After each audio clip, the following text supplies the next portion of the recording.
Alright, carry on. Muted. Welcome YouTube Vertical. Oh, I'm not muted. I mean, like, when I unmute, like, in general in future. Oh, This is, like, the third stream in a row that I have... Because I don't turn my YouTube Vertical on during the starting soon, because, like, if you scroll past and see starting soon, you're going to keep scrolling. So I keep intending to turn it on when I unmute. And this is the third stream in a row that I've done it, like, 3 hours in. that makes sense. Anyway, welcome to YouTube Vertical. If you're watching the VODs, welcome to the YouTube Vertical VODs. You now know why the last 2 VODs seem to be cut by 3 hours. What's your useless superpower? Let us know in the comments, and when you're down there, smash that like, comment, and subscribe button. Remember to share this with at least 19 friends, and you can be in with a chance of winning my super exclusive mystery item.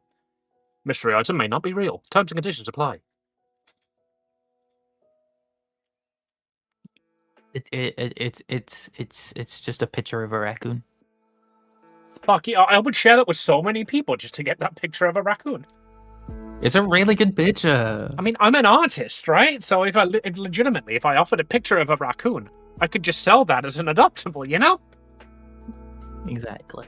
Like, comment, and subscribe with at least 19 people and begin with a chance of winning a raccoon adoptable. So, you know what? I should caveat that, but like, legitimately, if you like, comment, and subscribe this share this with 19 people, I will put you in a draw for a raccoon adoptable. It won't be good, but you'll get one. you need. You've already got a base Billuvion. You can do it again. I mean, it doesn't have to be an animated adoptable. I just need to sketch something. It could be one of the little like baby creatures. Single artist music. You want 19 followers or not? Let's get those queued up. Okay. So, yes, useless superpowers. Sorry, I'm done shilling. No, it's fine. It's fine. That could be her useless superpower. She could know where the like, comment, and subscribe buttons are. Yeah, like the idea was that like because like trigger warning for this word or whatsoever, because like everyone with superpowers, especially that work there, have like this elitism like mindset. They all think they're better. I wanted her power to be something they would look down upon because they think her superpower is not as cool as theirs, and she, you know, like, oh yeah, like you can be happy you're allowed to work with us. Like a bunch of them are like, give her like the much worse. Give her like the much worse version of somebody else's power. Just like there's somebody there, like the boss there is like the super strength guy, you know? I've got super strength. What's your power? I've got slightly elevated strength.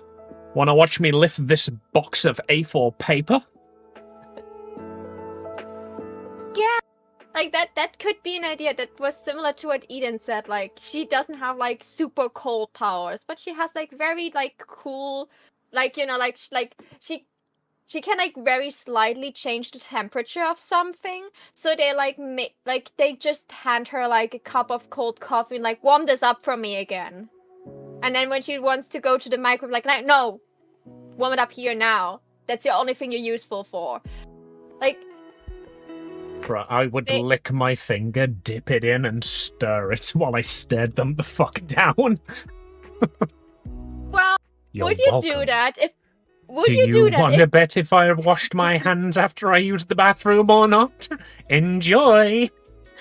Well, would you do that if you have only your sister as your last living relative that needs to be taken care of? And yes. You know this person and this person in front of you would not go in jail for murdering you. Still, like, yes. That is her problem. Like she lost her parents relatively early, and the relatives they have live way too far away. So she decided to and she didn't want to be separated from her sister, so she took on the role of the mother and just takes care of her sister. But because college is not free, and you know, living expenses are not free, this is like the job where she doesn't have to do like 5 different jobs to get them through. So she's like, like bottling up all this frustration over her job because like this is the well-paid thing, and she should be thankful that she got superpowers because otherwise she wouldn't get this well-paid job that is living hell.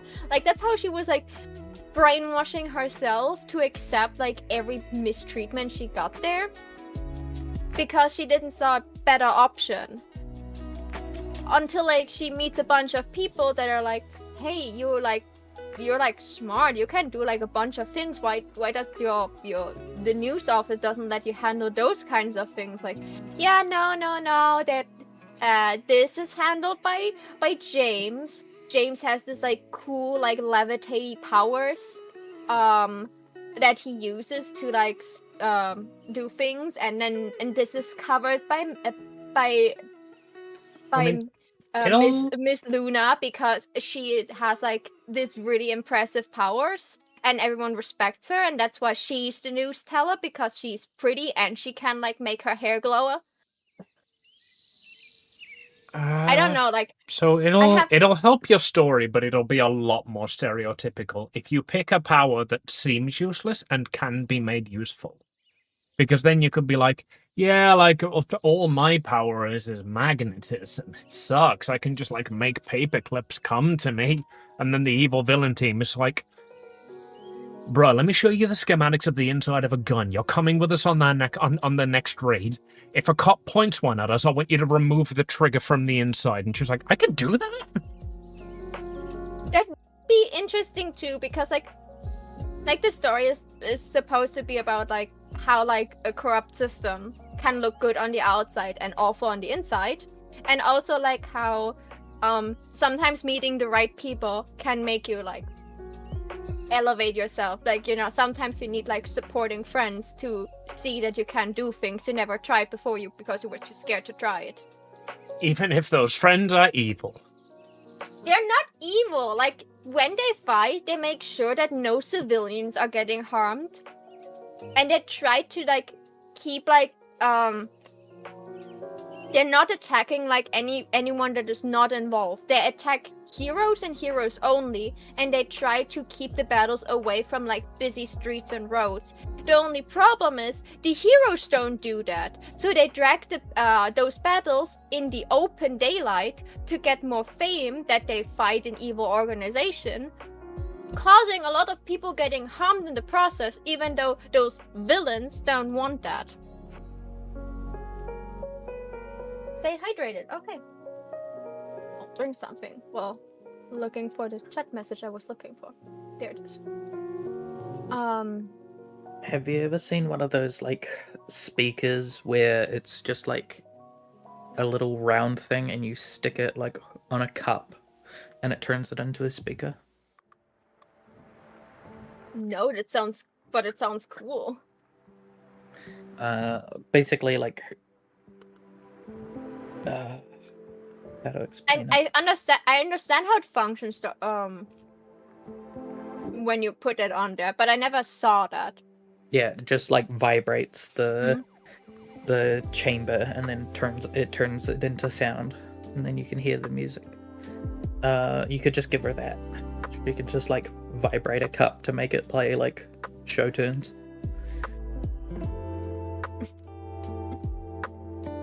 She's just able to make the smallest, shittiest amount of music. How about not the reverse thing? Like she could just touch something that would send out those waves and just like make them audible. Could do, yeah. She just amplifies sound, makes things louder that is touching her. Or even just like, hey, your useless superpower is you can make tiny little vibrations in the air that nobody can detect.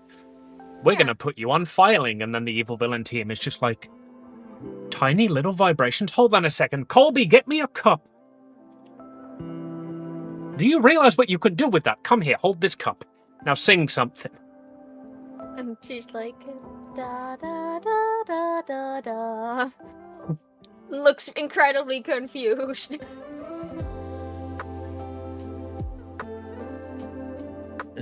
She just can act as a microphone for someone. They just like walk up and grab her hand and start speaking, and then they're speaking louder.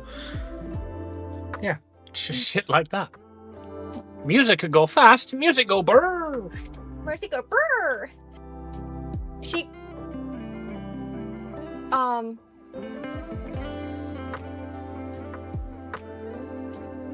if her power is to actually just amplify vibrations, and no matter if they're like sound related or something, imagine what chaos she could cause with that if used correctly.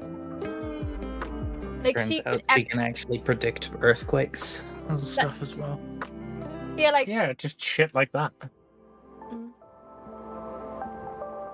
Yeah, like why are you not like somewhere predicting when earthquakes happen? She's like, oh yeah, so that is William's job. He has like not too strong, but he can see the future, so he is on catastrophe lookout duty. All right. Yeah, look. Apparently it's food o'clock. Oh. I can predict earthquakes in the same way that like people can with predict sore food. knees You can could have predict fucking the told storm. It's like I just kind of get a sore tummy that day. So it's like, did I eat something? Is there going to be a small earthquake? It's not very accurate.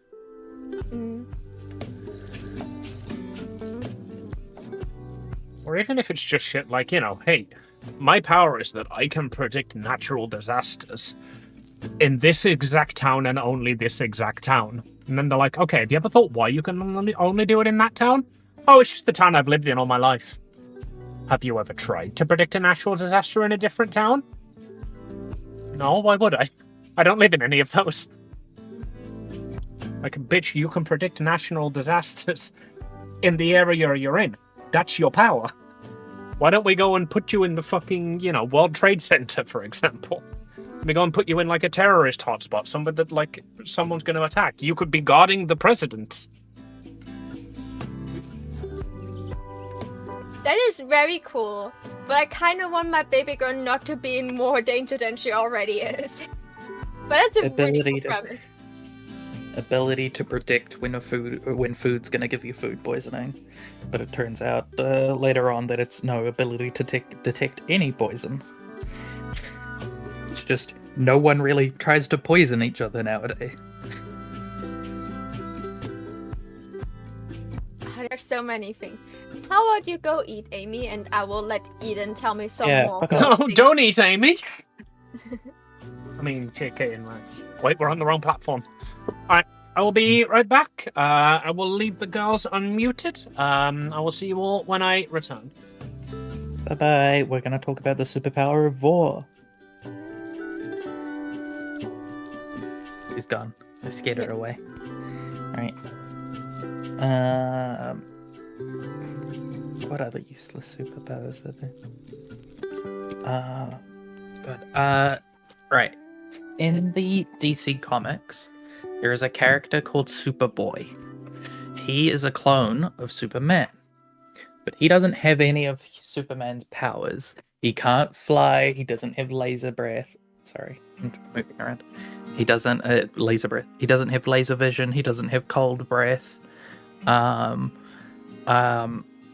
everybody thinks he has super strength. But he doesn't. He has something different, which incredibly just looks like super strength. It's called tactile telekinesis, which means he can lift things with his mind when he's touching them. Which it has been stated before, is how everything works. If I think about lifting my drink bottle and then I grab it with my hand and lift it, that's how picking stuff up works. But his superpower is just he can do it, but with really, really heavy things. So it looks like super strength, but it is not super strength. So she could have tactile telekinesis, where she has to touch things to be able to lift them, but she can only lift things that she would be normally strong enough to lift anyway. So, but like when she does lift them, it's like she's not lifting anything at all because she's, not straining her arms or anything. But that would also make it really hard for her to work out. She just has to do a bunch of cardio because lifting weights doesn't work. Oh, how about if we give her that? Like, she's just like, oh, you got like the worst kind of like telekinesis. You can think about like you can lift a stack of paper. But how about that? There's actually like she thinks she can only lift things she can think she would be able to lift, but in actuality she could lift anything with this kind of power. She just needs to have the mindset that she could lift it. So as long as she believes she can lift an entire boulder, she can lift an entire boulder and doesn't feel it in her arms and doesn't get strained by it. But it's like a mindset thing. That way no one noticed it. Like she got in and got tested for her superpowers, and then they just like put her in front of like, I don't know, like an entire car and like, okay, now lift this. And instead of explaining to her that she maybe should think about lifting it, they're just like, okay, now lift this. And she tries to lift it. She doesn't believe she can lift a car because she just like went in like, I got superpowers. Could you help me, please? I don't know. I think I have super strength or something like this. And so they're just like, oh, you got like mediocre telekinetic strength. So you can lift a stack of paper without straining your arms. Congratulations, woman.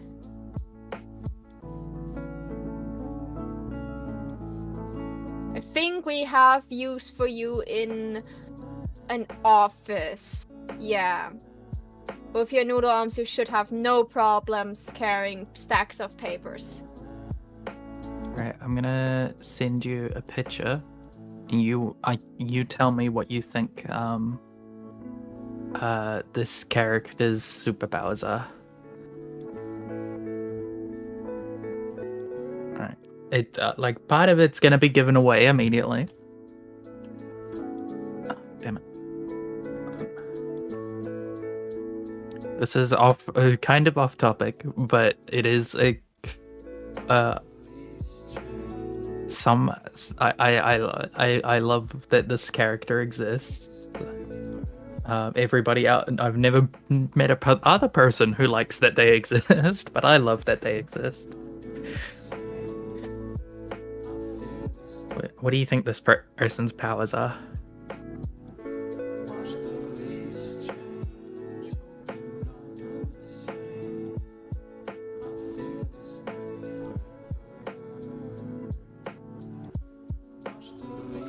The first image and the third image are the like only canonical like images of her.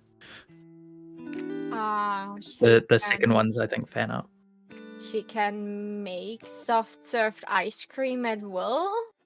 Kind of. I'm gonna send you another image.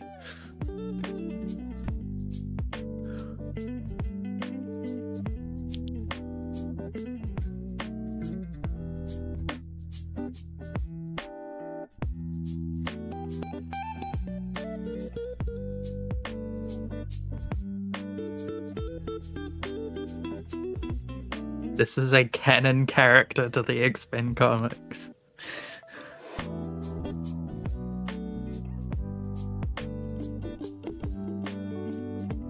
I've brightened your day, haven't I?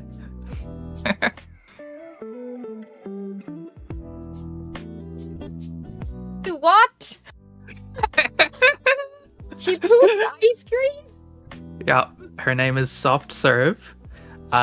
She's one of like the artists for X-Men's OCs. She's a mutant, and her power is to poop ice cream, and she can control any flavor. She can make any type of soft serve ice cream, but it is her poop.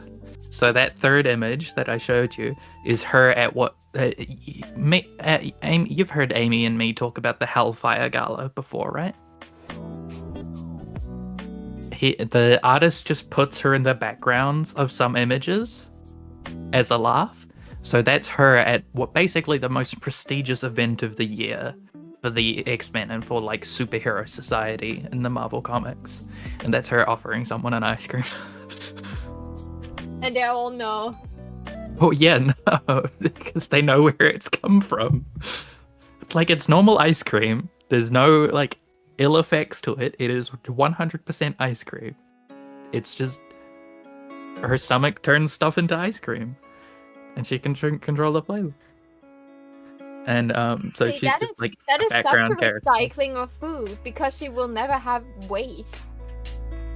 So it's just like very weird to instead of go to the toilet, she's like pooping into an ice cream container.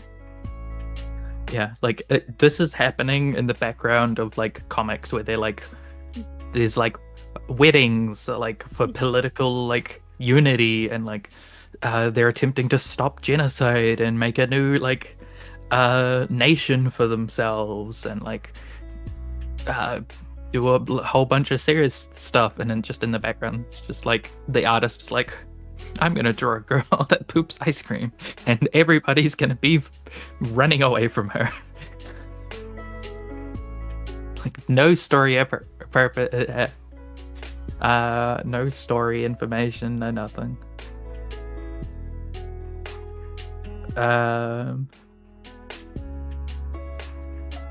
Like she doesn't even have a name, you know? She's just a background character. Her history. Soft Serve is a mutant on Krakoa. Krakoa is the island of mutants that was around for a while. Seen trying to give a fellow mutant an ice cream while waiting to go to the Hellfire Gala. Sometime later, Forge tried her ice cream and said it was the best damn ice cream he'd ever had. Forge is a real... That is a character that people have loved since like the 70s. That is a big character that's been around forever. That's like, if I went to his wiki page, it would take an hour to read. On one occasion, Soft Serve found herself in the middle of a huge battle on Otherworld with one of her ice cream cones. What does that mean? No, it's Soft Serve is a character created by Bob Quinn years prior to her first appearance, and was inserted into the background of Way of X. Number 2. Soft Serve is not lactose intolerant. That's good to know. At first, Bob Quinn stated that Soft Serve had very different plumbing from than regular humans, but upon further consideration, Quinn decided that her body was instead a portal to the ice cream dimension, with pooping just being a colloquialism for the bizarre location of the portal. Besides, it's likely Soft Serve doesn't even poop at all. So instead, it's just her back door is a portal to a dimension of ice cream, and she can choose which ice cream comes through it. So it's completely sanitary, as long as you like spread it enough, you know.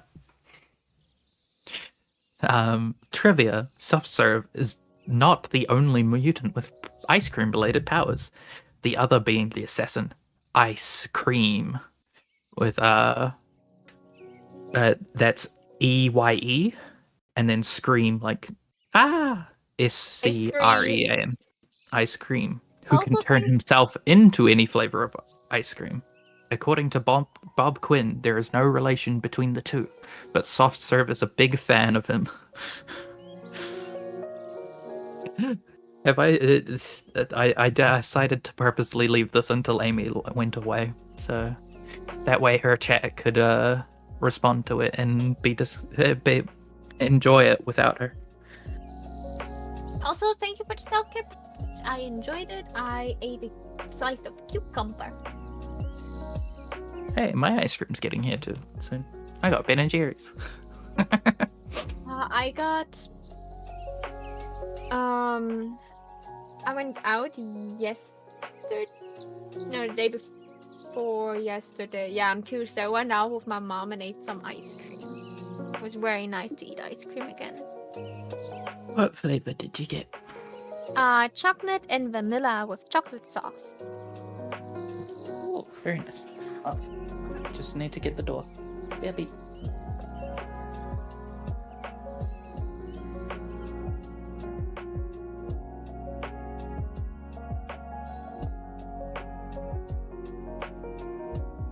Hey, she has big ears.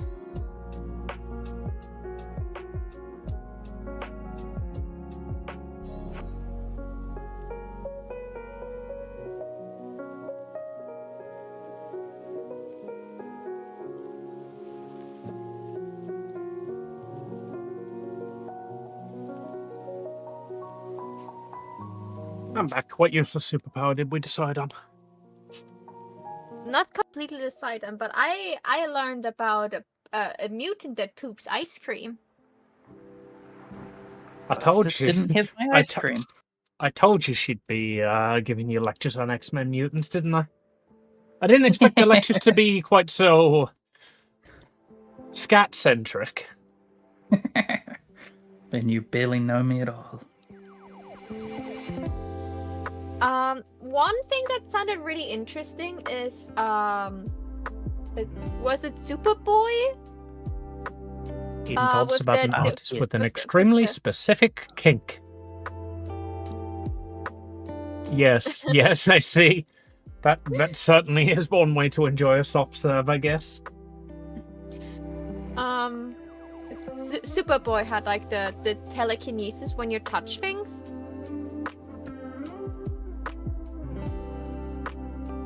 Yes. Eden's good. He has tactile telekinesis. Tactile Means telekinesis. he can only lift things that he's touching. Yeah, so that could be an interesting idea because they said, how about like she can only lift things she thinks she can lift. So they thought she can only like lighten like when she lifts something she doesn't feel it if she believes she can lift it. So a stack of paper she can lift with ease without her straining her arms. But they just like put her like for the testing in front of a car and told her to lift the car, and she just believed she couldn't lift the car, so she couldn't lift the car. But later on she learns that she can lift everything as long as she thinks she can lift it. You know, it's like a, you know, like you just need to put your mind to it kind of things. It's a mindset power.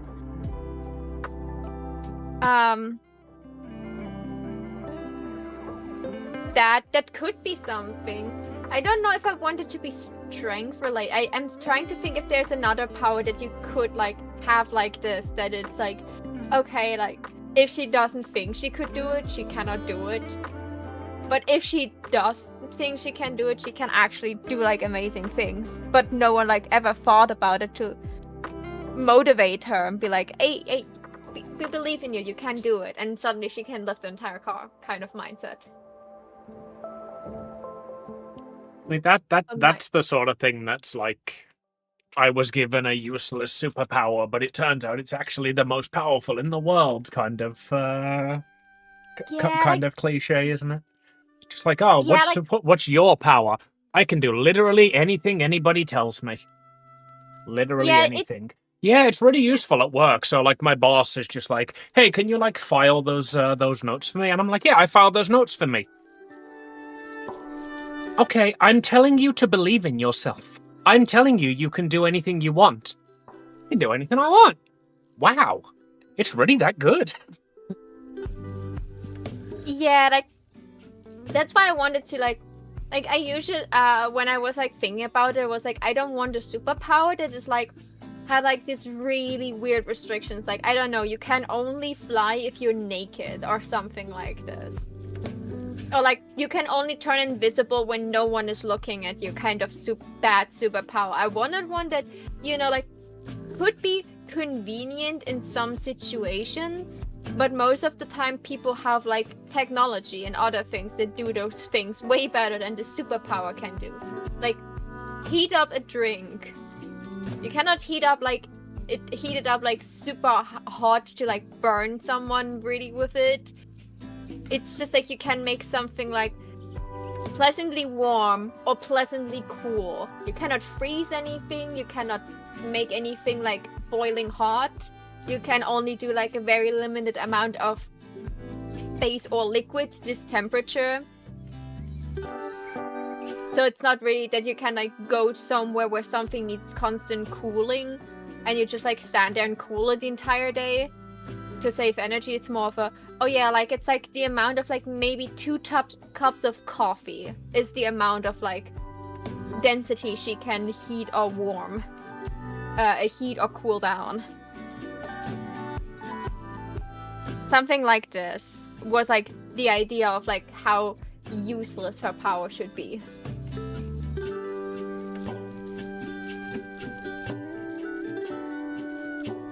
She could have like the power to control ink. So it's just like, you know, the work office only uses her to like get the last drops out of the printer before it, like, you know, when it says it's empty but it's lying to you. Or like they use her to like erase things from like documents. Just like she wipes her finger over it and the ink comes off and it sticks to her instead. Stuff like that. Like any power like that is like very differently used in different people's hands. So like take the Magneto example again. Like because he knows how guns work, he can disassemble guns. Because he understands like the magnetic field of the fucking Earth, he can manipulate that. Any random person with the power of magnetism would be like, I need that paperclip over there. So like the ink one, for example. Give the power to manipulate ink to any random person and they'll go, oh cool, I can manipulate ink. Look, look at me throw it from one hand to the other. Give that to an artist. And bam, masterpiece, masterpiece, masterpiece, masterpiece. It's like, I've just completed 4 paintings in 19 seconds because I can manipulate ink and I know exactly how I want it to look, you know? Magnets, how do they work? To this day, Magneto has not explained it to me. I am catching up on X-Men 97. Apparently, yeah, like the newest season gets so good. What's it? Like you could give it to like a thief and they could use it to like forge money. Yeah, see, exactly that sort of thing. Or, you know, you could do the Magneto thing and then throw a pen at someone and use the ink to clog up their gun. Yeah, again, the same thing. The only difference in those two situations is one is an artist and knows how to make paintings. The other understands guns and knows exactly where the ink would need to be in the gun to make it misfire. My favorite art form, gun. Villains. America be like. Yeah, so that's what I mean. Like, I wouldn't mind if her power could be useful, like to a certain degree. I don't want her to become overpowered with it. Like, I certainly don't want her to like join the villain group and just become their most powerful asset. That is probably her little sister who actually got like in my dream they gave her a gun that can like convert her power into literally just like some sort of an energy bullet, and because her power is also strong, she can literally fire for everything she desires to, because like it's very strong. So it was like a very like raw power, but with the right tools she could like control it really easily. I didn't really decided what her sister's powers are either yet. I just knew like her sister was strong enough that the Hero Association saw her as like a valuable asset or a serious threat So after she said, no, I don't want to be part of the Hero Association. I want to become an artist or whatever she studied. I don't know, she was just studying. They kidnapped her, in quotation marks, for her own good.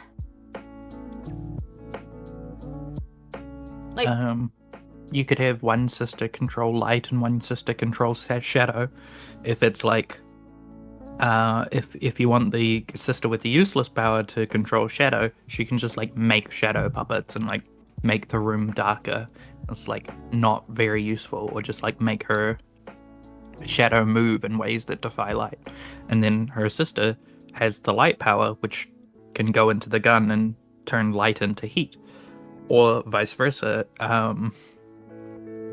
Maybe the sister has the useful power of the shadow power, and it creates like a freeze ray because it sucks all the like heat energy out or something.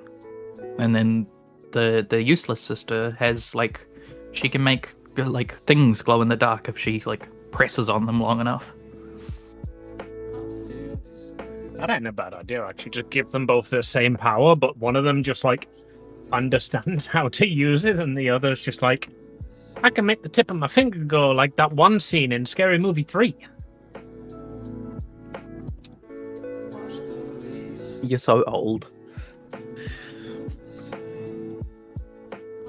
Why don't you know cool new hip references like the ice cream dimension? You know, Scary Movie. Ugh.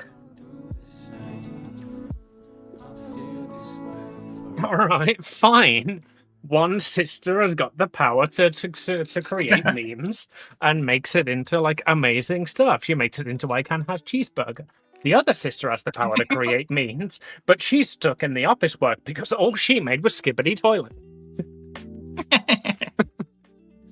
Wonderful. Like, I established an empire of memes. I'm in Fortnite. The power to send once a day a message to everybody's phone that's in like a 100-mile radius. The useless superpower girl just like randomly airdrops pictures of like Markiplier. And the sister with the very useful power uses it to like psychologically manipulate people. The one with the useless superpower sent it out with a picture of Markiplier. The one who knows how to use it just immediately sends another one that says, sorry. I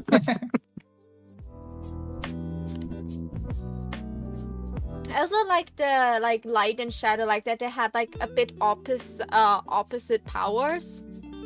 But but like the younger sister's power like looked so much more flashy than the older sister.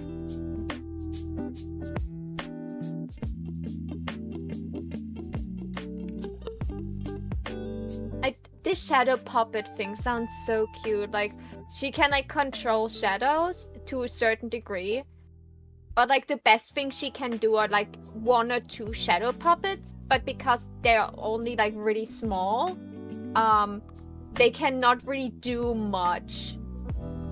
Like they can like the shadow puppets she creates are always like relatively small, because she only learned how to do small shadow puppets because maybe she got her powers when she was like just after her parents died, and she like her powers awaken, and like she has now this little sister that was crying all day and all night because they're now orphans, and so she just with her newfound powers she made like those little shadow puppets to like make them like dance for her little sister, play with her, so that she would be less lonely and be a bit more cheered up.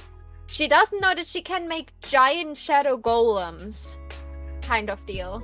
Like they're always like when she had to like show her power to the association, she made like 2 small shadow puppets. She's like I can only make 2 because I have to control them with my hands, and I only have 2 hands. So I can only control 2 at the same time. You've watched Avatar, haven't you? Yes, it's been forever, but yes. You could even just do it as sort of like, this is a really useful power, but you're never going to be in the situation to use it. So like take is it Katara the waterbender? Yeah. Take her for example. Like, she can manipulate water. Well, the bloodbending is another topic. That's an example of, hey, here's what you can do if you understand it. But like, she can manipulate water. She's a waterbender. When there's no water around, she's useless. That's why she carries a small flask with her that has got water in it, so she can always fight. So it could just be a case of like, hey, you've got the power to like move sand. And she's like, well, I'm in the middle of a city. When am I ever going to get sand? Like, bitch, it's available on Amazon. Go buy some. Yeah, I don't want her power to be like, oh, like she was just too stupid to understand it. Like, yeah, it would be cool if like the new villain friends she make, like maybe like think a bit more outside of the box. But I don't want her to look like she was too stupid to understand her own powers. More of her powers had in this society no use. The Hero Association couldn't find a good use for her powers either. So they gave her like this one job that she had to do and be happy about that she got one. Because she's still signed under the Hero Association. I see, that ain't a bad idea, actually. Just like her powers aren't useful in this society. Like, okay, so you've got like the absolutely amazing superpower of like being able to like, oh, I can't think of something that'll be useful in a different society. Just like, you've got the absolutely amazing superpower of like immediately knowing where the nearest boar is. This is really useful for our hunters. We can go out and gather food. Except it's the fucking 20th century and we don't need that anymore, you know? No, she can talk to cats. Cats are just bitches and don't want to talk to her. She can communicate with them. They don't like talking to people, so it doesn't matter. That could even be like an interesting way to just open the story. Like, yes, I've got one of the most useful powers in the in the entire world. My tribe loves me. I'm able to like, as we're traveling from place to place, I am able to always locate the nearest freshwater reservoir. And then I fucking woke up and realized we have indoor plumbing in this world. Oh my god, that sounds like absolutely out of context, this idea, but it would actually work because since I had the stream, I was like thinking, okay, so what would like when they're like locked in there, like in this rebel thing, like how would the villains know a better way to get out than wait for the rescue team to put the building parts to the side? Of course they don't want to get caught and stuff. And how would she start a conversation with them? And I had the idea that they were just sitting there and they were like on like this, not phone, but like they were like on comms with one of their like team members and like, okay, so we're like inside of this building's basement now because the top part like fell down and we don't know how to get out and we don't want to get caught by the heroes, police, or anything. And they were like just like frustratedly brainstorming how to get out without causing any more ruckus when the rescue team actually arrives. And she was just telling them, well, there's like an old like underground like sewer system there, or like an old like train station that goes along that, like pretty close to the basement. So probably they could break through the wall without causing more to break down and escape through that hole. And then I was like, how do you know that? She's like, oh yeah, well, I'm working for the news station and I have to, like do the paperwork for everything they don't care for. So I had to write the report that this part was like being vacant for some time now, and they would talk about rebuilding it, but they didn't do it anyway. So that's why I know it's there, but no one cares. But if she would have like, she could like detect water sources, she could be like, oh, I know it because I can sense water and I sense water on the other side. and it's a lot, so it's probably the sewer system.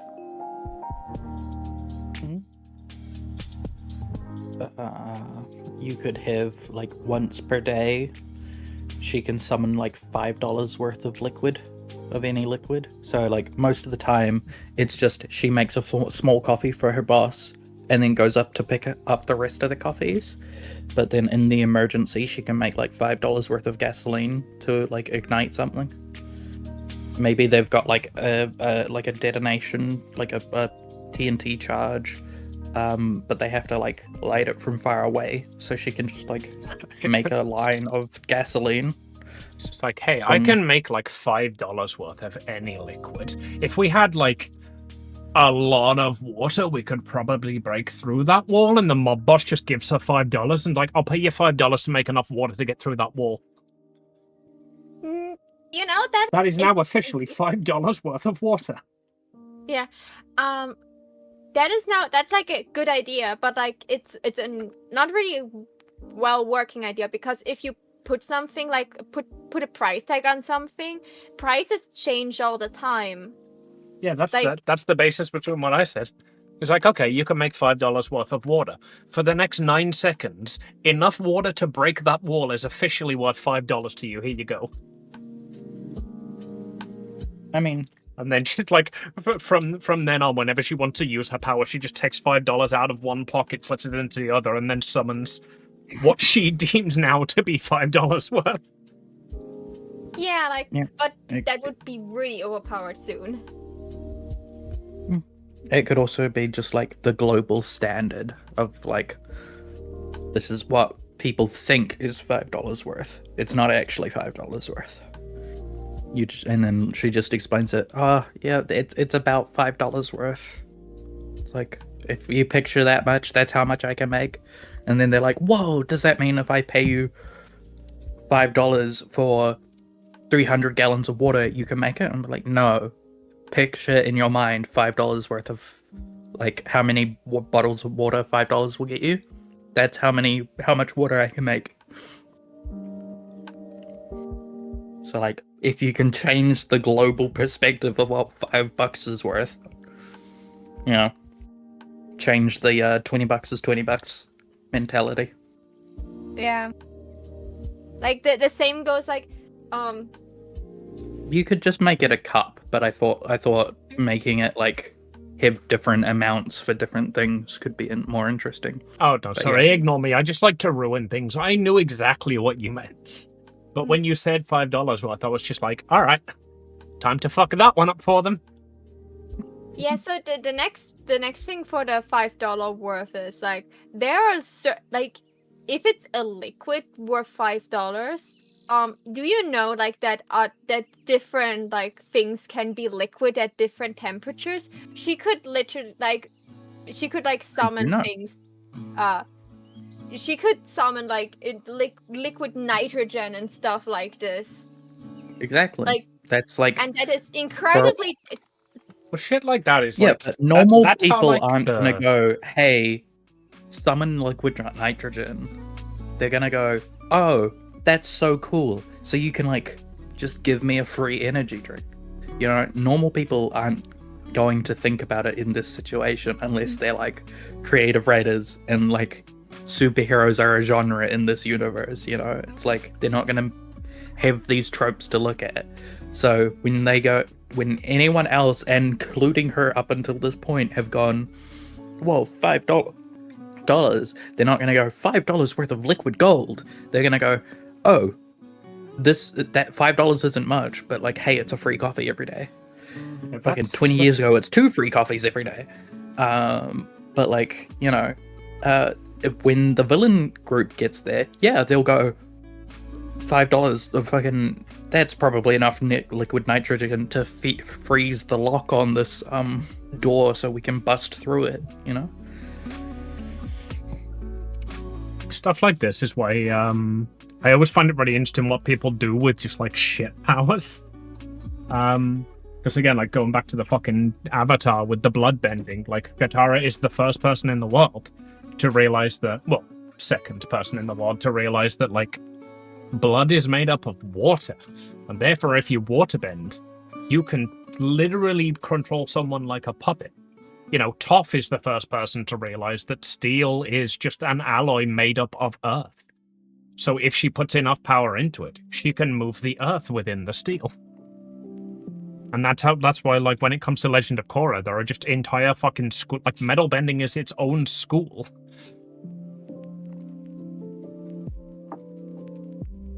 Like, I know that the other thing that needs to be considered, she was thoroughly tested by the Hero Association.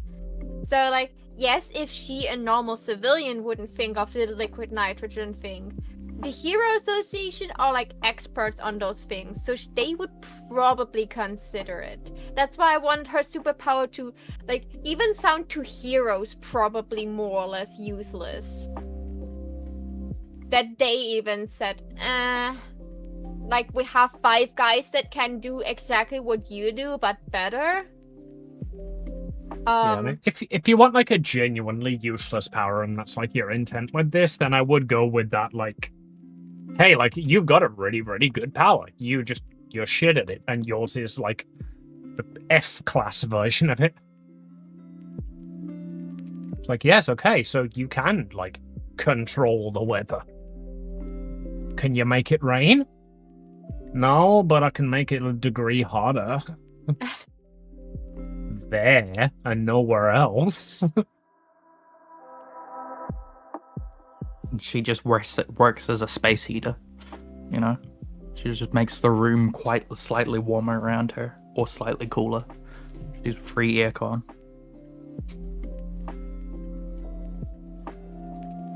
There's so many options, and I don't want to make her like, oh, okay, so you're the butt of, like, she is the butt of every joke, but I don't want her friends to make her the butt of every joke kind of, like, power. So we're just like thinking, okay, so something that is, like, for the people that think for their own gains and the greater good. Usually not the greater good, but their own gains. But people that think that way and very capitalistic, if they cannot exploit her powers to make more money, they don't deem her powers as, like, useful enough.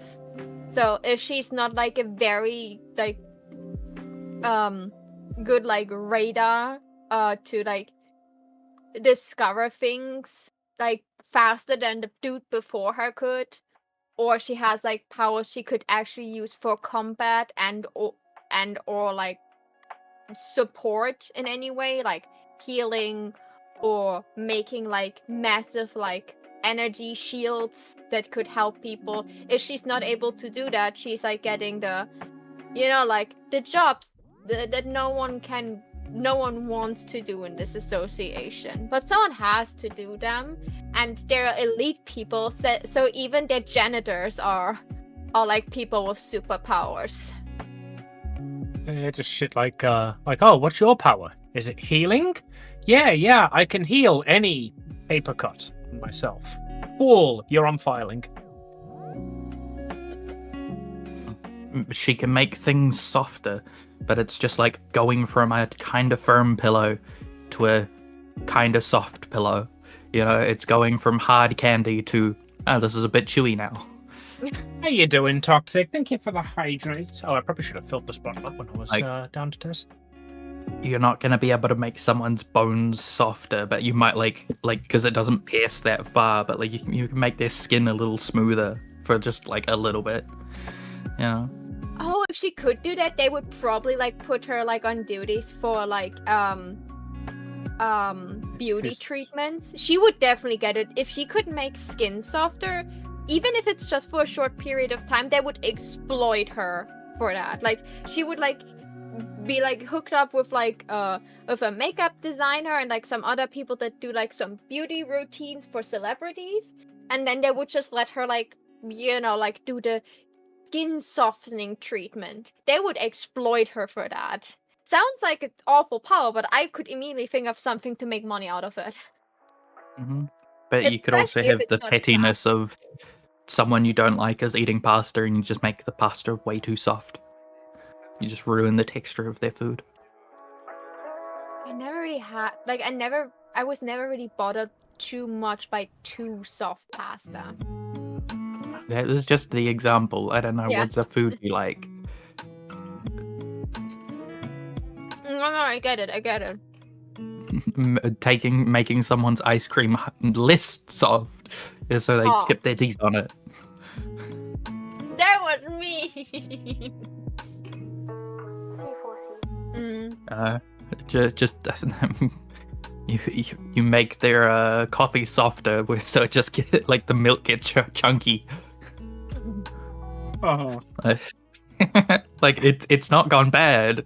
It's just the texture changed, so it feels like it went bad. Oh, like milk jelly. Oh god. Yeah. Did you know that we don't hear Discord? Are you sure? Because I can see Discord being sent. That's in Maho's chat. Oh god.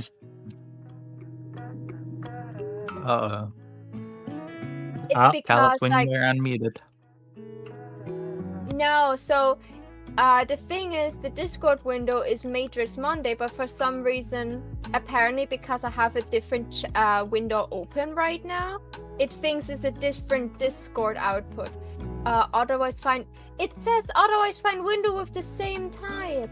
Yeah, that just straight up doesn't ever work. And because of that, oh god, I forgot to check if Discord was picked up. Please say something again. Something Hello. again. Was Okay, that just YouTube, or is that every platform? No, every platform didn't hear you guys. Oh no, for the last the 2 hours. VOD, not the VOD.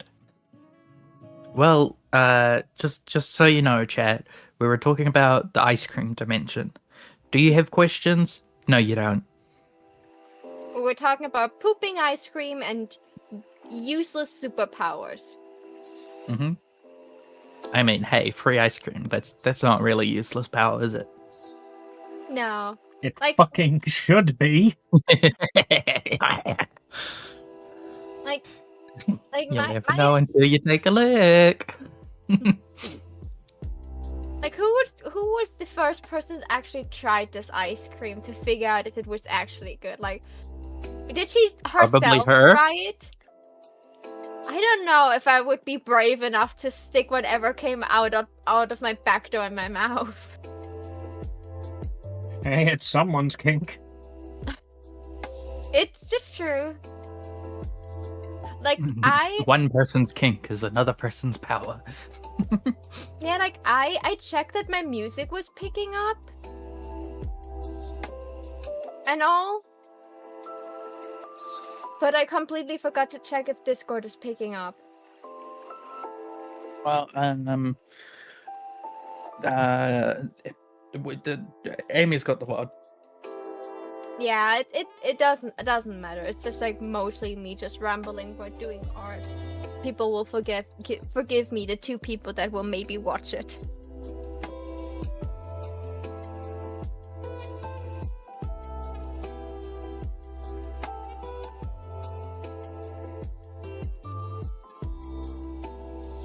So Maho, if you you can poop any food, what would it be? Don't answer that. It's a trick question. No, nothing hot. Like the problem is if it's something hot, like you will burn your ass cheeks. The cold lasagna dimension. And Why extremely do cold, I but hang also out probably with the uncomfortable. people that I hang out with?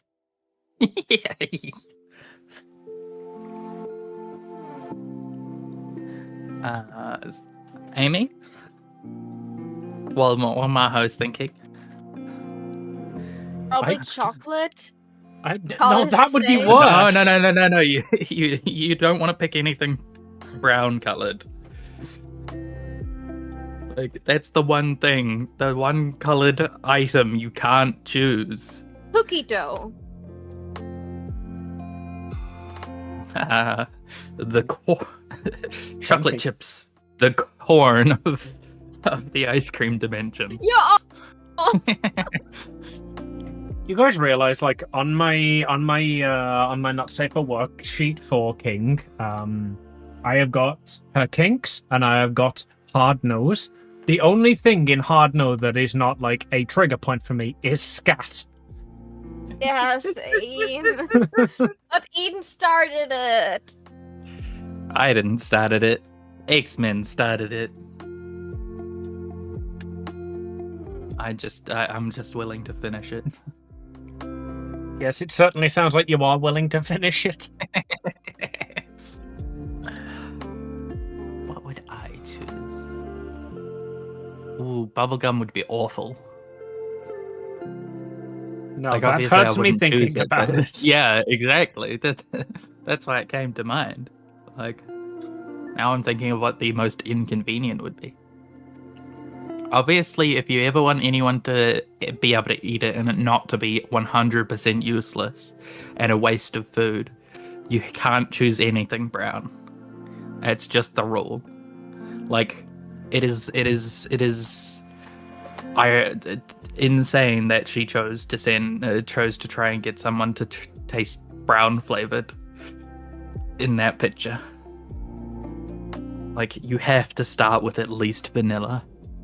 Like, the purest vanilla to prove it, you know?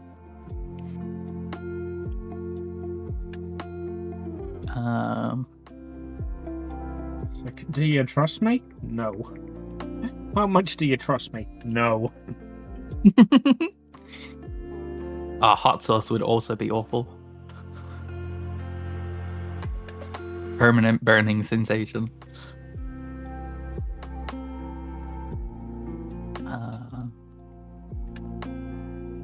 You guys know you could change the subject, right? I'm adamantly trying to. Okay, going back. So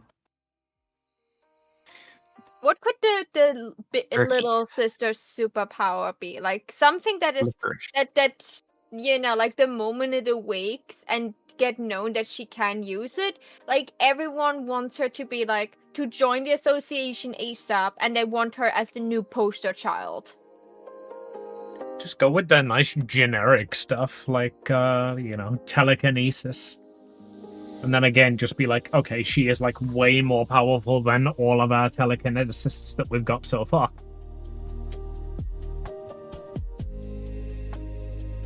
Like, what can you do with your power? I can make it, like, a degree warmer over there. Okay, what can your sister do with her power?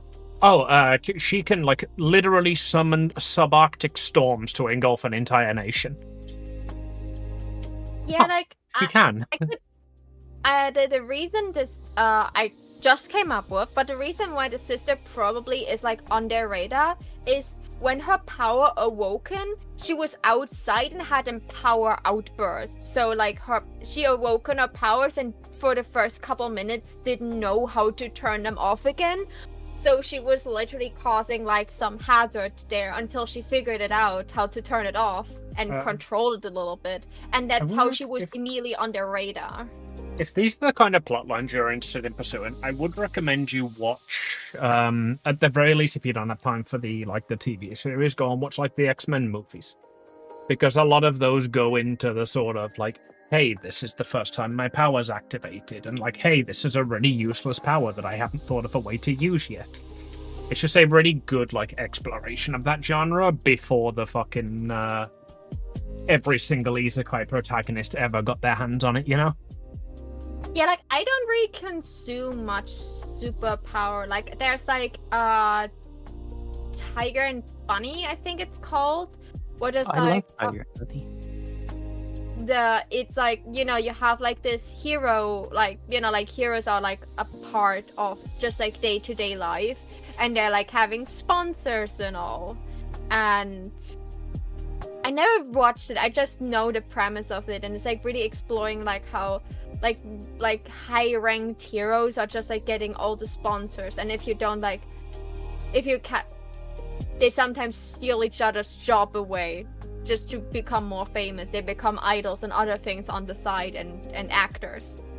And like I usually don't consume much of this medium, like in general, but I really just like the idea of like, okay, this story is not like mainly focused on like this super overpowered protagonist that can just do amazing things. It's like the point of view of like a woman who just tried to get by every day in a society that just like literally brought back classes, like a hard class system, and she, even though she got powers, she got like in the brought she got back. Good call. Good one. yeah, like hard brought back. Like now it's like, you know, like we have a class system, we don't talk about it, but like a very visual representation of people just knowing they're better. And even though she got superpowers, she's still like at the bottom row of everything because her powers weren't deemed as like as something good.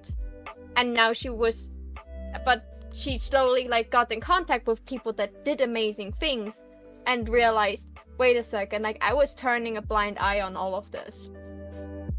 I'm not happy with this, but I never knew I could do anything. But my new friends want to do any something against it, so I just help them here and there with like the limited amount of like access and power I have, because like every like small deed could like still help. And when her sister got involved, she like threw away all her fears and tried to everything she could to save her, knowing very well it puts herself in danger. And she gets hurt by it. Like the fact that she's like, for being like someone with superpowers, she's still like very at the bottom and very vulnerable. Like, you know, like the power of a normal person, like stepping up to do something. And like helping people to see like, oh, because you're and have like, you know, like crappy superpowers, or you have no superpower, doesn't mean like superheroes are allowed to step on you. I mean, hey, superheroes are allowed to step on me. Ew. I've seen some of the fan art out there. I've drawn some of the fan art out there.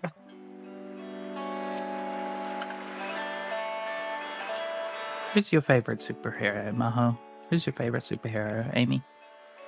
No, not after you fucking ripped into me last night about Belle.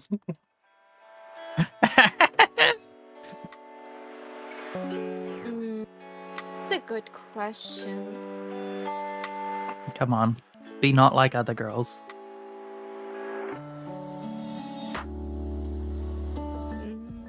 When I just go, like, if I go for, like, the ones I actually consumed movies of, then probably Spider-Man and Deadpool. Those were the ones I think Deadpool is about as close to the not like the other girls pick as you can get, yeah. No, that's not like other boys. Exactly. If I go for, like, just, like, pure, like, looks and aesthetics, it's definitely a Gwenpool. Like, everything I know about her is just, like, very funny. And then, like, my knowledge about superheroes are starting to seep. Yeah, like, my favorite hero entirely based on appearance, because she's got, like, one comic. There is an X-Man called Pixie. And she's just like she's a tiny little like a girl with wings, and she's got pink hair, and she's beautiful, and I love her design. But she's literally like only in one comic, and I'm mad. She's in one of the movies. Is she? Yep. Days of Future Past, I think, or the one after that. Yeah, I haven't seen either of the flashback ones. Yeah, it's when they're going to recruit people. She's a stripper, and or more accurately, a mutant of the night. All right, guys, I'm gonna have to call the stream here. I've got other things I need to do. I will be right back. Which movie was it, Eden? One of the Days of Future. No, not Days of Future Past, but the other one. I mean, like, I joke, but like, I'm gonna Google it. Oh, they did her dirty. So yeah, I'm aware.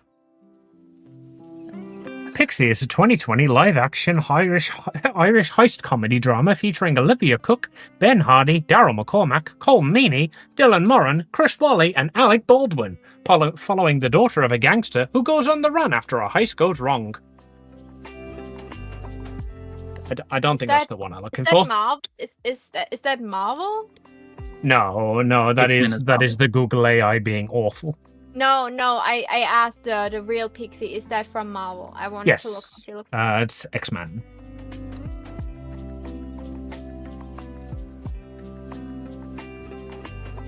So she is a mutant.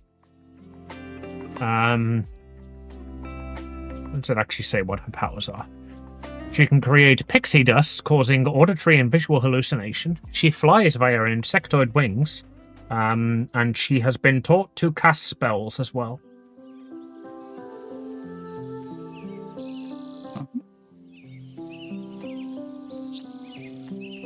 Okay, if I type in now Pixie Marvel X-Men stripper, do I find like a scene where she's doing? That's what I'm trying to find, yeah. If you find it, share it with me, Amy.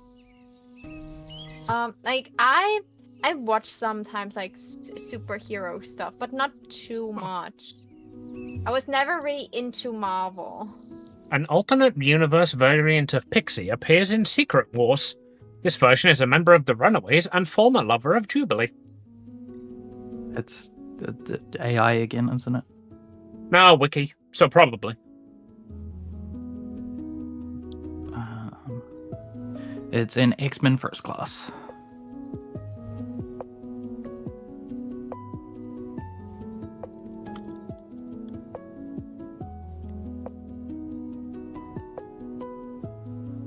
Angel Salvador. That ain't it. Oh.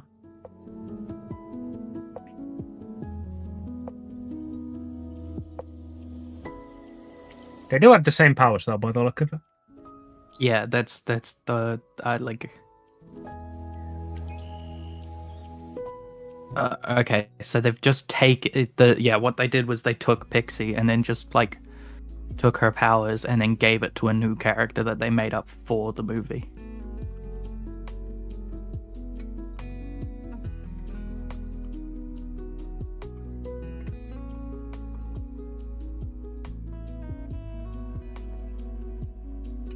This is the closest I can find to a picture of her being a stripper. Where's my Discord? In 1962, Angel was working as a stripper when she was approached by Charles Xavier and Eric Lynchier. I think that's how you say it. I don't know. Who persuaded her to join the X-Men. Angel met her other teammates, and they got acquainted by giving themselves code names. Oh yeah, she was there for that scene. During the Hellfire Club attacked the Division X. Blah blah blah blah blah. Here's the version of Pixie that I'm talking about.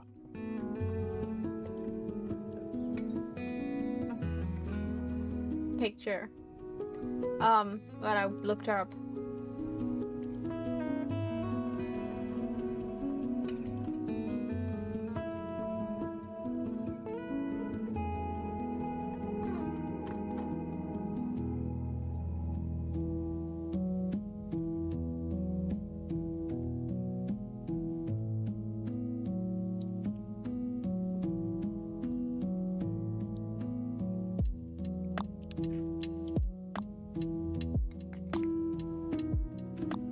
There's the scene where she pretends to take her shirt off.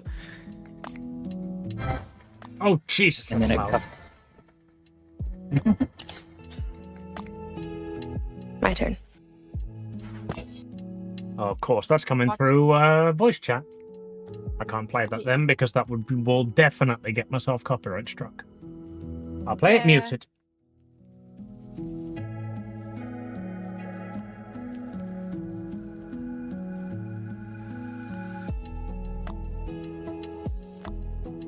Second guy. When the men see boobies.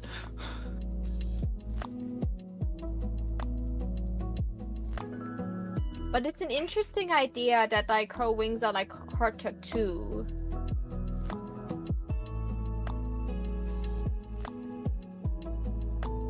Don't tell Uwu. No, he's got enough tattoos.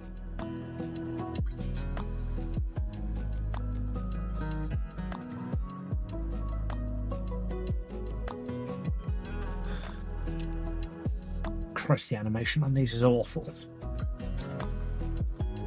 Yeah.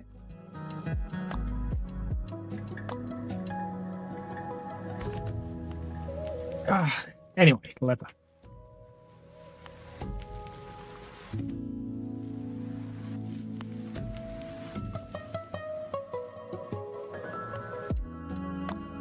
Oh god, so, yes, some of the like stuff they're doing. There's like, what was this? When was this filmed? I don't want to roast it too hard. It's like the early to late 2010s, I think, maybe. For that, It's been a while. 2013. Yeah, Yeah. for that it's good. Like,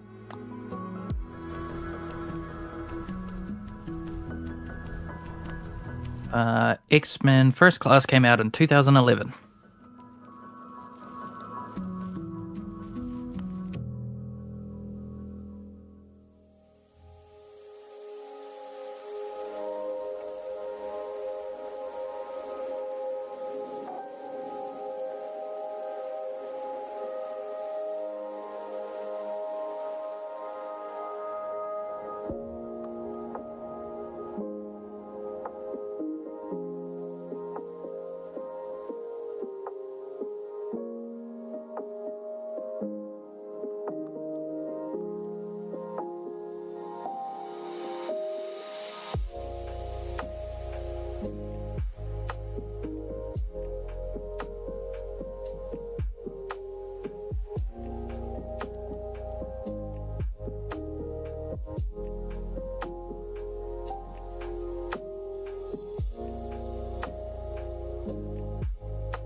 I should have done this on a different player, shouldn't I? Goddamn.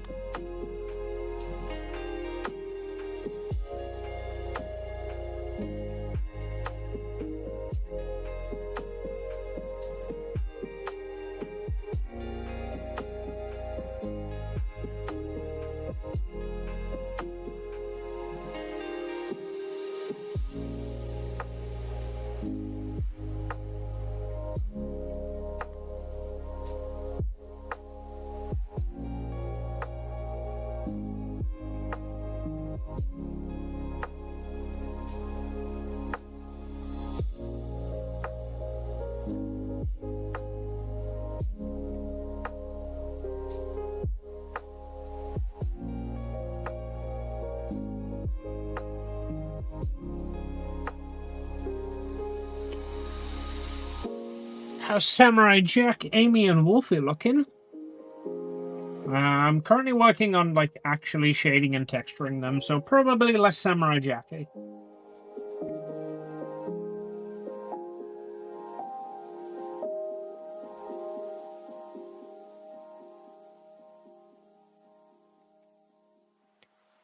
Real cute though. Your face is real cute though. Hey, I got him.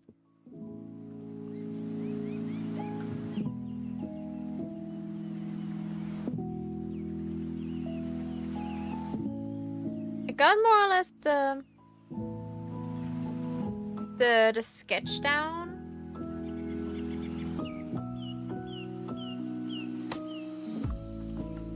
For the dress. It's very rough sketch, but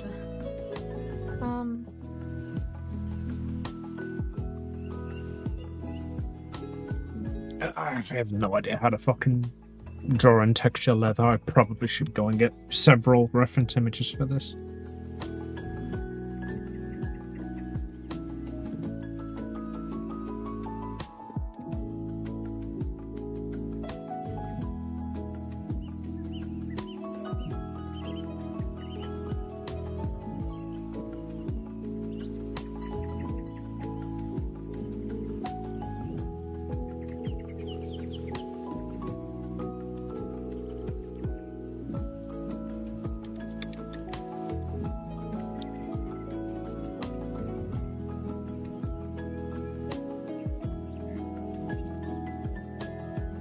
It goes lighter, not darker for a start.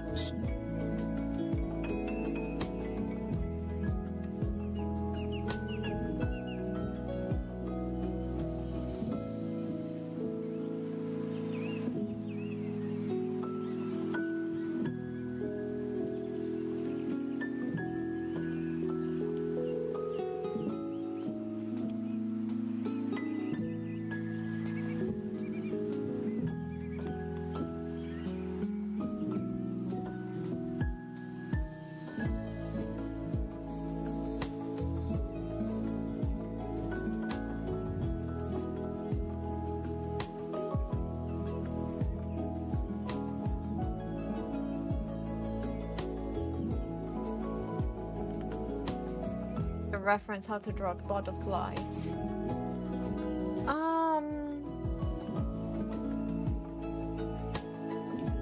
What do you need butterflies for? In the character reference sheet, she has written down the butterfly in her hair is super important. But like from her reference, it looks more like a bow, so I need like a reference on how to draw a butterfly, so I can give her a butterfly in her hair.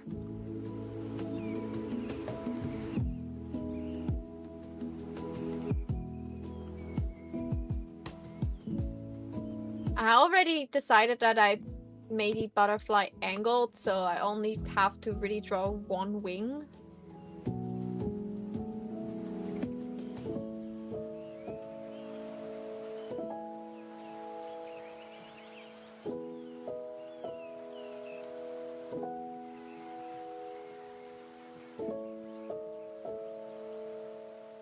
What's Eden doing with her time?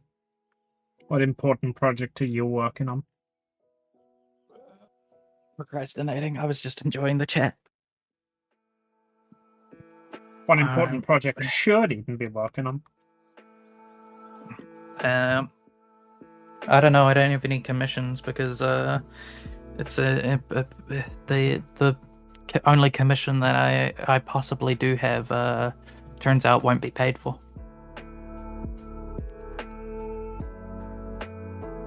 Do you not have ones that you've already sold?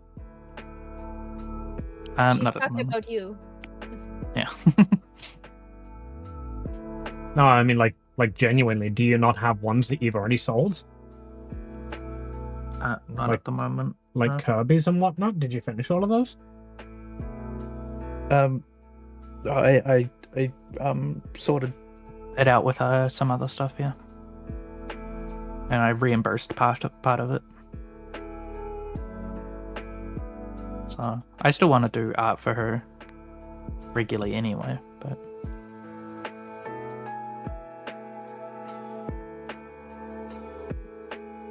So because some of those people that like she commissioned me to do Kirby Sonas of she doesn't talk to anymore, so made it a bit awkward. The fragility of the internet. Yeah.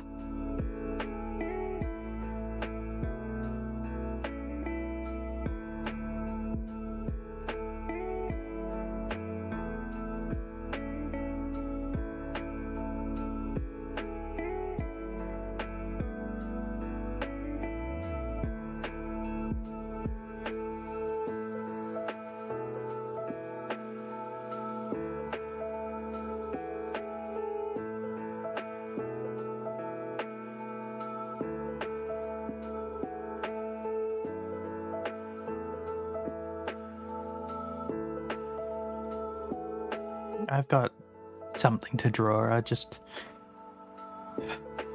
hyping myself up, so to speak. I believe in you. you can Thanks. do it.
draw a butterfly.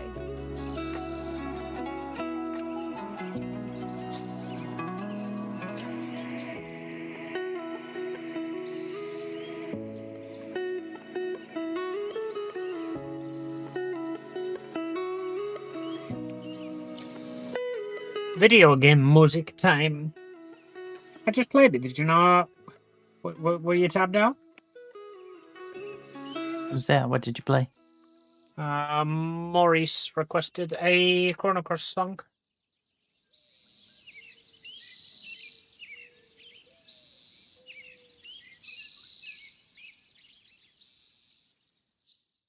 What's Chrono Cross about again?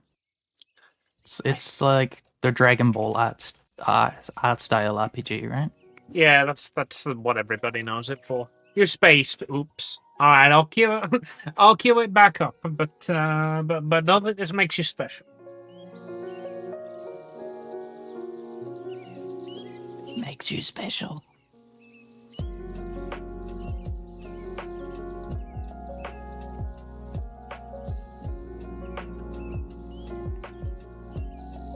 Chrono Trigger sequel. I assume that's in response to what's Chrono Cross about. See, whenever people bring up that series, I always get it confused with the fucking like on rails shooter where they fucking like time travel with dinosaurs and stuff. I think you just mashed up like 4 different games. No, it was on PS3.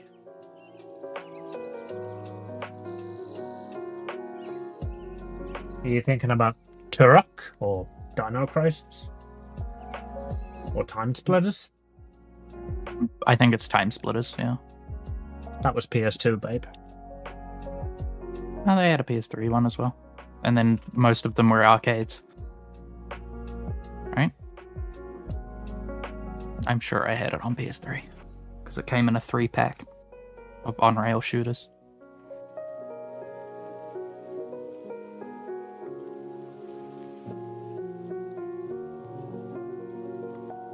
Big butterfly antennas. Not that big. Oh, would you look at that? In a playlist of over 1,700 songs, it purely coincidentally just happened to play again. What are the odds of that, eh, Morris? You're welcome. You're special.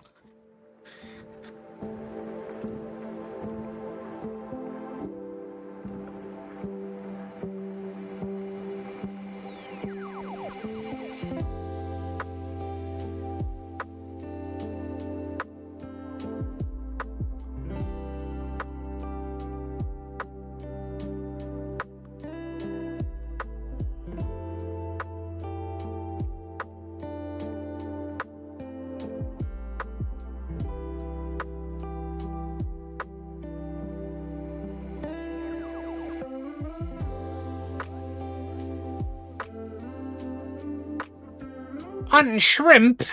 Ah, you guys are killing me. Ugh. Asterisks, by helping me. End asterisks.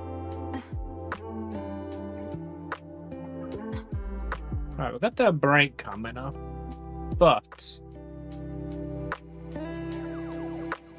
What do you mean, but? Well, I took nothing. I took a break to go and have food, so it's only actually been an hour since I've been at the PC. I don't know. Sounds like excuses to me. What I'm saying is I might just do a Balatro hand and then come back to the art and reset the break timer.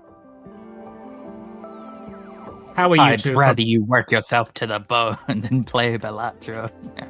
How are you two for the end of this sentence? Well, once you go on an actual break, I'll decide on what I'm doing and commit to it. An actual break? Yeah. Well, I will just if you had my stream open, I should probably just share to Discord. I can see your stream. Okay. Okay. As you can see, I have like the sketch for the person done. I need some like feedback for the plushie because she wanted one of her. She asked very nicely if one of her OCs could be the plushie instead of an animal, like very simplified. And I said, yeah, I can do that. Very So simplified. oh yeah, it would just like get a dress and get like some hair that is made out of yarn and stuff like this, like very simplified kind of doll. But like there are like 2 pictures in that folder, so I don't exactly know which character she wanted for that. So I'm thinking of leaving the sketch now because I have the body done. And sending And it to her. yeah, the problem is you cannot really send pictures over Blue Sky. So I probably will just like make a whip post of this. Yeah, so she can see it. With mine, because I did I took a Comm over Blue Sky. We just DM'd on Discord for the actual images. Yeah, I asked her if I can get reference, and she sent me a Google Drive link with like a folder with like the pictures inside. That's the things I used, but like I'm not sure if I should just like finish her completely, because the doll will like cover a lot, and I don't really intend to line art like a bunch of things that will be covered anyways, if that makes sense. Especially because her dress has like very intricate patterns. I don't want to sit down and draw more patterns than I need to. Also, thank you, Blood.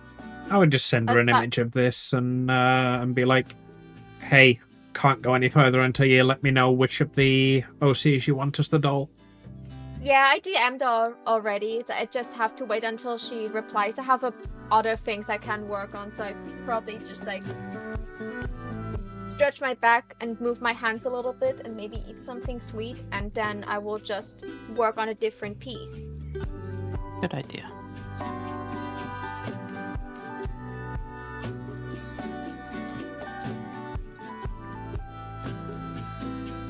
Alright then. It's break time, say the ladies. I'll see you all when I get back. I'm gonna go and make a drink. Oh, I need to refill my water actually, so that works. Love you all. BRB. Bye-bye. Go to the BRB the moment I saved.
And then I said, that's not already unmuted, that's my wife.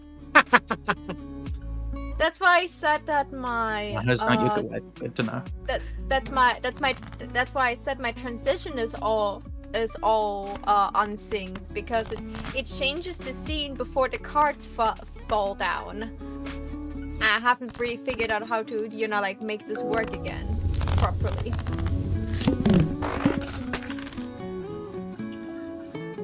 Probably just have to delay the time when the scene switches, so that it switches when the cards are covering the screen. But I didn't want to do the fine-tuning now.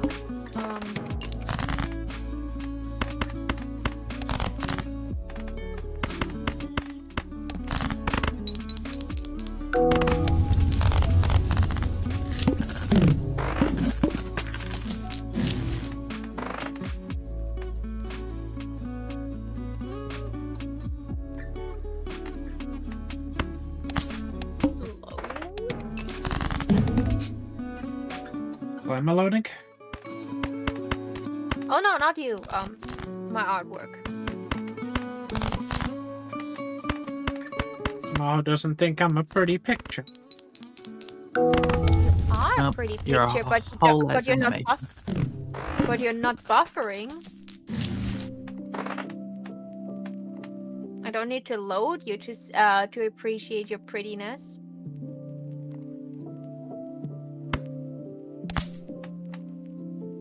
I don't know.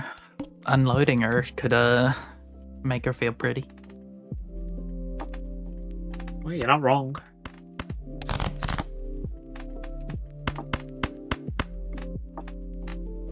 There we have the cool pose. Okay.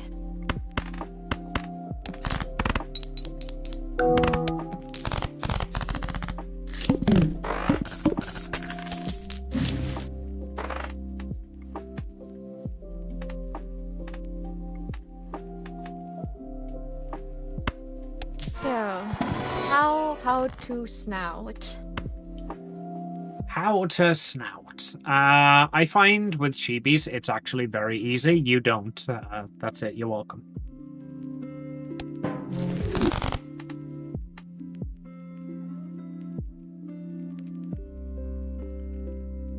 Just like so, you're already used to doing like a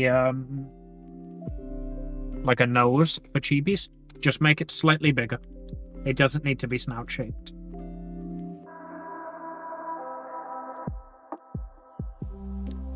You know, for example.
Amy, you're getting back into writing.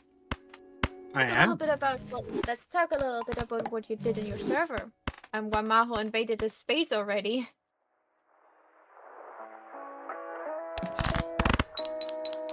Also, you need to give me a little bit more about details about Amy. Like, who was she before you know you were Amy? Oh, that was just the main character's ex. Or current girlfriend, I guess. That was one of those very typical, hey, I just got off a breakup, come and come over and talk to me. We've been best friends for years and years and years. Like, you know, we were gonna date when we were kids, but then I got a boyfriend and you got a girlfriend, and now I've just broke up and I'm all lonely and vulnerable, and come over and let me cry into your lap. And then, you know, the sex happens, and he's like, man, that sex was so good, I'm gonna go and break up with Amy tomorrow. Ooh, that kind of things.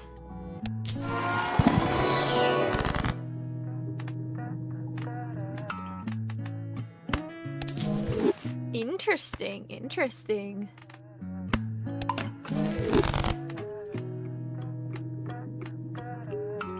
Yeah, like I was just reading through my just various things to make sure that like they were okay to post in the server, and I just found that and I was like, huh, neat. That's weird seeing my name like that written by me. I really want to, like, I put it into the quotes things because I have this weird thing, like, you know how people say, oh, I don't like listening to my own voice, or I don't like reading my old stuff? I don't have this. Like, yeah, I have some things that I look at after years, be like, oh my god, that's like awful, cringe, bad, Maho, bad. But usually, if I wrote something or like recorded myself something, I like to listen to my own streams and just like hear myself say something dumb and stupid. I can laugh about my own jokes. This is how awful I am. Like, I can laugh about my own jokes, knowing that they're not funny. That's not awful, that's just basic maintenance. So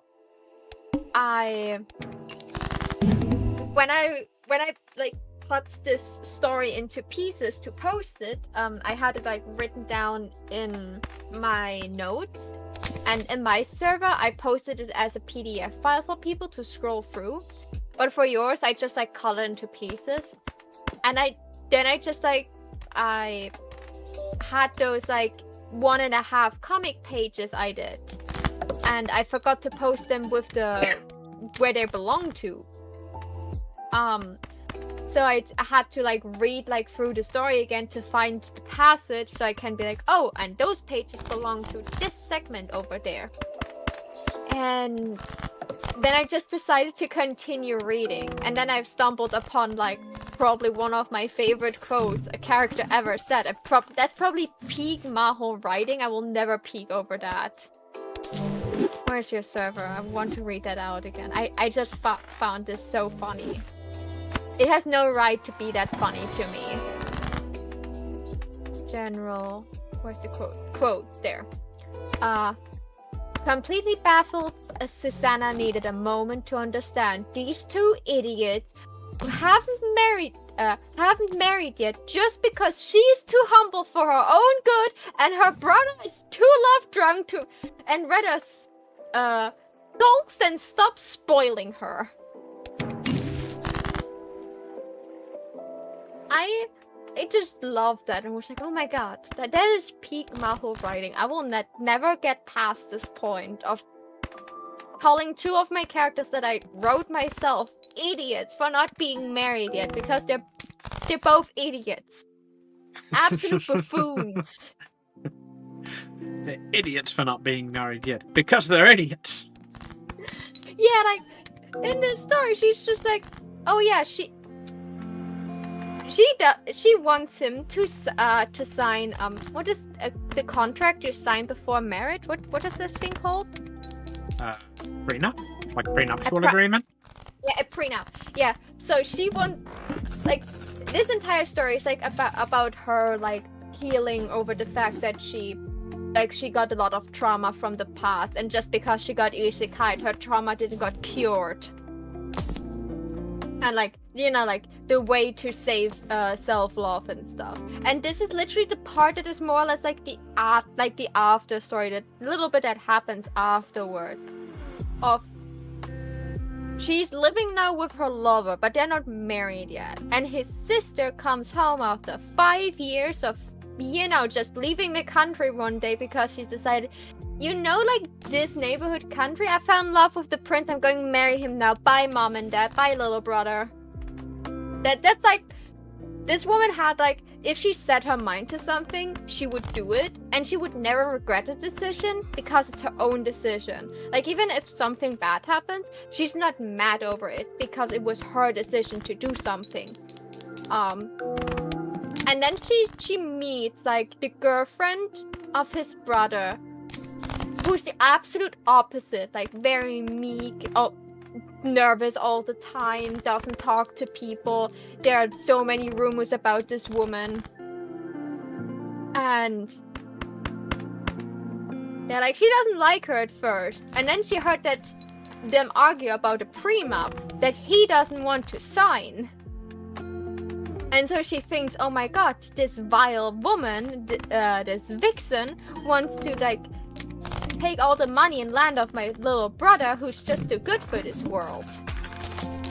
And then like she actually has a conversation with her and learns it's not that, it's the other way around. She wrote a prenup that says that if they ever divorce at some point, she would have no rights to any of the land. She would have no rights of any of the money. She would have no rights to anything that was like purchased or like obtained during the marriage, and she would not get any compensation afterwards, because she thought, yeah, no, like he's making all the work. Like it would be unfair that if we ever would split up, that he would have to take care of me afterwards too.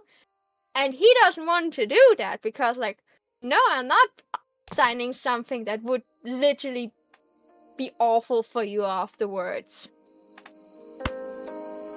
And when the sister finally realized it, she had exactly this quote. And she first thought about this, and then she said it out loud into her face and calls her an idiot. And like, you're both idiots.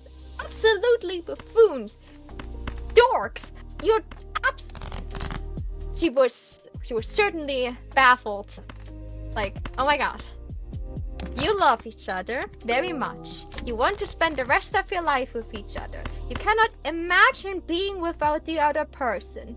The only thing that is missing is a ring. And you're not accepting the ring because you're too humble. And he doesn't want to give in because he prioritizes spoiling you. Good gracious. I love idiot couples like this. I love idiots. Maho 2025. Yeah, like, oh my god, that I need to... No, I'm literally about to die, like, right now.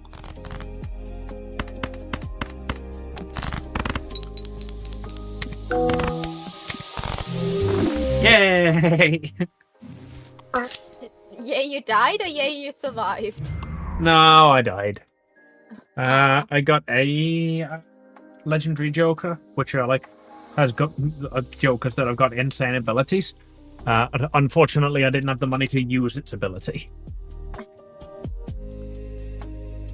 Also, you should be careful with the bikini that Amy wears. This is a very orange-brown, and it very fades into her skin. Fur. Whatever. Like, I know it's there, but I still had to squint a little bit. But the armor looks really good. Oh, thank you. That's what the client wanted, so the client can have an almost naked Amy. I think I need to toddle off, then toddle off you shall. Enjoy the toddling. Miss you.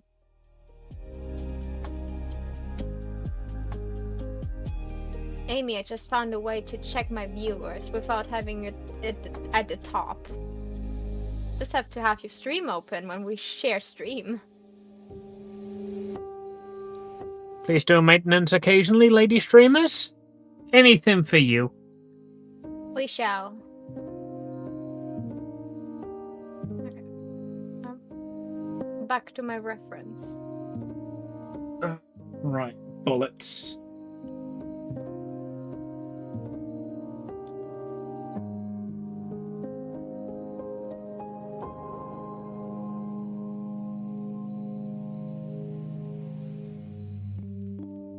Would it be bad? Like I skim read through like one of your stories a little bit, just a bit. Again, I'm not the biggest novel reader. I need to be really into something to read it, and usually it's fan fictions. I'm sorry, your friend is a degen that when she wants to read something, she goes to AO3 and be like, okay, let's look up if my favorite ship has a fan fiction that not includes sex. Fanfic readers. On shrimp, if you insist.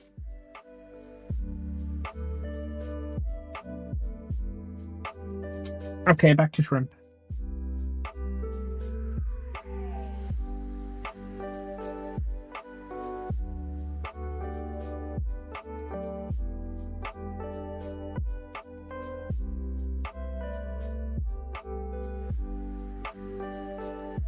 Like, the only thing you will find from me in there are literally those, like, glorified story recaps that are finished products in the end, because I'm awful at creative writing. But, like, finished products, like, I went through your tags that you had, and I was like, what do I put this under? Is this a finish or a work in progress? Because both is not correct. That's mainly just for, like, if it's got an ending, basically. So, like, hey, Yeah. like, I am, like, actively still working on this. It might never be finished. Or, hey, like, this is finished, but it's 70 chapters, and I'm not posting all of that in one go, so I'll do it slowly, you know? Ah, okay, then I was correct to post mine under finished because it has an ending written down. Yeah. It's just, like, it would had how many? Like, Over 2,000 words? It's the equivalent of manga dex. It is like completed works category. So you know that if you keep reading it, you will get to the end. Yeah. I hope you don't mind that. It took me, like, I wrote the story like on New Year's. Like, that's when I wrote this entire segment, like over the course of like from like 8 p.m. until like 2 a.m. Like from the last day of the year to the new day of the year. Honestly, I'm just happy people are using it. I don't mind what to put in it. Yeah, like I put it in my server, but because we had like to talk about like drawing just like one page, like an introduction page, for a webcomic of a story of us, like that we wanted to do just to see if people like the art style, if we like good with the medium and stuff, if that is something we could do in the future, just to try it out. And then I was like thinking, okay, I have so many stories and I cannot really decide which one I should choose. So I was thinking of just like writing this, writing them all down that would be potentials, and then just let people pick. And then it took me forever to just write in English, of course, the recap of one story, because I wrote the synopsis, but then I was like, yeah, but maybe someone wants to read the entire thing and see if that would be suitable for a comic, or if they would say like, no, like the idea sounds good, but like how you want this to go would not work well. And also that way, if I ever forget it again, I don't have like, I have like a variety of stories that I came up with, and I don't know anything about them anymore because it's been so long and I have nothing written written down about them.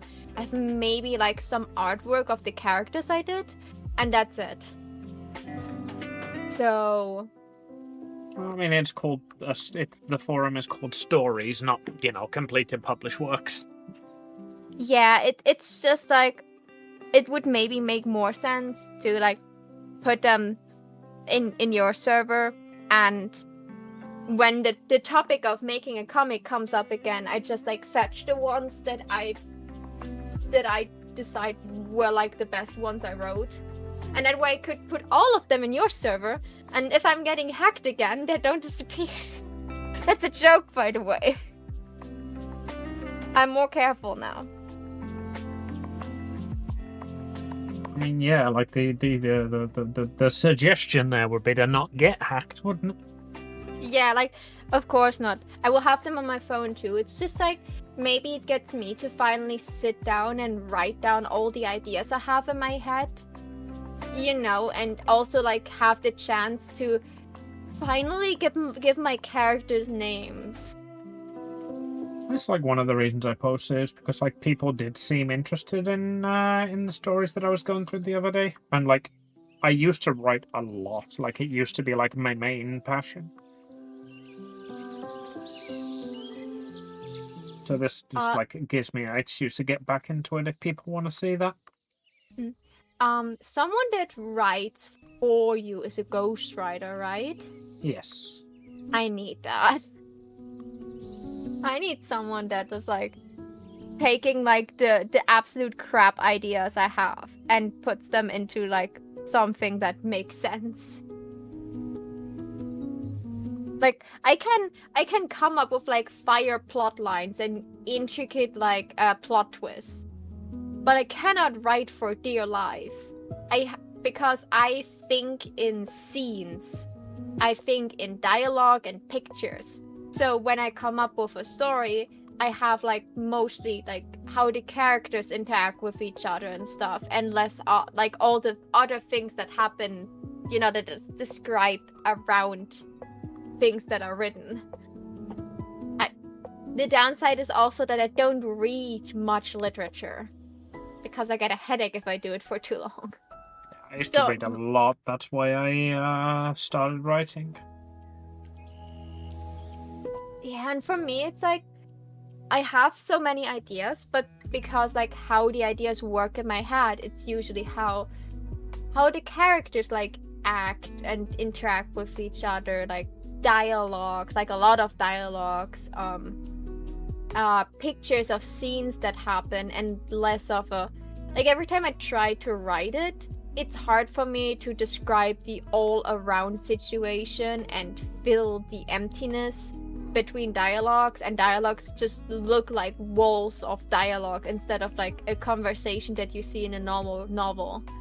So my medium of choice would be a comic, because that is how I could express my ideas the best.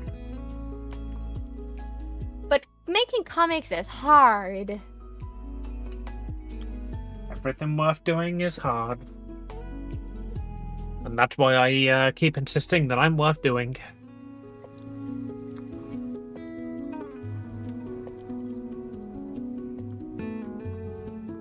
Says the newfound asexual. But yeah. It's like, I think I could come up with great things if I would have someone that would do the writing for me, and I would give them like the ideas, the character designs, the plot twist and everything, and they would write it down for me. I could just do more writing practice and maybe get better with it. But I enjoy drawing more. That's one of the reasons I transitioned over to drawing rather than writing, because, like, I'm better at writing. I enjoy writing. But I enjoy drawing more, and there's a lot more of a market for that too, so...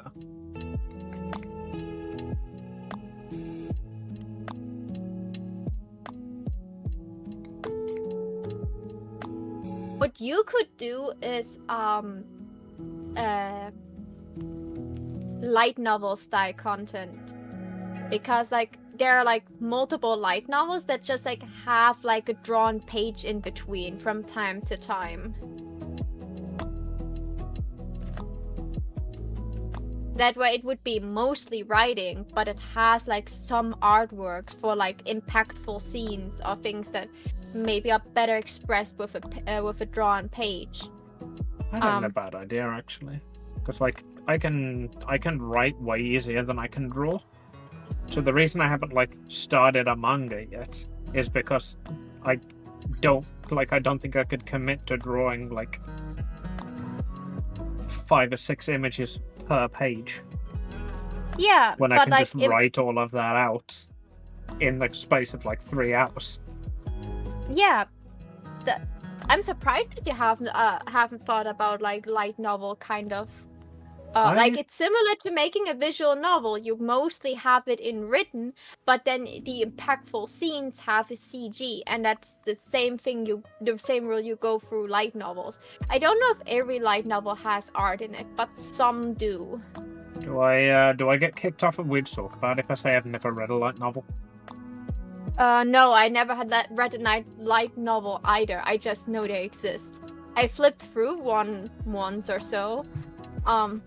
But then it was like, mostly book, so I wasn't really like. My mom owns like 2 light novels from Death Note. I can just like grab one and see if there's art in there. But I think I saw pictures from a light novel once, and it had like text, and then there was like the picture of the page that had like drawings there. There are also light novel style doujins, where there also sometimes is a picture in the middle. That's also why I know. But like that is like what I thought would be like something that could be up your alley, because you're good at writing. It would be too much for you to have like too many pictures drawn. But if you could focus on writing, and then you pick like the moments that are impactful to you or funny to you, or like would be better represented if you have like just a manga page or just a drawing of the scene.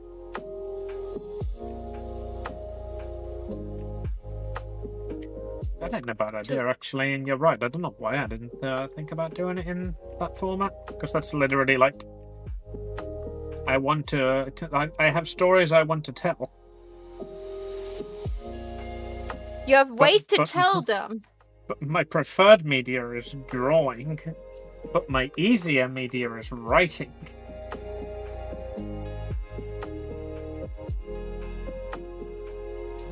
Shrek time! Shrek time! Accidentally in love. Apparently that line is way later in the song than I thought it was.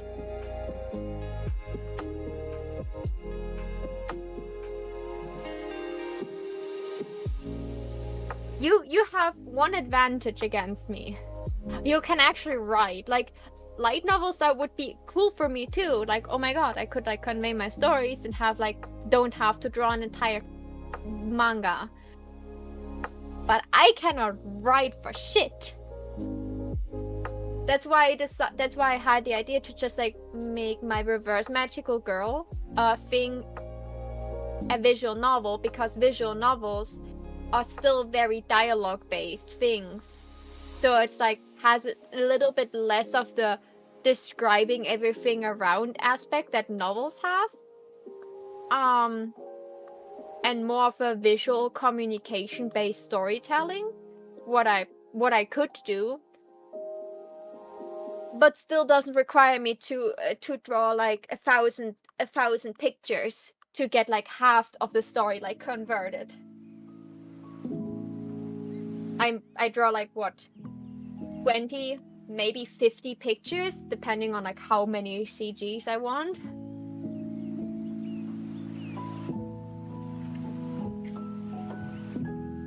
Hey, how are you guys today? I'm doing good. I'm finally cracking through some comms.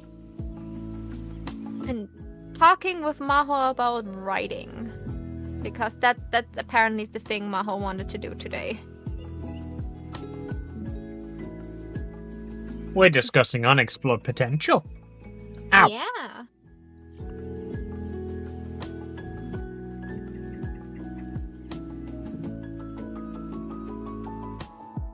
Like if you want to try it out, you could just like take a short story you have, like a really short one, like that is, and then just like do one art piece for it.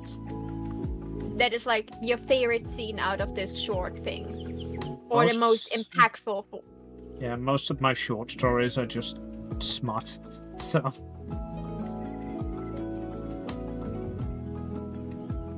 Do you think Danny would be angry if I just flip her so I can just like draw?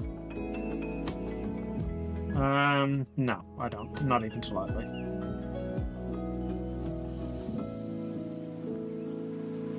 Because the reference I have from you is like showing her hair like the exact, like she's saying the exact flip way of how I'm drawing right now. So I was just like thinking, okay, should I flip her hair now?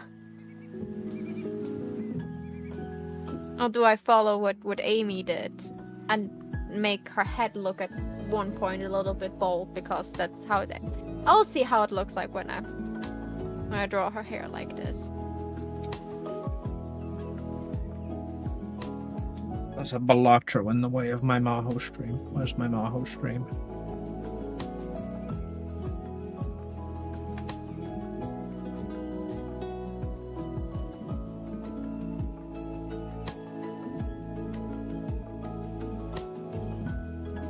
Yeah, so Danny's design was entirely made by me, with a little bit of input from her. So you don't need to worry too much about ruining her design. If I like this, I have the feeling this area will look bold.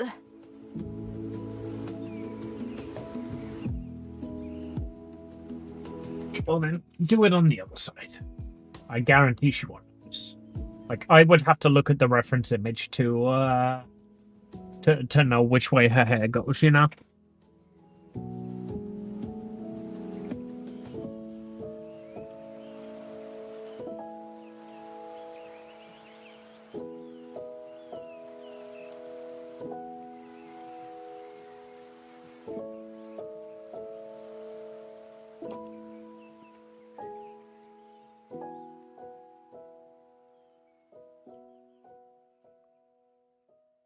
Maybe pull it off. Trying right now to pull it off. That is a very big eraser.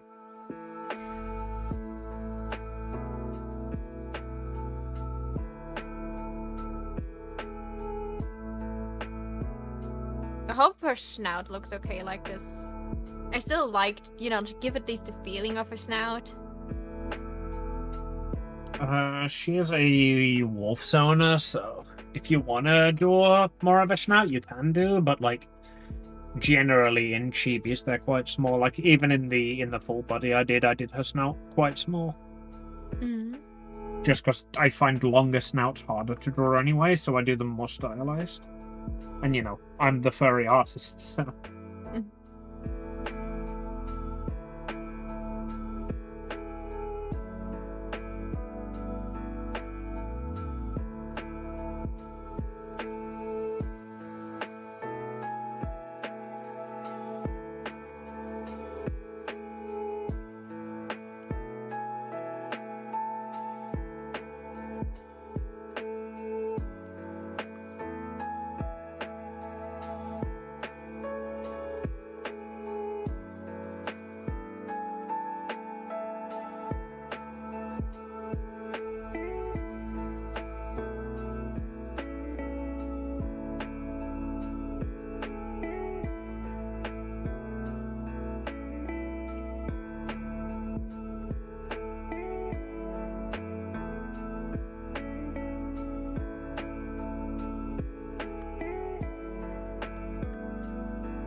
I'm making her fringe bigger and bigger with every stroke.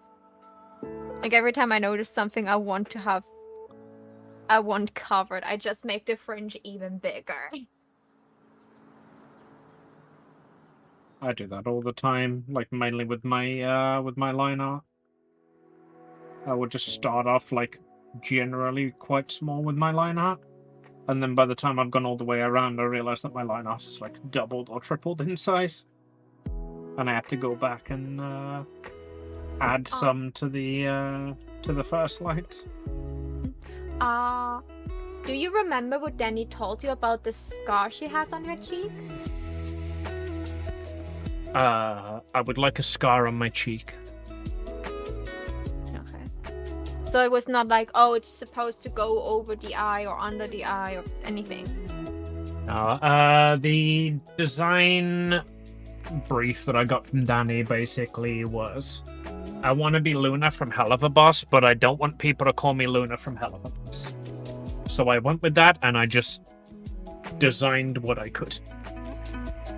I gave her the scar because she seems like the kind of typical girl who would like a scar. I gave her the pink, white, and blue hair. But she didn't want the pink, so I changed it to purple.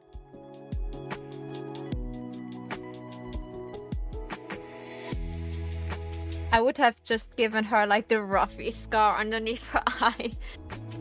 Seeing what big of a One Piece fan she is. I wish I'd watched enough One Piece to have said that that was the idea behind that scar, but like, no, that was just like, hey, you seem not like the other girls enough to want a scar. Follow your design because Danny said that this is now her official design, so... Yeah, she literally just paid me 4 character. Like, I literally charged her extra 4 character design on top of the PNG tuber. Mm-hmm. So she just paid me to design it. If there's anything you want to change, I am her official designer. So I allow it. Sorry, Danny, you're no longer a furry.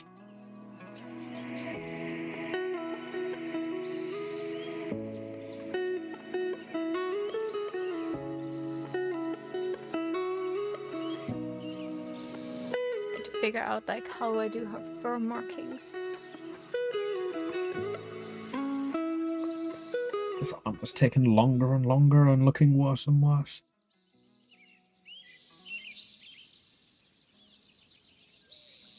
I knew I should have kept going with this yesterday when I was like still actively able to draw armor.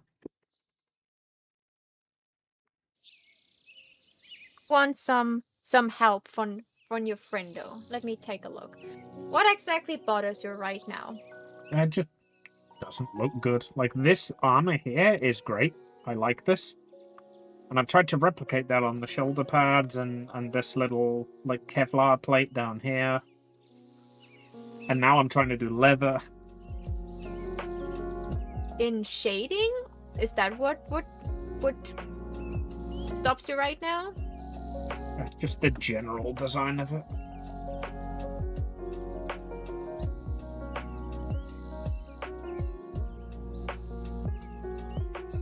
Oh, I did all that on one layer, fuck.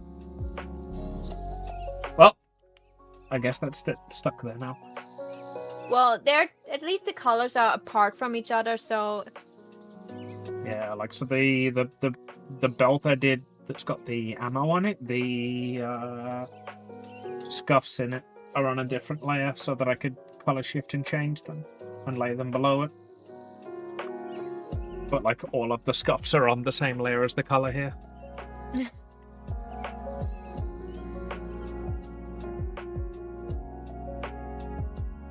It still looks good. I don't really know why you don't like it.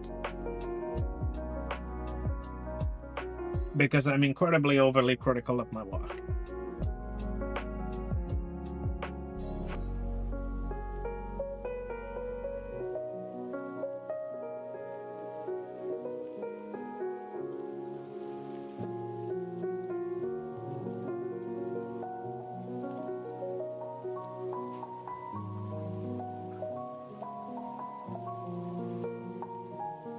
also feel bad that I'm better at drawing furries than people, so Amy looks infinitely better than Wolfie in it to come for Wolfie. Amy, just draw her like a furry and then don't draw a snout. That's all the difference. Don't you use my own logic against me.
None for Danny.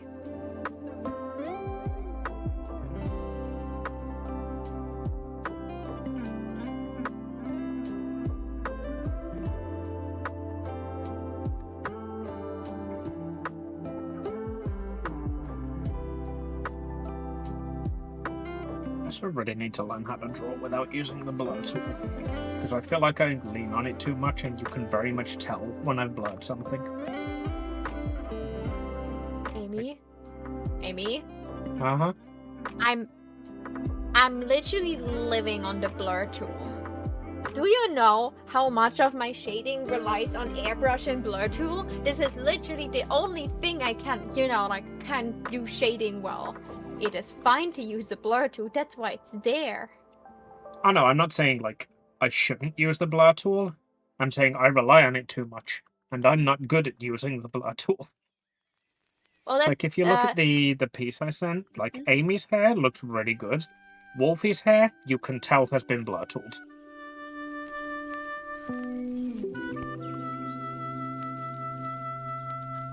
A little bit. That's because you do hard shading and blur tool, you know, like, people can see that. If you would do it like more, like if you would make it, if you shade Amy a little bit with soft shading and a little bit with hard shading, then it wouldn't make that much of a difference. Also, Wolfie's eyes look very pretty. Thank you. I was actually really happy with Wolfie's eyes. Do you know how to mix like blur tool and hard shading? Not blur, soft shading and hard shading. Vaguely, yeah. So the way I did this, Amy hasn't actually been shaded yet.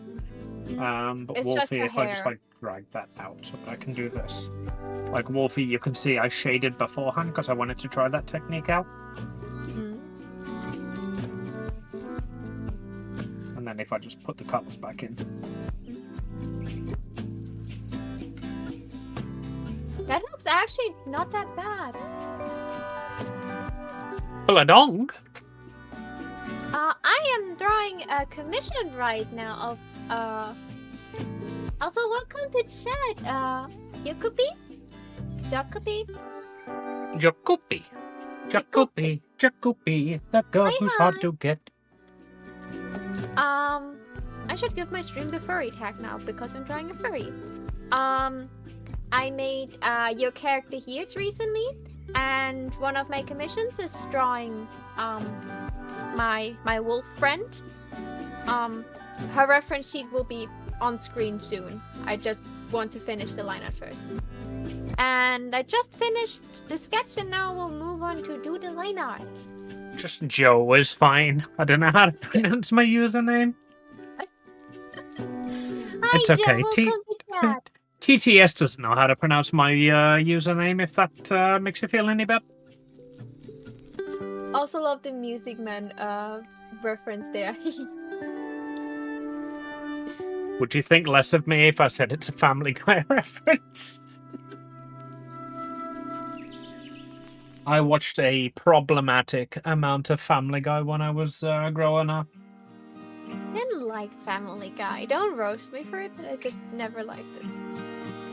It's one of those that, like, I enjoyed, like, when I was experiencing it, but I haven't watched it for, like, 10 years, and I don't miss it, and I wish most of my references didn't come from Family Guy.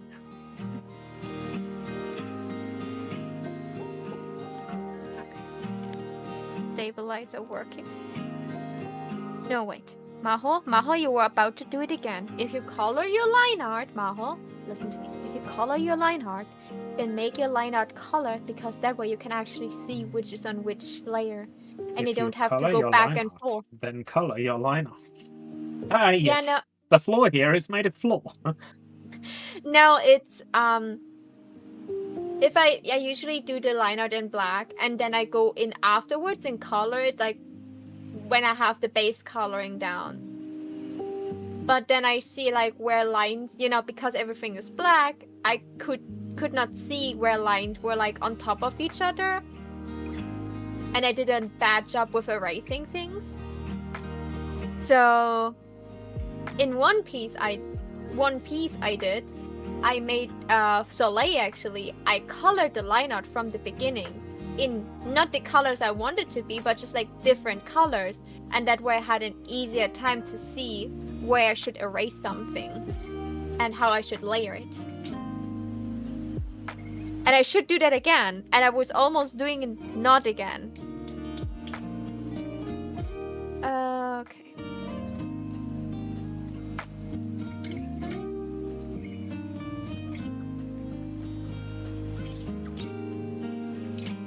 One Piece? It is the name of the treasure, yes. I think Family Guy is one of those shows with some good high points and some bad low points. Yeah, that's it, basically. Like, I thoroughly enjoyed it as just background noise, basically, that, like, I could watch the episode once, and then once I'd watched the episode, it was just something I could have in the background when it replayed tomorrow. So I watched a lot of them, a lot of times. And now looking back, I'm like, it wasn't great, was it? Forward to see how, like, they're bringing out the One Piece, which is just like a remake of One Piece, but this time better paced, because they don't have to fill in like 20 filler episodes because the new manga chapter is not out yet. So they're fixing the pacing issue. Let's see how many episodes it will get. I recently saw like a comment about that. Apparently, whatever happened in One Piece made it look like that everything up to this point would just not prequel. Amy, help me. What do you call like the beginning of a story? Prologue. Before you go. Prologue. Yeah, prologue. They were like, oh, so this was the longest prologue ever, but it would made sense. So Oda said like that One Piece is soon entering its last arc.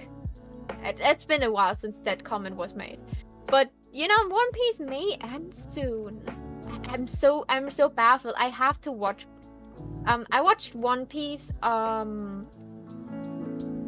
almost up like part of the Dressrosa arc. Like that's the most of One Piece I saw, and then I had like a hard time getting access to it. Oh yeah, I heard about that. So far I only watched the Netflix live action.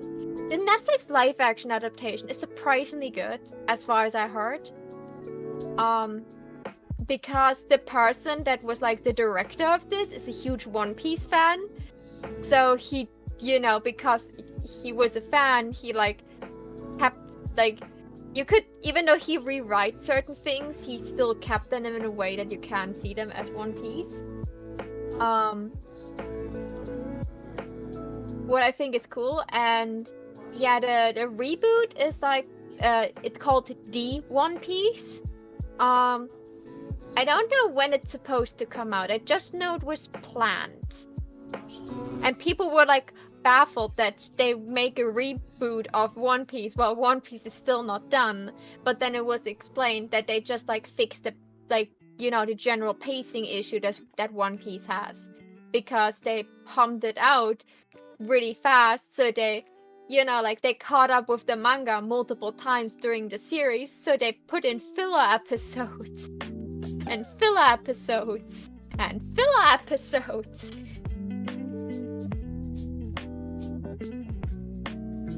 The One Piece sounds like He's nuts. Done Piece. That's a good one.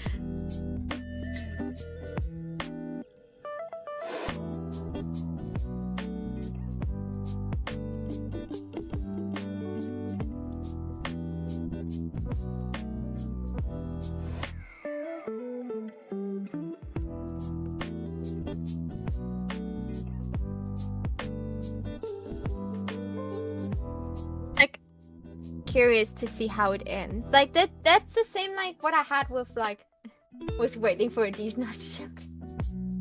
Welcome to my content and my collapse. I like the same was for Naruto. Like I didn't really watch all of Shippuden. Mainly because I watched Naruto on free TV, and I never sat down and actually just binge watched scenes that episodes that haven't been shown yet. But I certainly watched Naruto the Last, which is the end movie, because I wanted to know how it ended. I know that some Shippuden episodes are after the movie or shortly before the movie. That could be interesting, but that I wanted to know how Naruto ended.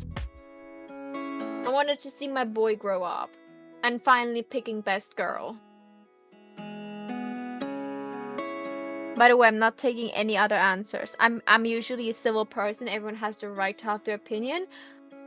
There's no other right opinion than thinking that Hinata is best girl.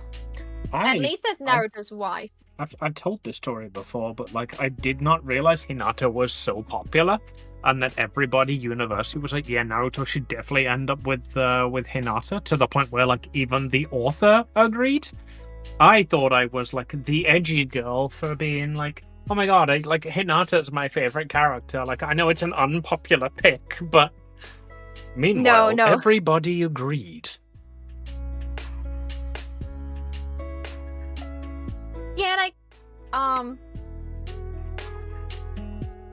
the funny thing is, do you know Sakura is based on the author's wife? Yeah, you've told me that during a Weeb's talk about, I think. I'll take your word for it. I haven't seen the show. I mean, you're not missing a lot, honestly. The big shows in anime are those are things. You need to be into them, especially most of the long-term things that are so popular are all shonens. Even me, I'm a very hardcore anime fan, really, really hardcore. One Piece, Naruto, Bleach, and Dragon Ball are the big ones. Yeah? Oh yeah. So, One Piece, Naruto, and Dragon Ball were the big three. Then Naruto ended at some point, and Dragon Ball is in a certain stage of always being revived. Then Boruto came out that we don't talk about. Bleach more or less was just cut short, and then they just picked it up again last year and made new episodes. Well, I think they just came out of the woodwork one day. Are you guys ready for the next episode of Bleach? And everybody was just what do you mean next episode? You finished 6 years ago. Yeah. You drunk? One thing I'm looking forward to that I learned recently, D Gray Man was like something that I watched like back in the days, like when I started being a newbie anime fan, and they just in German they just stopped I think even mid-season, they stopped translating it. So you just like you were just done with an arc, and then the new arc should begin. It was not even the end of the series. It was not the end of the season or something, and they just stopped translating it. So I never got to see the rest of the season. And then years later, they were like, "Oh yeah, we bring out a new season of Decreman." I was like, "Oh my god, what? You're finishing Decreman?" And just like a couple days ago, I learned Decreman, the manga, is still not finished. So I cannot even say, "Oh, I just catch up with Decreman and finally know how it ends." No, no one knows how it ends. Curse you. D Gray There's Man something was my like my best friend's like favorite manga. Yeah. I really like D Gray Man. I literally made an OC for D Gray Man. That's how knee deep I was in with my friend back at time. Especially my friend was like, she liked 2 characters, and because, you know, I'm the passive friend, I let her have them for shipping reasons. Like, one was her brother, and I didn't like this guy, so I didn't want him. And the other one was Alan. I really liked Alan, but she wanted him. So I said, okay, I take your Abby. I like him too, I guess. Now looking back, one of the best decisions I ever made. Like, have you seen that one? Damn. The password. Ooh, that's me too. There's something intimidating about getting back into old shows. So a lot of the shows on my to watch list are newer shows like Spy Family. Yeah, like I completely understand that. That is very valid, especially like really big hitters from the past are like insanely long. And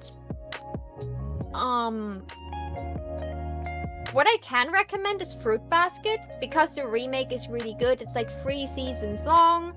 It is not too much. You don't have to watch like the you know, the not remake to get all the story. They were very faithful to the original manga material and finally covered everything and didn't like rewrite half of the stories.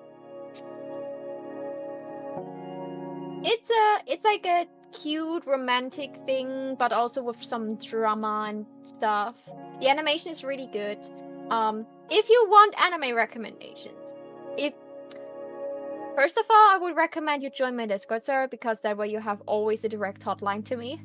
The other thing, give me genre you like and 20 minutes, and I make cater to you a list of things you may like. I am certified queen of anime. I literally did an entire game show. I did an entire game show where my knowledge about anime was tested against some other participants, and it was a close call, but I won it. So I'm the queen of anime. I know them all. Yeah, one of my proudest things I did. I definitely will probably make mid-year or end of the year another game show again. Probably also anime related, maybe gaming related. I'm not sure yet. It's a lot of work. But this time I probably won't be a participant. I will probably only be the host.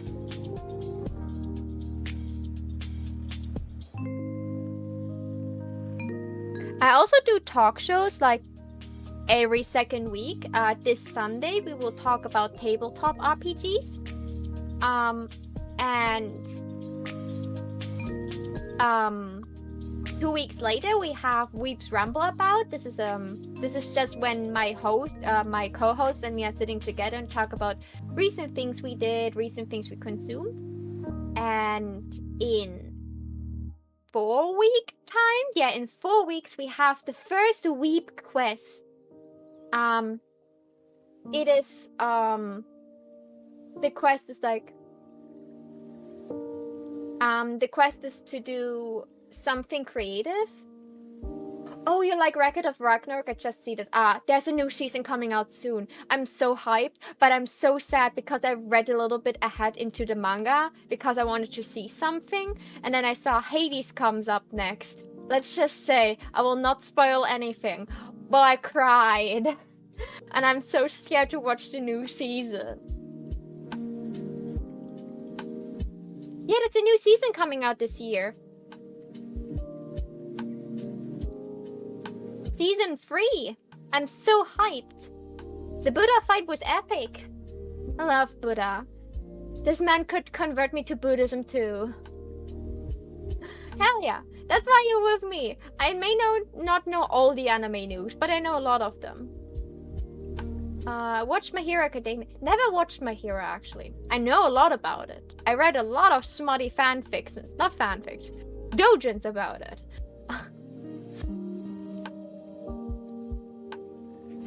Yeah. Oh god, Buddha. Oh yeah, Buddha and Gojo are like so similar. I love Buddha. Just the absolute... The amount of charisma this man had.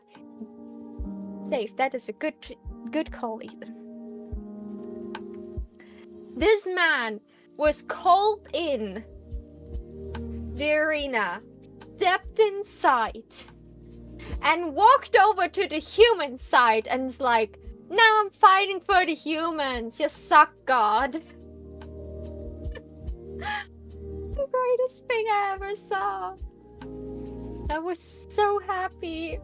Especially after the whole thing with Adam, and I was very upset over this.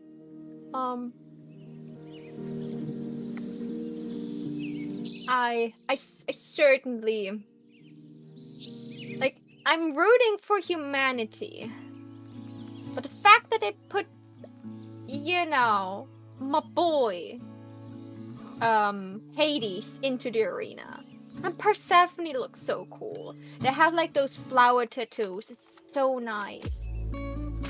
Like why Hades? Like, yes, I like Loki too. Loki's great. I hope they don't put him in the arena too, because then I would probably have troubles rooting for someone. The whole Hercules thing was already like tear-jerking enough. What? Next thing they're pulling out Apollo! I don't know that. Actually, did they show Apollo's Apollo? pulling out. Somebody told Alexei. Yeah, like I think Hercules would have done the same as Buddha if Buddha was before him. Or right up to Loki and said, so what if I'm a traitor? What are you gonna do about it? Yeah. The absolute balls Buddha had. Okay, let's do some research. Just so for you to know, Hades and Apollo are my two favorite gods from Greek mythology. I have other ones, but those are like my two favorites. Interested to see Leonidas and Nikola Tesla. But yeah. Yeah, I didn't read the manga. I was just looking a tiny bit ahead because I was curious what's like going on with Buddha and stuff. And then I just found, and I looked what other gods showed up. So I found Hades, and then I knew exactly what happened because you know it spoiled me. Okay, record of Ragnarok, and then we will look for Apollo. Like oh god, he is showing up in the manga. I mean, they're putting my boy into the arena. I'm just scared to look up if he dies. What's so hard? Maho, what have I told you? Don't love things, they'll die.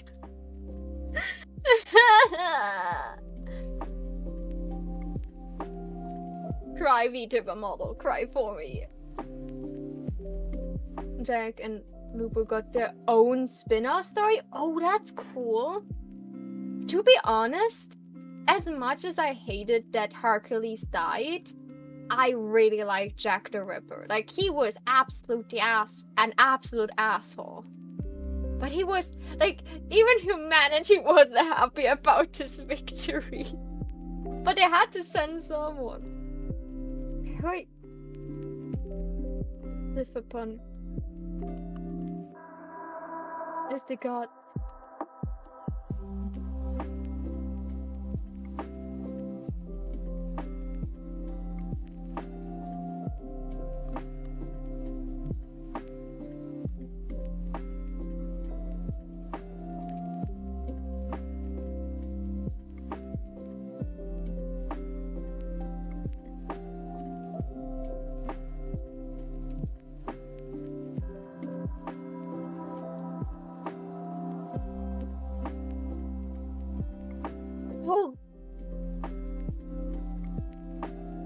Well, aren't you cocky? If you're going to talk to me, you first need to kneel and then poses. That's so Apollo, a god. I root for humanity, Apollo. Apollo, you're making it hard for me, you know? Like, Aphrodite's bosoms already made it hard for me to root for humanity from time to time. Yeah, Jack is so cool. Aphrodite's bosom made it hard? I thought you were ace. Yeah, but have you not seen the very popular meme of, like, this woman just having her breast held by two men? That is Aphrodite from Record of Ragnarok. She's not wearing a bra. She has two servants that are holding her breasts for her. Ah, yes, I googled it and I remember now. Hades, why are you hot? Let me find a picture. I think. By the way, is he fighting with?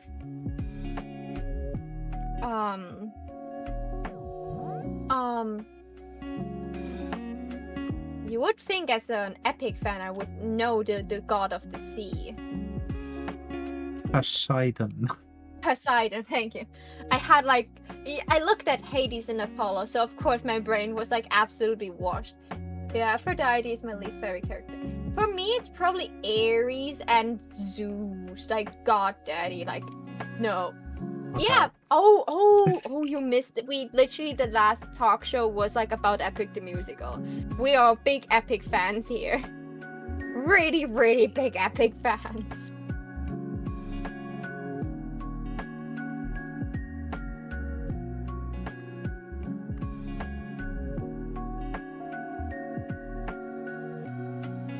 Yeah, it looks like the weapon he's using is the one Poseidon used, and I'm not sure if that's true, but it certainly looks like it. Okay, let me find like a good P. Oh god, this is fan art, but I don't care because I will send that to Amy because I need to save it somewhere on my phone. Open. Ruthlessness is mercy upon ourselves.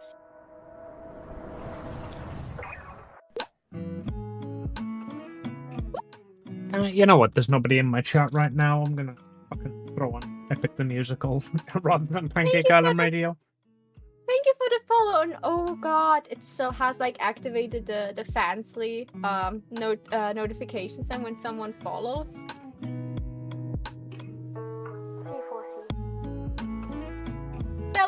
She said, "Let's go! Thank you so much for the follow. Welcome to my little paradise. I hope you find some happiness here." I will continue drawing in a moment. I have to first over Hades. That is very important to me and my mental health, so give me a moment. I don't think anybody will fault you for that. Don't worry. And now let's find Discord and send Amy. Literally, when I designed Hades, or when I was thinking of Hades for our D&D campaign, I recently learned how Hades looked in Record of Ragnarok, and I had a hard time to actually draw Hades without making him look like exactly like this.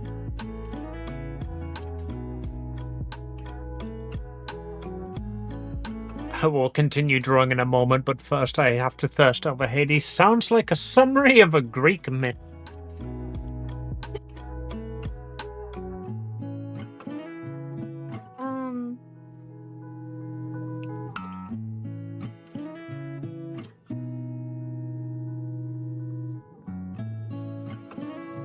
D&D just DM'd a session yesterday. Hi, yep, that's me. I'm the DM.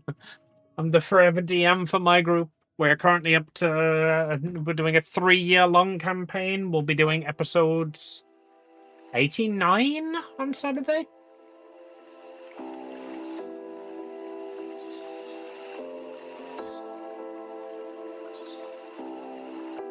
Yes, damn. Yeah, like, I wanted to do a 0-20 campaign.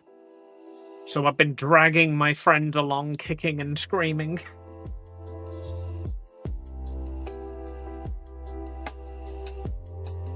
All like level 17 now? Level 18, level 17, right? 17, yeah.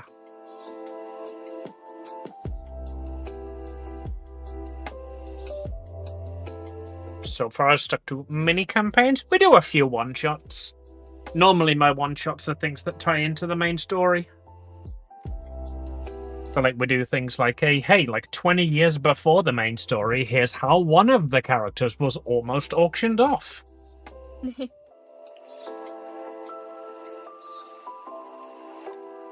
More recently, we did a one-shot where all of the characters failed a check to get their memory adjusted. Except I told them they passed the check to get their memory adjusted. So we did a one-shot, which was just like, hey, like, do you guys you send me a backstory for if you had had your memory adjusted, and we'll run that campaign. And then we dropped at the end that like, hey, by the way, you guys actually failed that check. I fudged the DC. Congratulations, your memory has been unadjusted. You've solved the puzzle. Yeah, we are fighting gods right now, but our big BBEG is someone that can break the fourth wall. By the way, frick Wally. That's actually a really good example for like not an underutilized power, but like the reason Wally can break the fourth wall is because I gave that power to Hot Topic Guy as a joke. And at level 4, it was meaningless.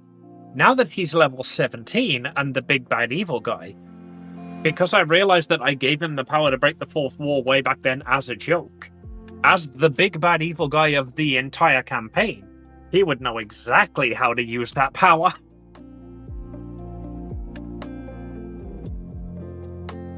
Wall breaking villain is a fun concept.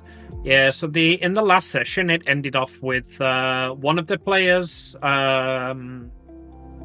was DMing basically, and I was playing Wally.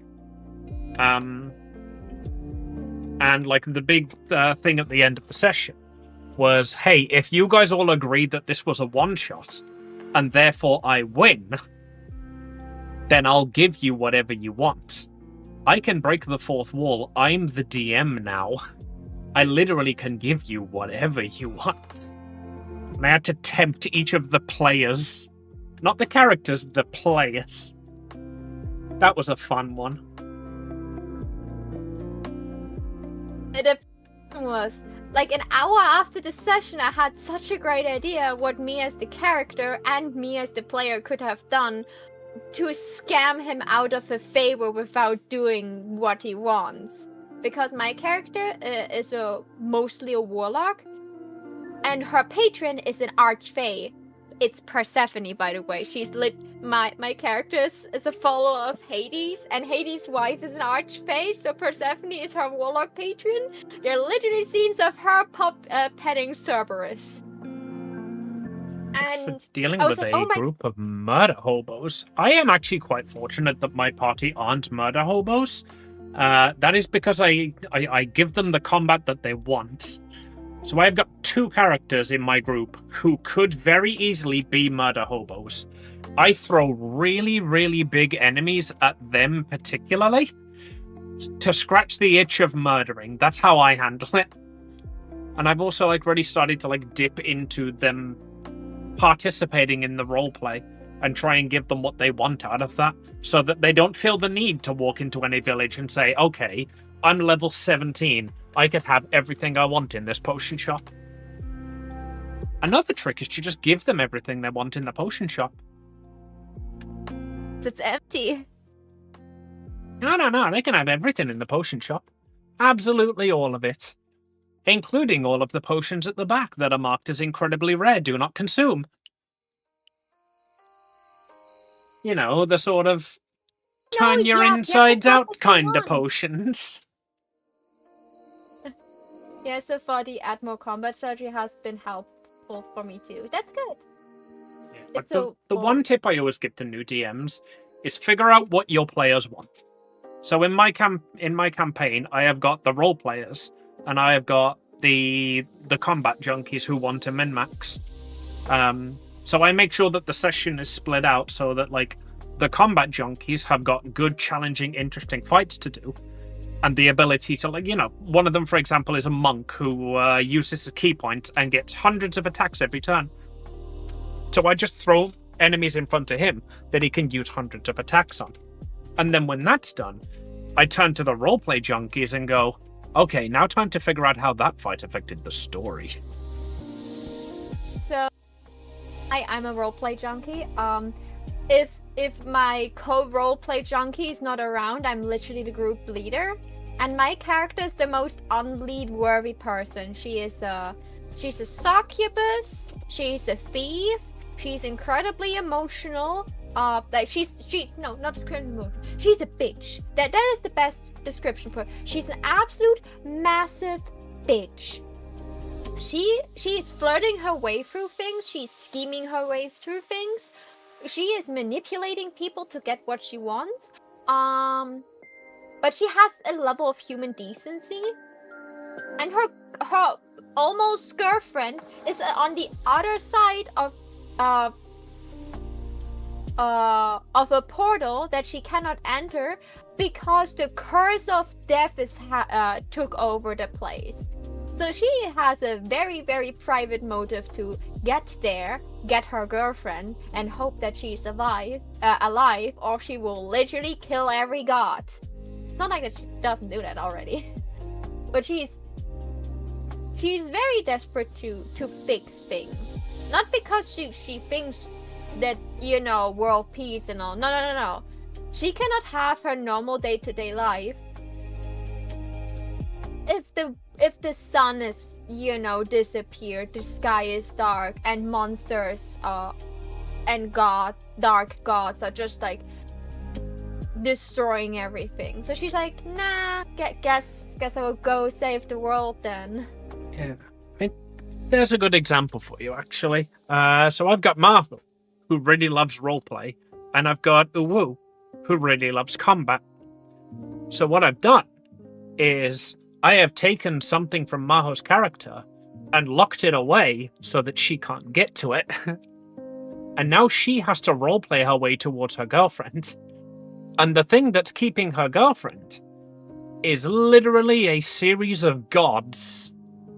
Now, can you think of anybody who is really into combat and likes to punch things with lots of HP that might be useful in combating a series of gods? My character has now become the strategist who is literally just learned everyone's like advantages because her magic is mostly mindfuckery magic.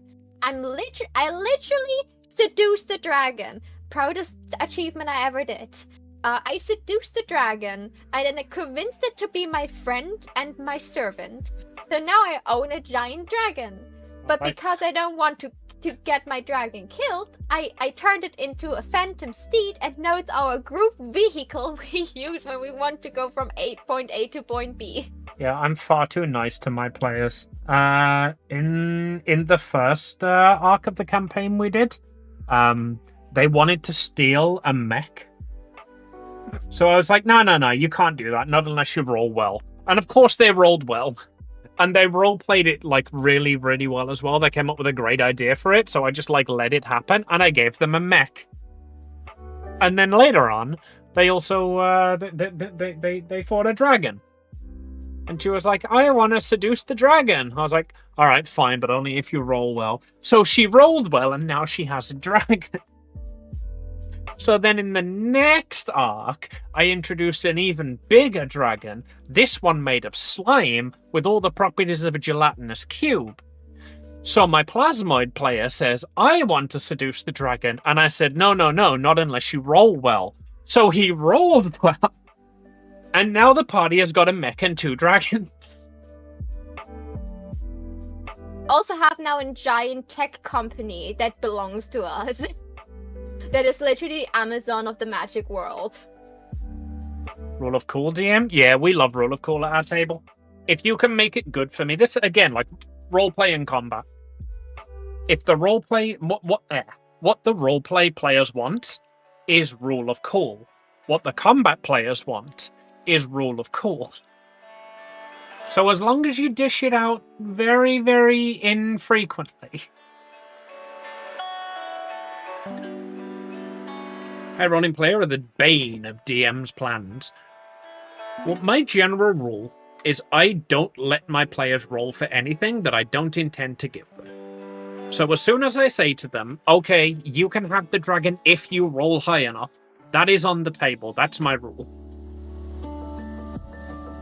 Like, my players know that if I'm not going to give them something, I just won't let them roll for it. But funny is as funny does. Oh yeah, the last session we had so many nat 20s and nat 1s.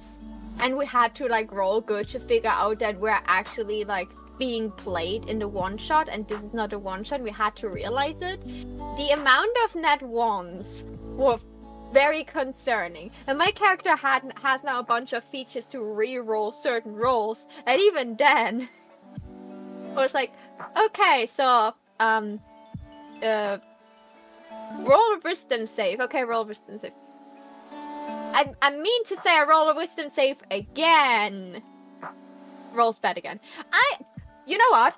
No, my character would know that. I will roll again. How many luck points do you have left? 1. Well then, good luck then. It's very fun. Locking them out of stuff even. No bad locking them out of stuff if it messes with my own story. It's more of a case of, like, this just would not happen. So if, for example, one of them were to ask to, like, yeah, can I seduce the big bat? I'd be like, no, he's gay. Literally would not happen. And that's not me pulling that out of my ass, by the way. That is an established in-law fact. My big bad is gay. When is he actually gay? Since when did you make this plan? Since I hinted that Evelyn would flirt her way into his office? No, he literally spent all of last session flirting with Layla's twin brother. So since then he's gay? Yeah. I was like, I don't know when this happened, but it happened. He's gay now.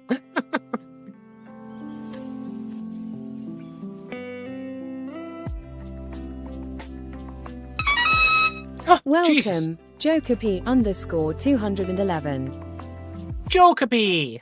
What if a male PC wants to do so? Well then, it's entirely possible. But they would have to commit to it.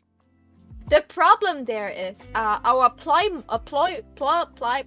slime gender not neutral character. He's heavily asexual. Our monk is heavily asexual. That is also male. And then the rest of the party is female. Even my succubus is asexual. She's just not aromantic. She fucking hates sex. She's just like she doesn't want to be succubus. That's why she became a thief. She's scamming people left and right to get her life energy she needs from time to time. Thank God she's a tiefling, so she's not actually a succubus, so I don't have to roleplay in that she has to like hug someone and suck out their life force. But to be honest, she would probably still do that. Like, just like pulls over like one of the soldiers that is serving her at the moment, like, come here, you have to do a very important job for me. Hugs them, gives them a very intense hot kiss. The person faints and she's like, I feel refreshed. Now let's do battle.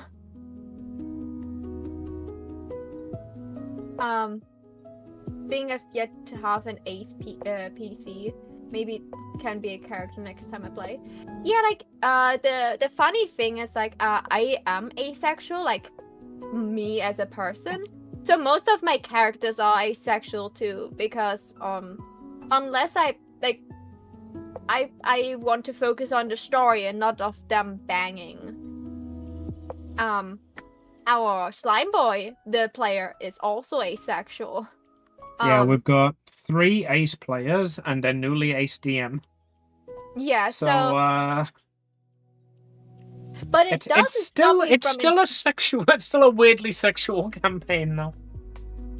Like I am playing the most sexualized character in this group. Wait, let me pull up a picture of Evelyn. Not that one, not that one. No, of course not the list. Don't worry, I will not pull up the porn picture I drew. By the way, hi, I'm a not safe for work artist. You can be ace and still like sexual themes. No, what do you think, Amy? The neutral one or the one in the cocktail glass? I might as well pull up both. It's not costing you any.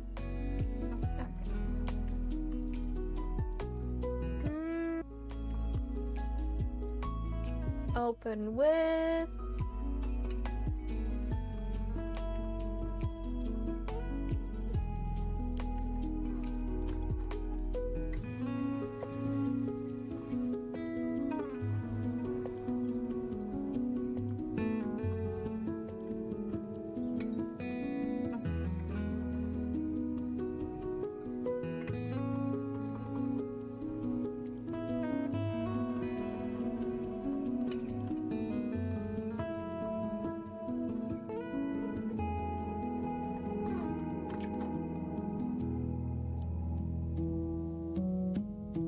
Shall I have any instances of introducing a real world thing into this fancy world? Like, this celebrity is canon now? Well, my main villain breaks the 4th wall. When he was level 4, he was just supposed to be, like, a minor lich. He had his lair was completely coated in skulls and cauldrons and books and drapery. So the party walked in and called him Hot Topic Guy. And we all just looked around just like, do we have Hot Topic in this world? We fucking do now, and this guy shops there. Player back then, I joined like 2 sessions later after he was already established to be Hot Topic Guy. So my character just called him that too because I didn't know his name. There's now a band in my group squad named the John Bovey. My guys love to make the like D&D version of that joke. I can't think of an example off the top of the head, but things like JDHQ is Amazon, Amy. JDHQ is Amazon. No, I mean like more subtle than that. Like they will regularly mention like major movies as stage plays. Like, yes, the great bard Rebecca Black. You know. Oh, this character art is from like 2022, and then I redraw her again like in 2024. Like. Look at her. Isn't she gorgeous? I love Evelyn. She's like one of my favorite characters I ever created. I had more character. She's literally dating my previous character. She's like sitting in a cherry martini. I even cosplayed her. I should really like cosplay her again and this time make photos, but I have this entire cosplay. She even made the horns. Yeah, I made the horns myself and the jewelry in the horns. That's why the jewelry looks like a bit wonky, because that was the first time I drew this, and... Oh no, okay.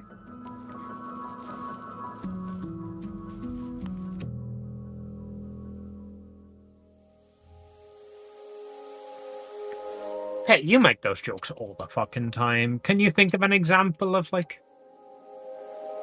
the like real world jokes in D&D that we've used? Think about it. Oh, fucking, I'm an idiot. How the hell did I not remember the wizards on the coast? Yeah, just wait for them to be back, and then we talk about the wizard incident.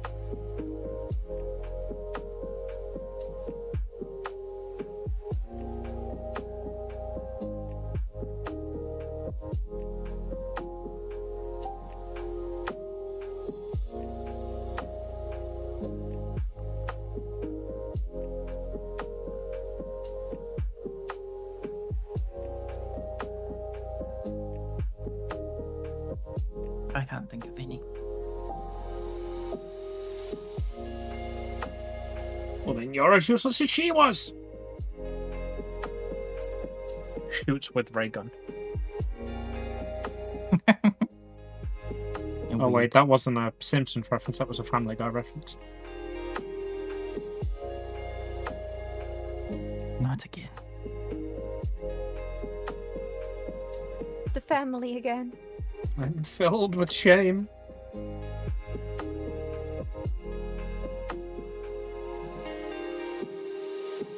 Why do I feel like that's a Family Guy quote?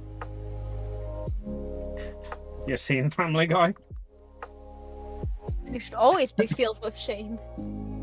Okay, wait a second. Same car keeps driving past my window. They must be doing loops around my neighborhood. We are back from maps.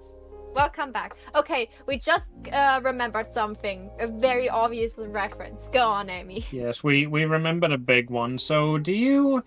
were you playing D&D when the open gaming license scandal happened?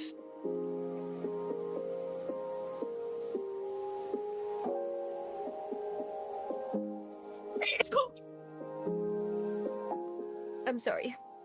You will be. I was not, but I know of it. Well, when that happened, as I said, my plan with D&D was always to make a 1 to 20 campaign. And then they brought out these rules which massively fucked over, in particular, streamers and content creators. So we took a while in D&D, and we or out of D&D rather. We took a while. We went and tried other systems before we eventually voted and came back to D&D. But the way that we left the campaign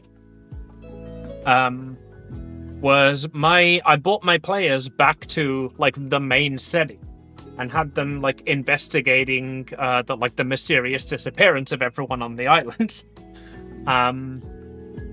And they eventually managed to track the source of the disappearance to a small shack on the edge of the island, filled with 4 wizards.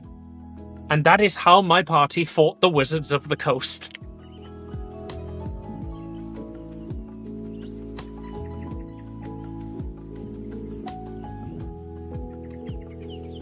Wizards of the coast. We did awful things to them. We tortured them.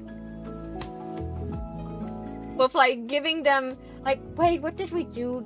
I think gave them very lukewarm tea that was not good, very cheap lukewarm tea. And yeah, so we should preface that with myself and my brother, one of the players, we are British. We are very into our tea. So when I was like, how do you torture these wizards of the coast? He was like, I give them lukewarm tea.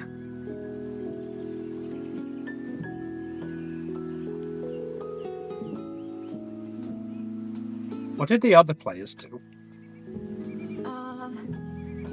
I think I gave them soggy cake. I seem to remember bad garlic bread happening as well. I'm sure, you stopped us when we were trying to torture them. We started to get creative with the ways we could torture them, and then you were like, yeah, okay, we will stop here. One of my players is so chill IRL, and so are his characters, honestly. but he had some of the most brutal kills. Yeah, so my characters like are very versatile because I like role playing. But even though I try very much to get like at least one win-max character, I'm awful at doing that. So my characters almost do no damage. So every time I do kill something, I start to screech in euphoria. But I gave up trying to kill things. I just settled for the support role. I'm just not the healer because why would I? Should we just forget that, like, the second time one of your characters was introduced to the campaign, it was to flying kick a dragon? Okay, yeah, but you gave me this kill on a silver platter so I would continue playing. Did it work? I think I would have still be joining this even if I didn't kill the dragon. I came back to be a healer to pick up some of the people that were downed. Not to, like, get the final blow. Even though it was an insane character introduction of her again. The last time she backstabbed the people, and this time she came in to save them. Javelin to the nuts. Ooh. We had Eden over here played a bear that tried to bite off the nuts of a dragon. It's literally just a bear. Oh, I very vividly remember it. That's one of my favorite little jokes that we've had in the campaign. Eden wanted to play a different character, so she rolled up a druid. And the party met her as a bear, and I just never managed to do enough damage to her to knock her out of wild shape. So for like 4 episodes while she was trying this character out, she literally just stayed as a bear the whole time. And just the like caveat, didn't actually talk. Yeah, the caveat is she was trapped with one character in a separate space for a moment, and she leaned in and said, "No one will believe you." And since then, the character tried to convince us that the bear talked, but everyone was like, "Are you stupid? It's just a bear." It's literally just a bear. What the fuck are you on about? Dragon these nuts. No one will believe you is crazy. That legitimately is one of my favourite moments in the whole campaign. Because, like I say, the build-up for that was like 3 or 4 episodes of just not role-playing at all, basically. Just, I follow the party along, I'm just a bear. I go to the diplomatic meeting of strategic minds on how to fight this war. All right, I forgot about that. Yeah, we brought it back as a recurring character before the final arc.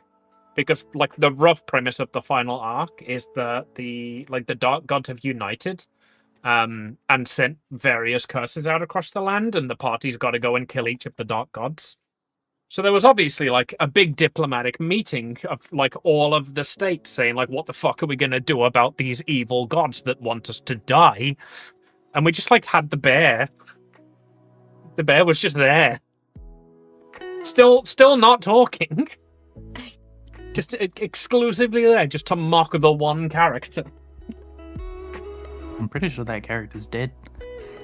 That character is not. Yeah, they're not dead. They're retired. So they drank from the potion that created you, and then they slowly got more and more fox features the more they leveled up. And when they were wanting to, like, change out his character, I was like, all right, you know what? That's a pretty decent time. Your character is now entirely just a fox.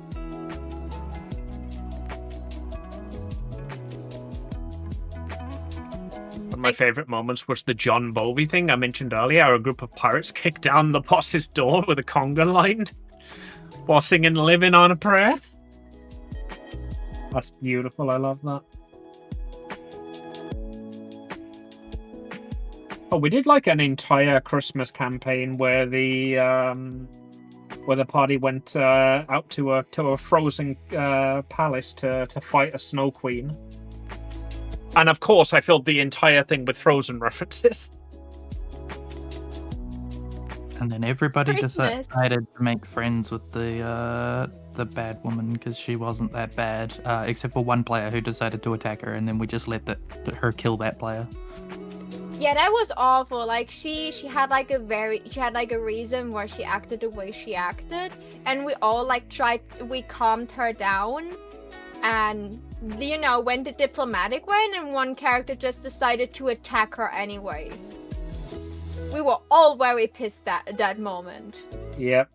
That was one of my favorite actions have consequences moment, because this character was supposed to be fought by the entire party. It was balanced for the entire party. So when she attacked him, she had an ability that the other party members had to go and interact with him to free him from. And of course, he'd just gone against their express wishes, so they didn't, and he just died. I still love my Charlotte, my cat girl maid cat girl barbarian with the famous quote, "It's not my fault that the world is strong and brave warrior. It's not my fault the world is so cold." Because she was cold. I love Charlotte. She was such a tsundere. I really want to go through all of the old one-shots and just, like, revisit those characters at some point and see which ones I can just add as references to the last, like, 10 episodes. By the way, I know I told you afterwards, but did you notice who was, who Charlotte was admiring and was, like, trying to aim for to be like? Any fun homebrew stuff? Oh god, did we had a lot of homebrew? Oh god. So what was all homebrewed, Amy? Except for literally all the crossbreed races we had. Oh yeah, I've literally got like so the premise of the original campaign was that the party had to go and investigate like a mysterious company and find out what they'd done with the prince of the island. And then they found that this company basically was just making furry crossbreeds. So I actually started up like that entire. I started up that entire race, like as a D&D race that the players could pick. We also use custom stats. We have a couple of extra stats like charm, technology, a wrist rest, and an unshrim, memory? if you insist. We have charm, technology, spirituality,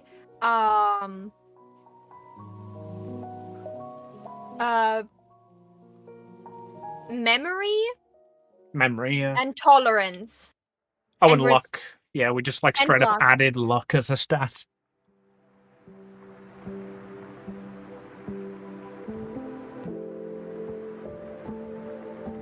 How you doing, Izzy?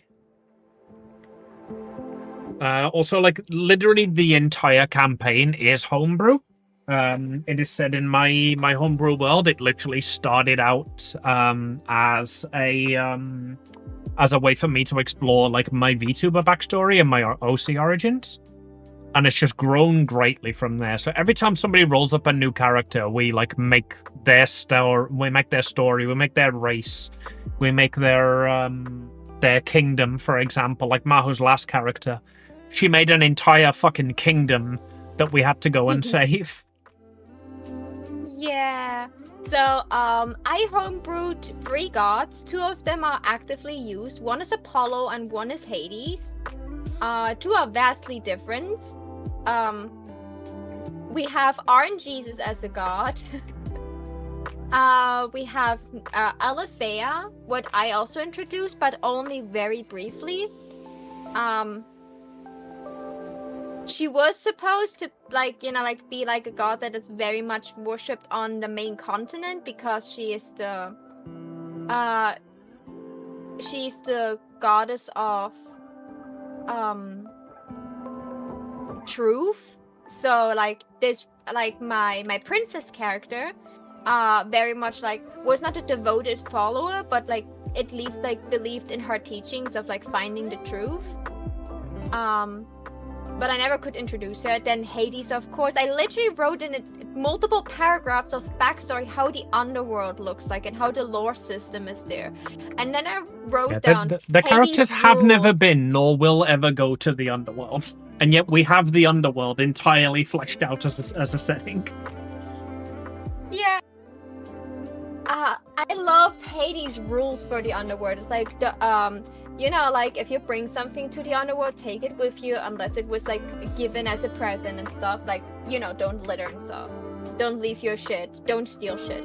And then the rules get awfully personal. Like everything in Persephone's garden has to stay in her garden unless it was given by Persephone's hand.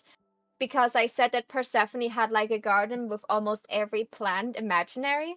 Then like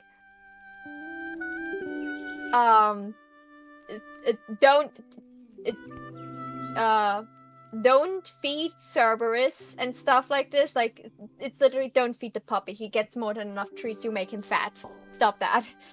And one of my, I think the last rule is like, no one shall use Hades' name in vain.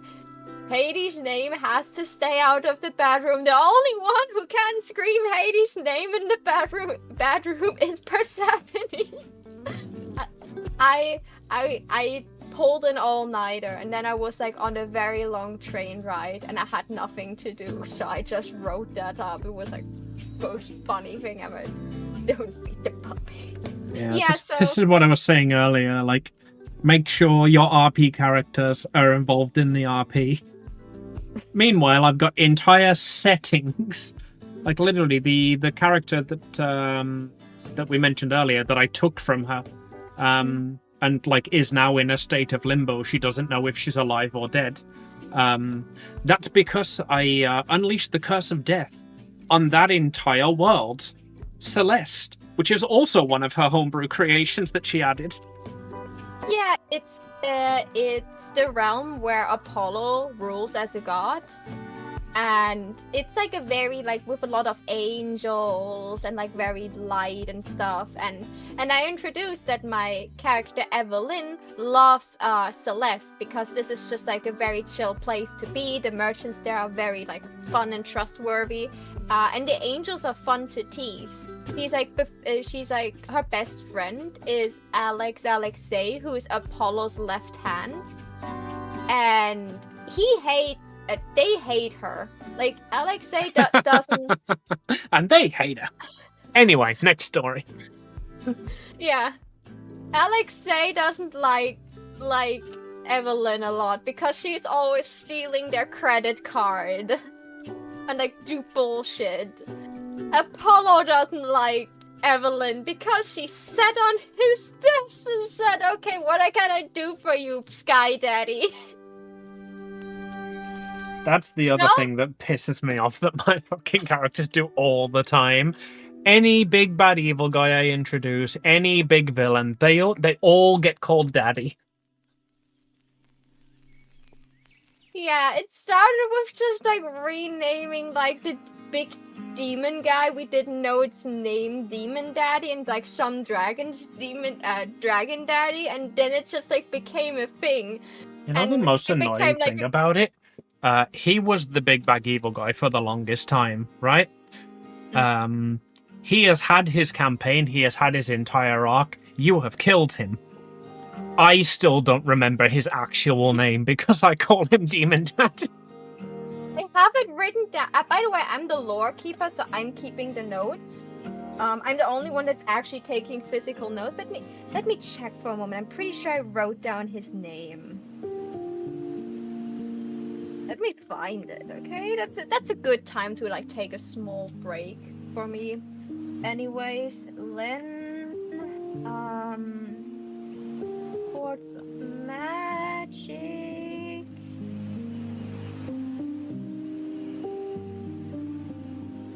Oh yeah, Metal Gear.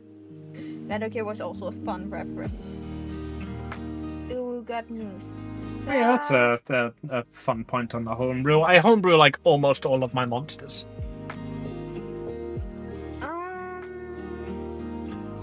the Fury of Farinal was before that. Hunger of the Flesh. Yeah, it would have been the end of the Hungry Flesh.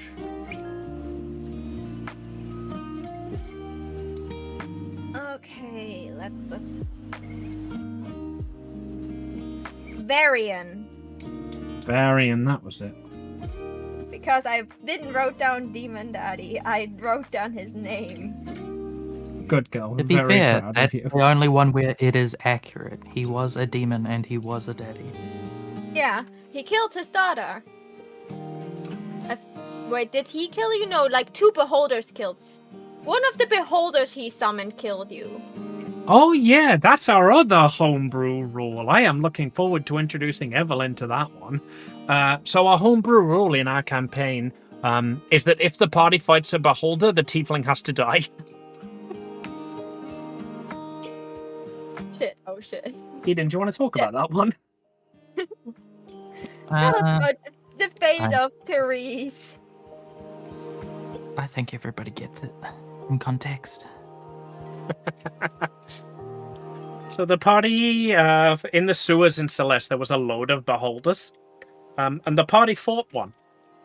And one of the beholders hit Therese with a death ray, and I started talking about nerfing it, and she said, and I quote, "Don't you dare nerf it.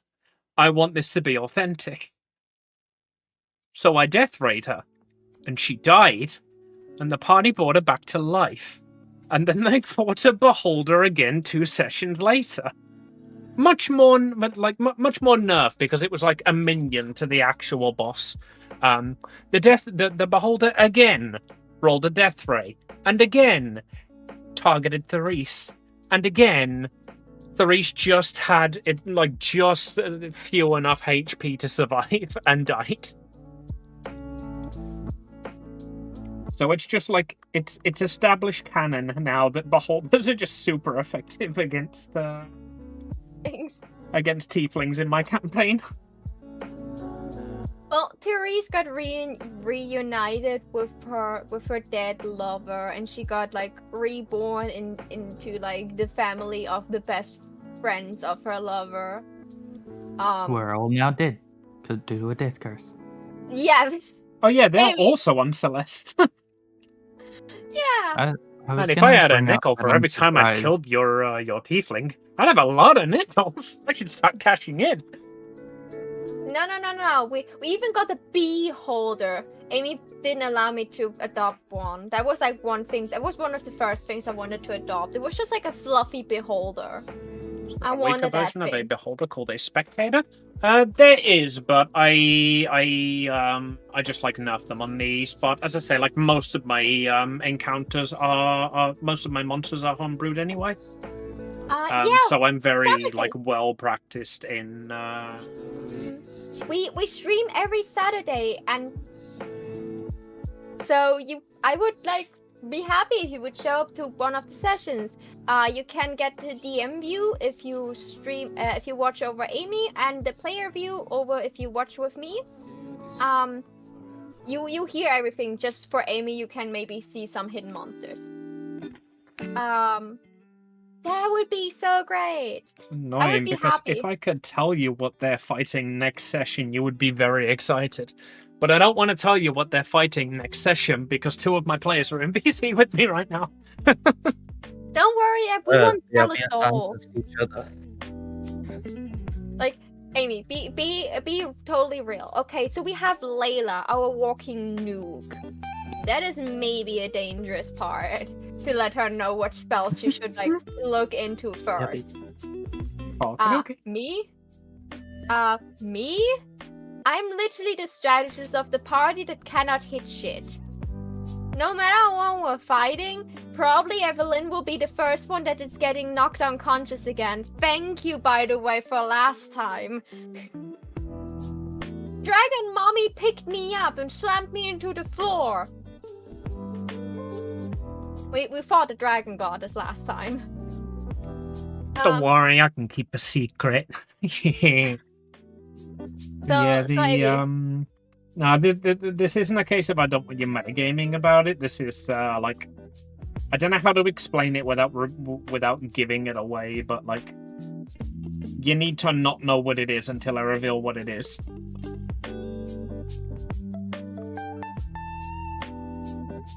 Just tell me once. Has it to do with fourth wall breaking again? No. Thank God. If you can see this and still hear me, I'm late for my break. That didn't sound like me.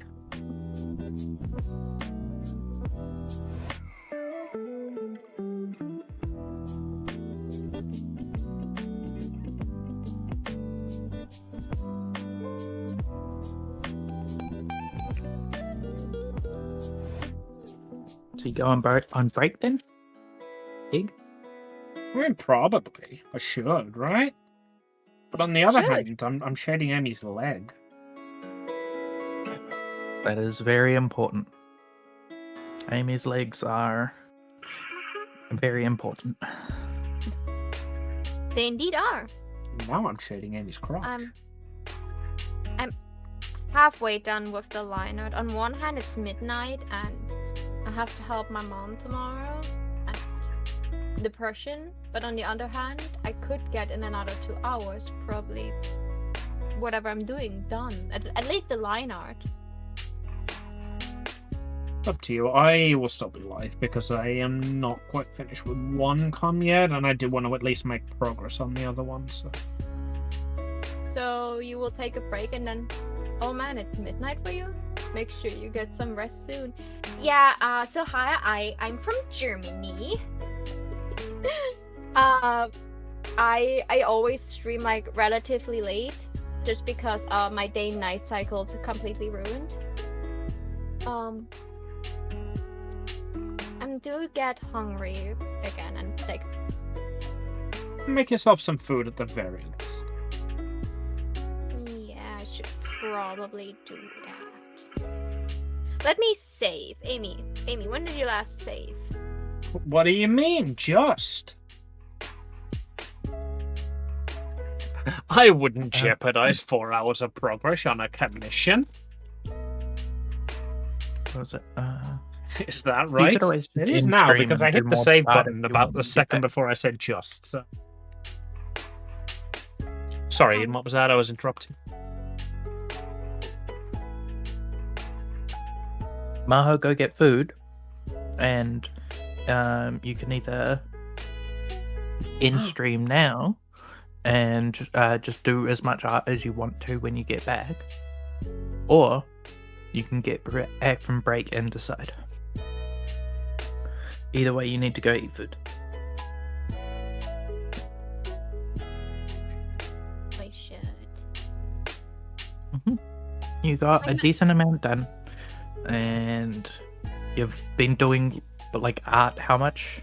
Like you've both been going pretty hard on it and making good progress. So Yeah, awesome, but I gotta head out. Definitely got to be popping into more streams. That would be so great. Thank you so much for finding and joining us. We are so happy. I thoroughly concur. You're always welcome here. Thank you for yapping about anime and D&D with me. No. Thank you for filling my chat with messages. I was very, very happy about it. Have a great rest of stream. No, you. Wait a minute. Okay, I will go on the BRB. It could happen that the BRB turns into an ending. I will decide like now, but I don't want to say that out loud on stream. So give me a moment to think about it. BRB, guys. And I will also go on BRB. I will see you all when I get back. As I said, at the very least, I'm going to come back and finish this piece and make a little bit of progress on the links. See you all in a bit.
Monochrome Joker raided your channel with 5 viewers.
And then I said, that's not Lederhosen, that's my wife.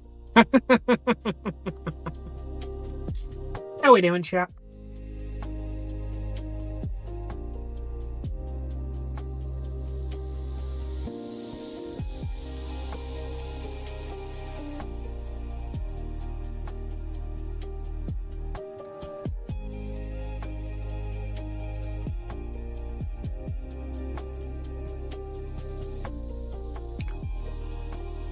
You can find my socials at amytheranda.card.co. Thank you, baby, for standing in for chat. If nobody got me, I know baby the Randa got me.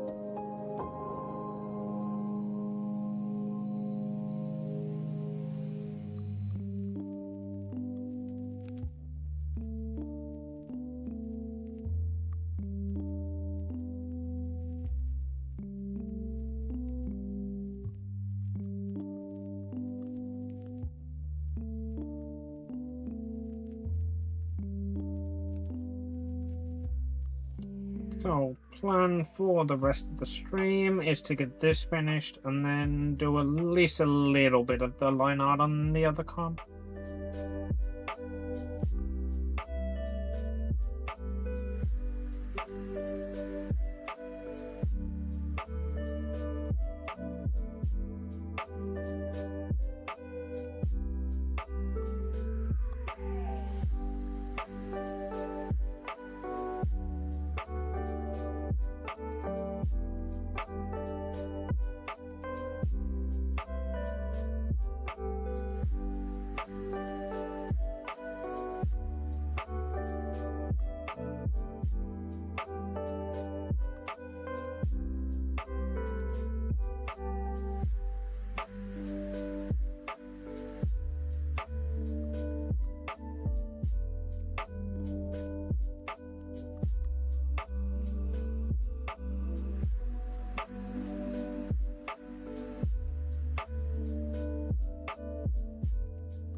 I opened Firefox to look up a reference to something, and I've already forgotten what the reference was for. Furry snout shading, that was it.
Annie.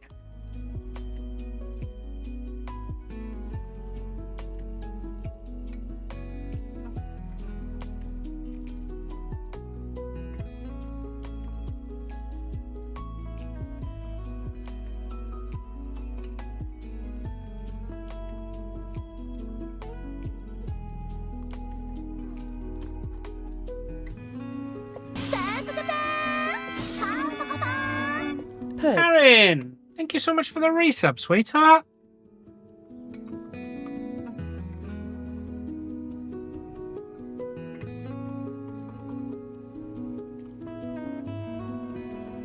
So you'd think of somebody who was drawing furries for 3 years would be able to, like, do a stream drawing furries and then, you know, not have to take a 10-minute break to find out how to shade noses.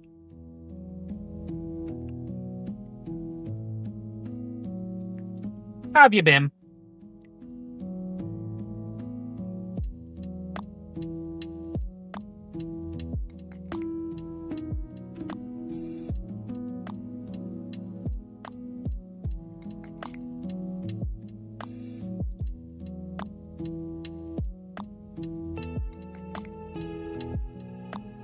Let me see if I can figure out what that is. I know. Gender flux fruit is only pineapple. Hey, that's not fair. Other fruits can be gender flux. Such an offensive thing to say, Erin. How dare you?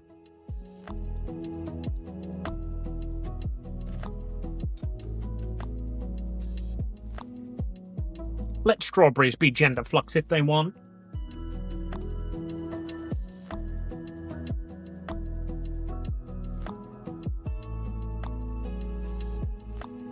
Just a lot right now, working in school. I think there's a lot of that going around, unfortunately. But it's a lot, not the working in school. How's the work going, at least? Is it satisfying your dreams? Is it everything you thought it'd be?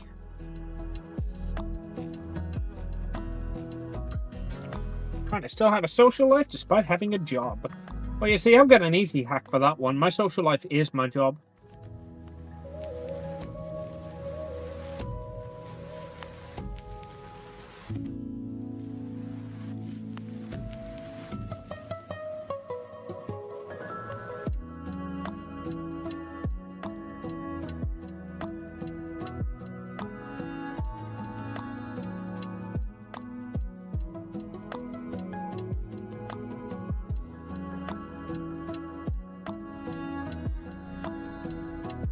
Kids are responding well, but I've got to get better at preparing my lessons and then executing them. No, don't execute the kids. That's frowned upon.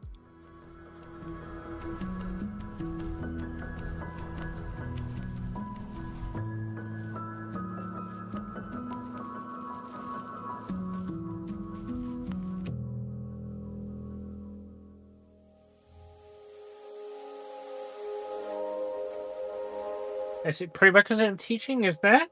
I mean, I'm happy. I'm happy it's going well for you at least.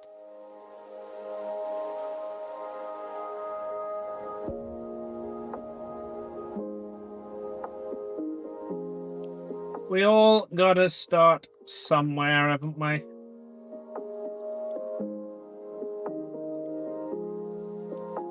Like, I could bring up the initial sketch of this piece, which I did 3 years ago, and then show you the progress I've made in those 3 years.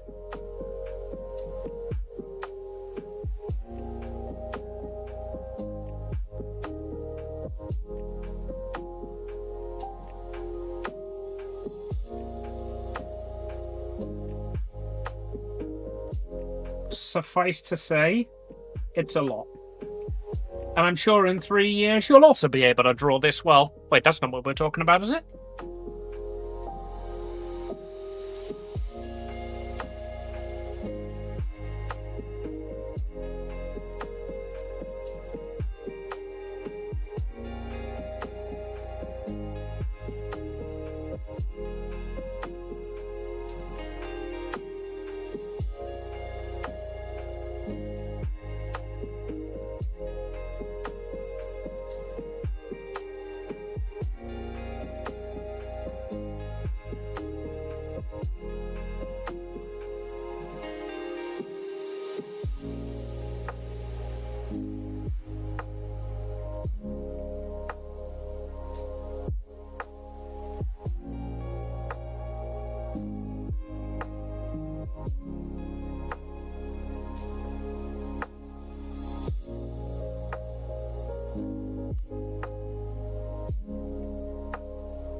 Amy the Ranter. What? When? She's banned from these streams.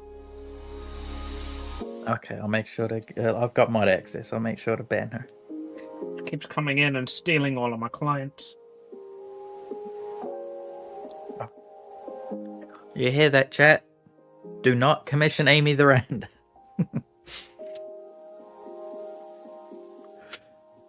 I say that, but I'm pretty sure everybody in chat right now has commissioned Amy the Randa.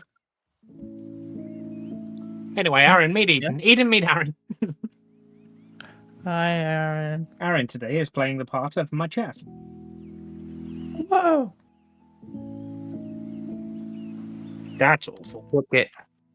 What game are you trying to convince Amy to play? Why would you say that? Amy hates us and is will never play the games we wish.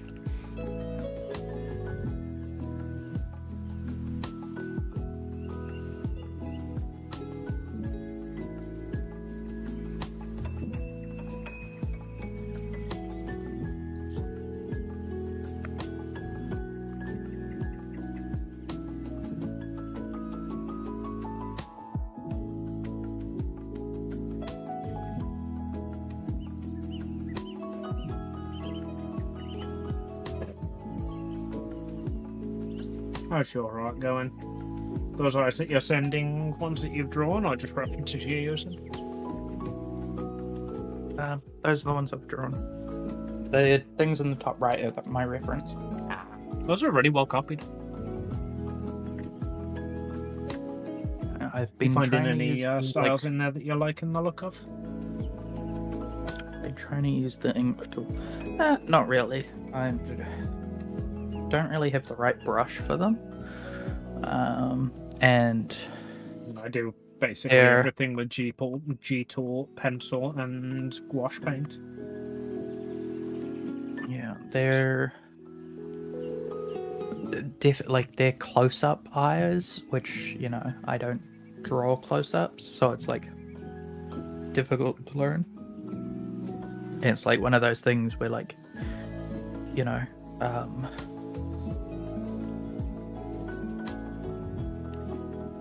even though these are big thick lines, you're using a thin line and then like going over it a bunch, you know, you're building it up a lot more like if you had an actual pencil. Yeah.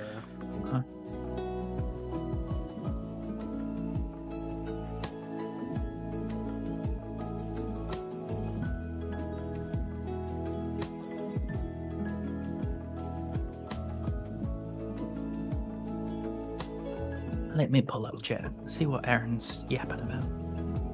She's talking. Ow! Fuck. She's talking about his work. One of his last messages was talking about how he's like at work right now, or like at school doing work right now. And then he didn't say anything else, so I assumed somebody walked into the room and was like, "Hey, why are you on your computer?"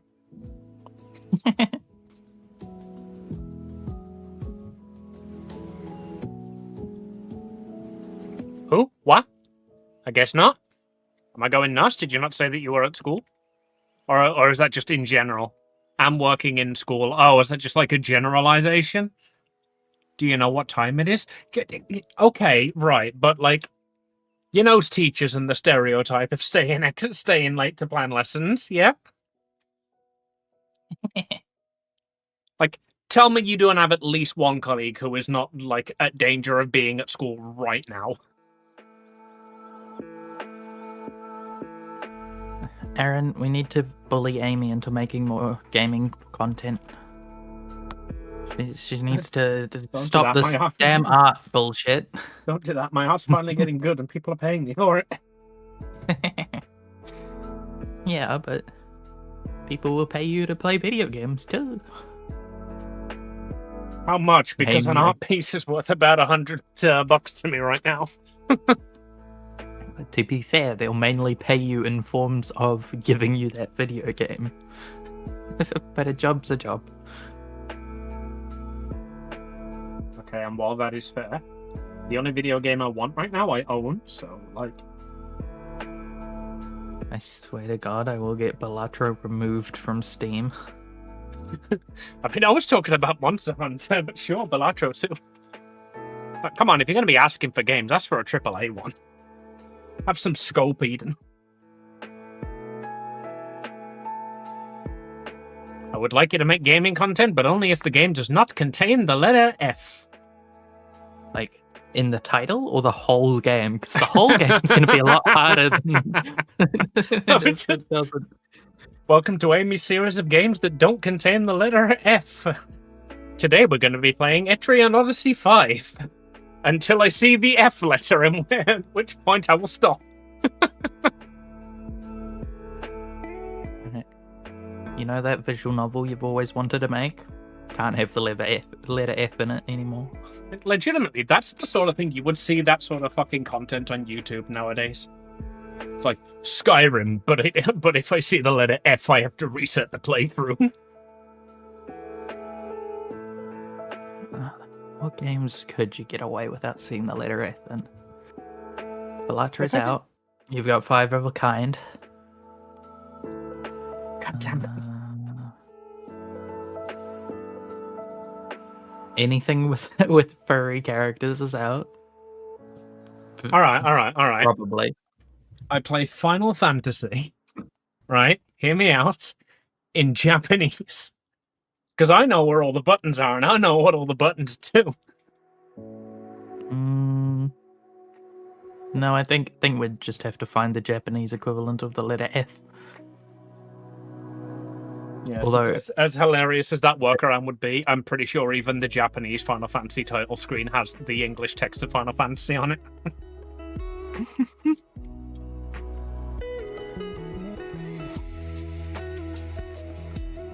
That legitimately might just be a fucking fun, like, 2 New Tuesday concept.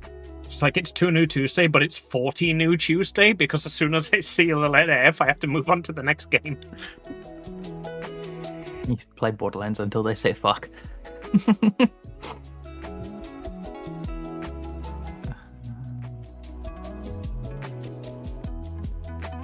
What Pokemon game do you think you could get the furthest in? Fire Red and... Wait, never mind.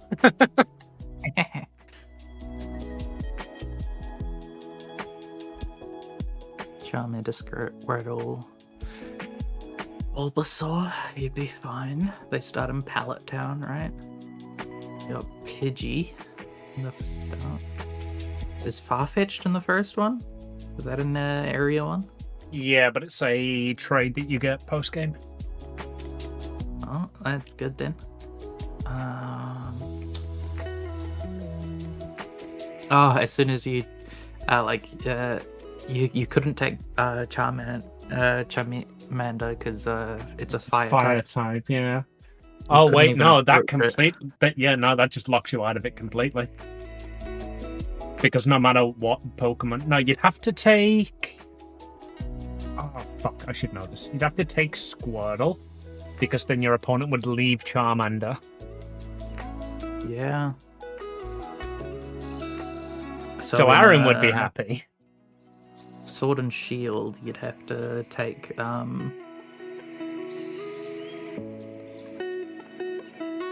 wait, because they take the one that's best against you, right?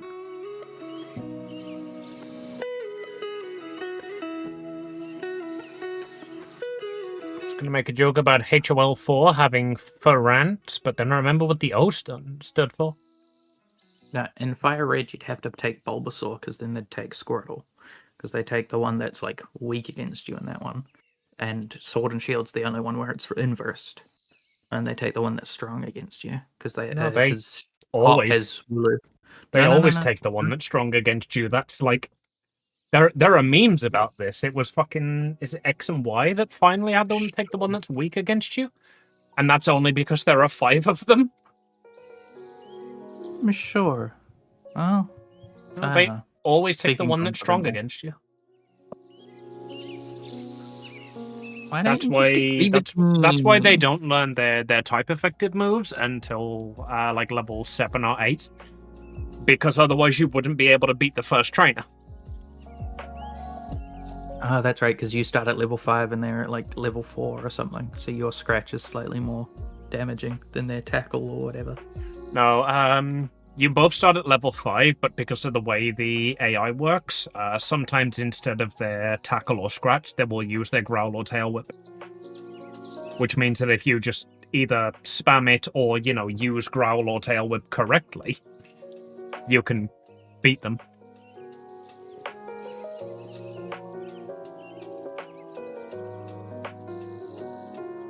Black and White has 2 rivals, Bianca picks the bad ones. You know what? Was it? Never mind, it doesn't matter, because you wouldn't even be able to get to them. Do you know why? If you Go don't see into the Prof. forest. Oh, Prof. Oh, yeah. You know, in every game is out, because you have to go see a professor. Actually, the Scarlet, funniest part Scarlet about Violet, it- you don't have to see a professor. The funniest part For a about while. it is they don't call him Professor Oak. Well, they do in like in the other thing, but it's like you've got to go see Prof Oak. So they stop it exactly at the F and then look at you. Yeah.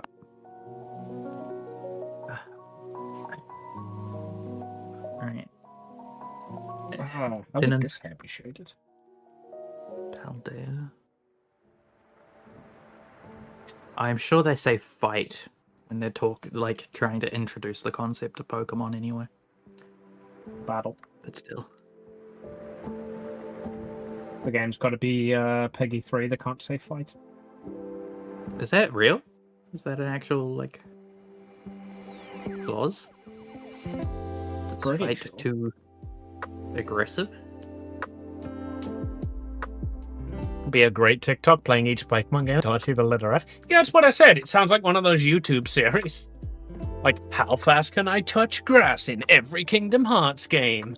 How long can I play Pokemon without seeing the letter F? That sort of stuff. Walking through any fucking area with the unknown is just a 1 in 26 chance to reset your run. Sorry, 1 in 28. Yes, an exclamation point.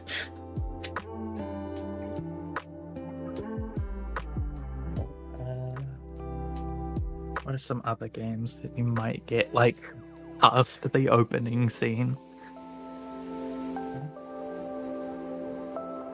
It'd have to be a game that doesn't have a lot of dialogue in it, wouldn't it?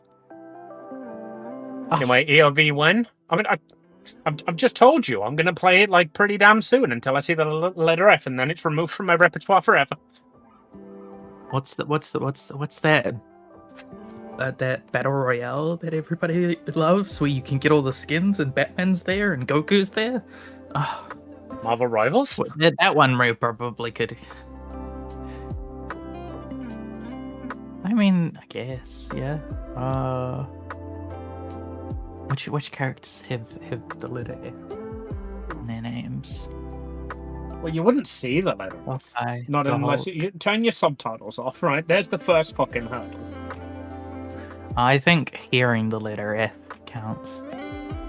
A lot of voice lines would get you gone, but like the easiest way to avoid that is by not picking a character with F in the thing.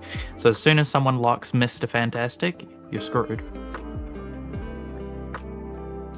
I wouldn't be able to play a Squirrel Girl because there's a Punisher in every single game, and one of my favorite Squirrel Girl lines is, "Your guns can't save you now, Frank."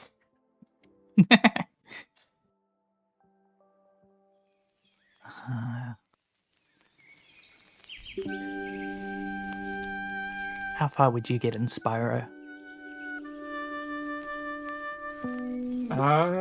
You immediately have to rescue Nesta.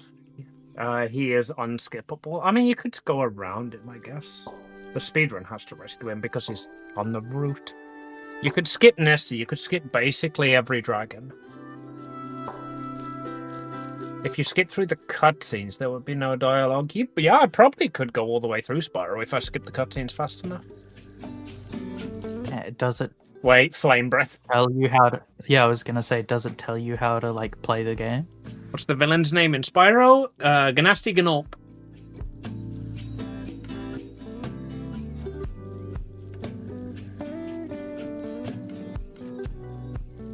Oh, fucking each dragon is named. Yeah. I would have to plan out the route. Legitimately, I think I could probably do Spyro the Dragon without the letter F. I would have to skip, like, all of the cutscenes and all of the dragon's dialogue. I'd have to skip over Nesta.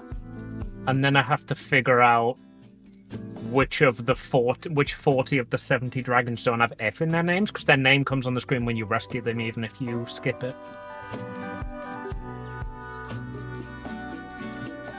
I probably wouldn't be able to pause, because there would almost definitely be an F in the pause menu. This would be the sort of thing, like, I'd be happy to, like, do a stream scouting this out and then be like, alright, next stream we're gonna do the no F challenge. No F's given. There we go. There's the YouTube video already named. You'd have to become a say-so streamer, though. Make sure the script for the video doesn't have the letter F. I could do that relatively easily.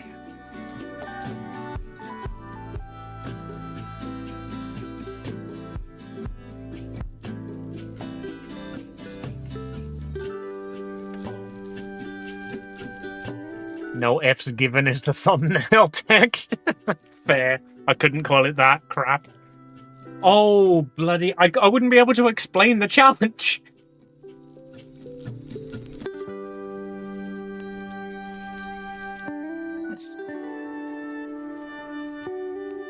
Guys, welcome to this regular-ass playthrough of me playing... Damn it. Welcome to this regular-ass playthrough where I play Spyro the Dragon. We do not say the 6th letter of the alphabet. In the alphabet, not of the alphabet. That's got an F in it. Yeah. Damn it. I beat Spyro without any F words.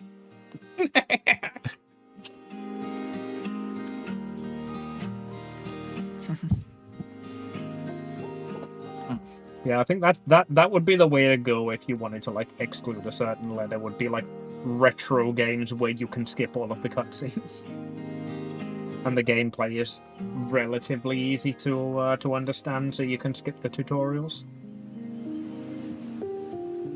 This VTuber quits any game that has an F word in it, and we don't just mean fuck. I mean, legitimately, that could just be like the premise of the video. Just be like, so I'm trying to move over to YouTube, and I understand that the F word is frowned upon here. So I'm gonna see how far I can go. So damn it. So I'm gonna see how distant I can go. I'm gonna see how much distance I can travel with this concept in mind.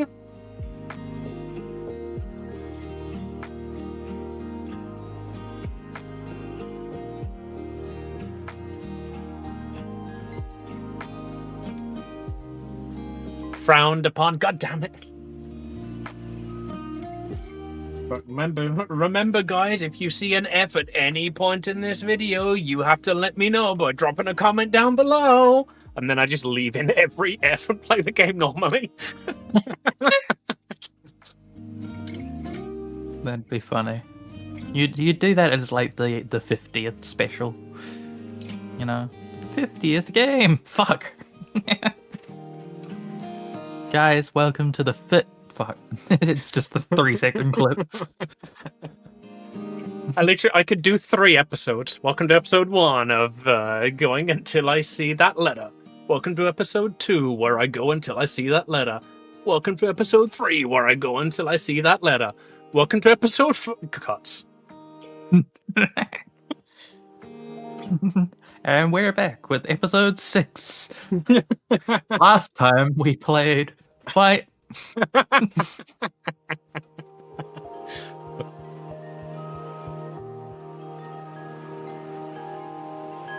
There you go. That's one game you could play all of the available content without seeing the letter F-in. Battleborn. I hate you so much right now.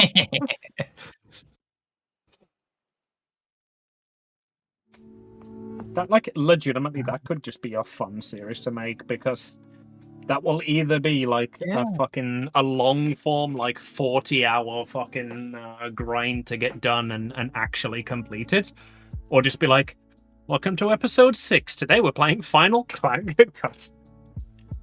Welcome to episode 7. Last time we didn't get very far in Final...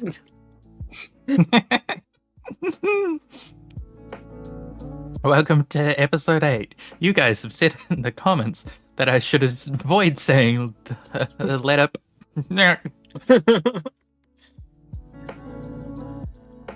Sea of Thieves, you could just make it into I think. Just make it into a series, and just like the first like 7 episodes are me trying to explain the premise until I say the letter F, and then having to cut it and start recording again. But, guys, I'm retiring the series. This will be the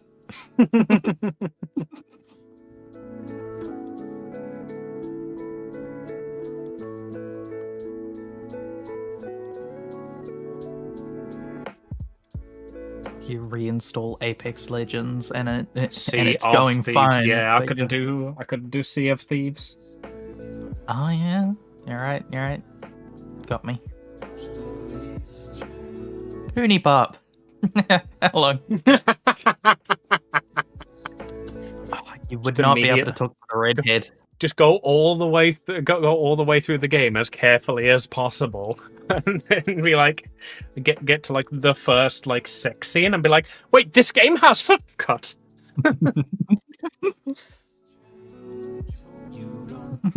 No, where?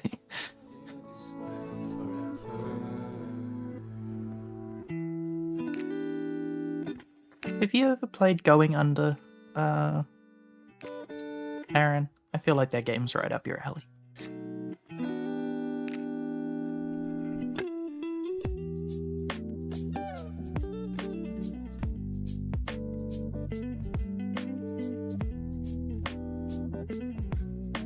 Couldn't play Cult of the Lamb.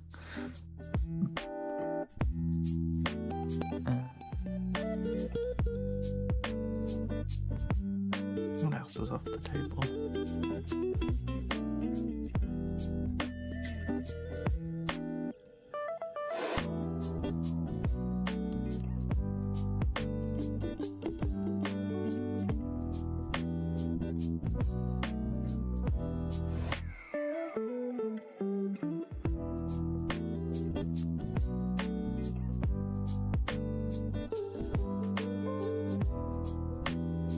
Are there any Final Fantasy spin-off games that aren't called Final Fantasy?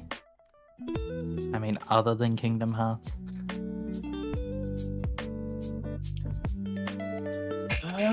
You wouldn't be able to do Kingdom Hearts because Sora.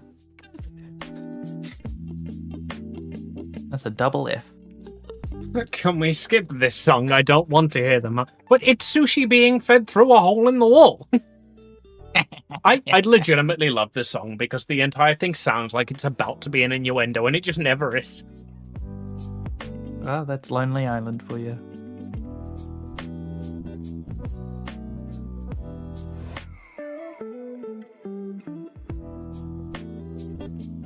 I'm waiting for them to say the letter F so I can skip it and be funny, but I haven't noticed it yet.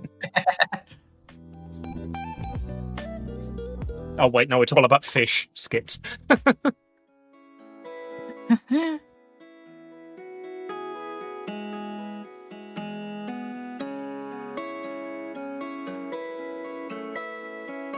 I forgot I owned PUBG. Ugh.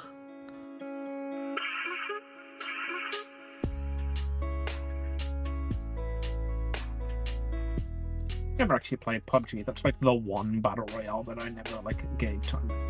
Like I tried Fortnite, I tried Apex. I've tried Super Animal Royale. I've tried most of them. I've just never considered PUBG. No particular reason. It's just always been off my radar, you know? I played it before it went free to play. I played it with some streamers I follow. That's not a oh, this is so cool. Look, I was in early. I wasted $60 on a fucking game that 2 months later went free to play. And they didn't give me anything, you know? They turned it into battle pass fucking monetization with fucking loot boxes and CS:GO style fucking treasure pools, and it's okay, but I paid fucking $60 for this? Could you fucking not, please? Just actually make a good game instead, maybe? Gonna ask how far you can get in MC, but it's called Minecraft, yeah? Can I slay the Ender Dragon without using the letter F? Let's find out. Alright, so the first thing I want to do is boot up Minecraft cuts.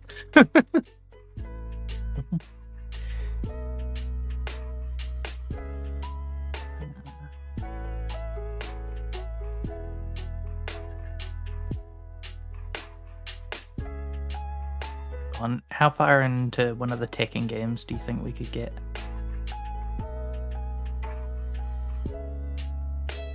Not very. Every single one of them starts every single round with fights. Oh yeah. You'd get until the actual gameplay.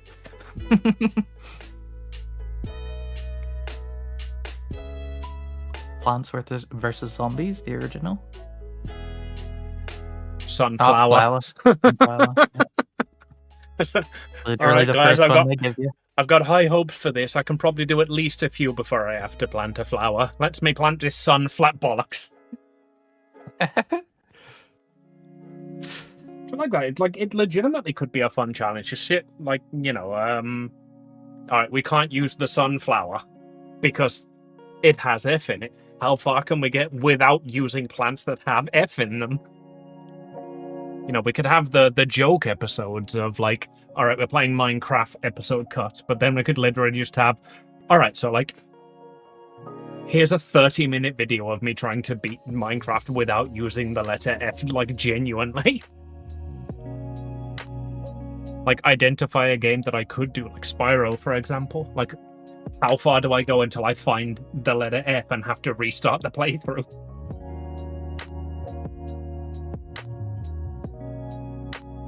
It could be like, you could do like a whole year challenge where it's like 3 VTubers out with a randomly generated letter to find a game where like vowels excluded, obviously, a game to beat the longest game without that letter. So if you choose an indie game and like with no text, no nothing, just gameplay, or like a battle royale, like if you beat the gameplay loop, you beat it, and that's the amount of time it takes. So if you're going for like Marvel Rivals, you know, you only your longest match counts, you know, so like you're getting max 40 minutes. But like if someone can beat all of Spyro without the letter F, that's maybe 2 hours, you know. And you just have like a year of recording attempts and like seeing who can get the best, and like you do like maybe 3-month updates or something.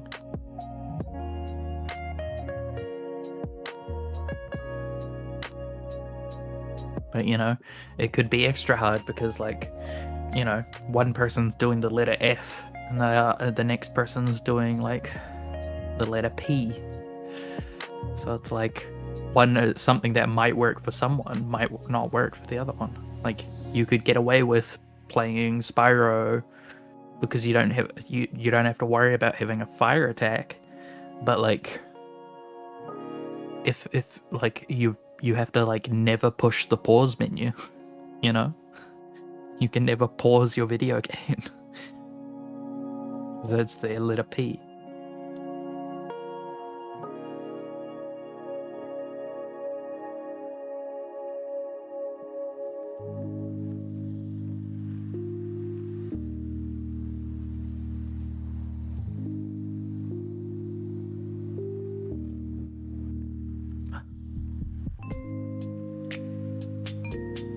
A month, maybe.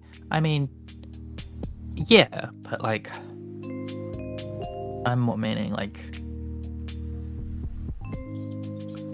for one of those good long fucking 4-hour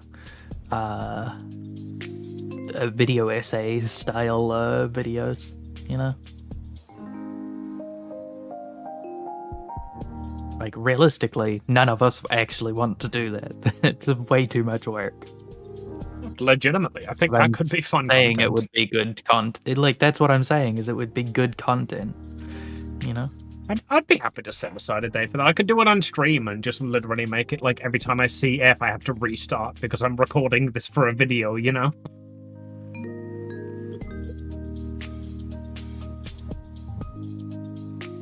That could just be a fun gaming stream to do. Sorry, that could be an interesting gaming stream to do. To be fair, then I'd have chat there to be like, it's an F, you missed an F. Yeah. If you and Maho actually started making like scripted content for YouTube, I think it would probably help a lot. But also give you like something to be proud of outside of your art. It's just another form of art. You know.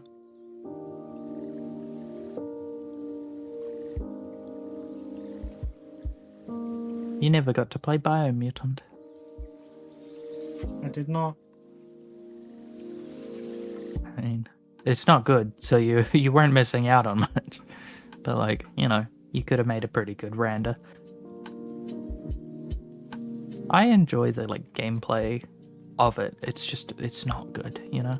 It's like, I enjoy it on paper, everything about it, but like it's just not implemented well in any way. Why are you enjoying Like, it on paper? Do you not understand how video games work? No, I just draw. I draw the game 1 frame at a second. We developed video games so that you didn't have to read books like a fucking nut.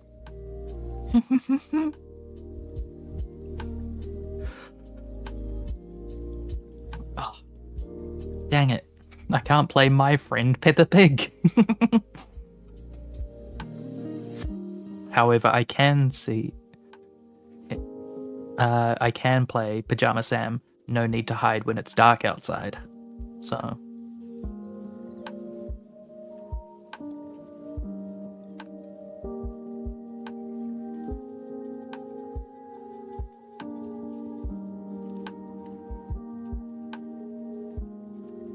I wonder if you could do Monster Hunter Wilds. Pretty sure the first cutscene's unskippable, so unlikely.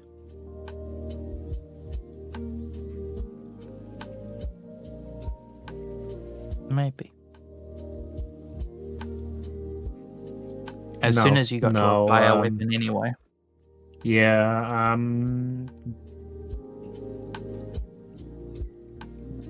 fucking brain slinger. The handler would look like Alma would definitely say fire your slinger at some point, and then you'd have to restart. Yep. And that's like a quite early thing as well. I muted the game and turned off all subtitles.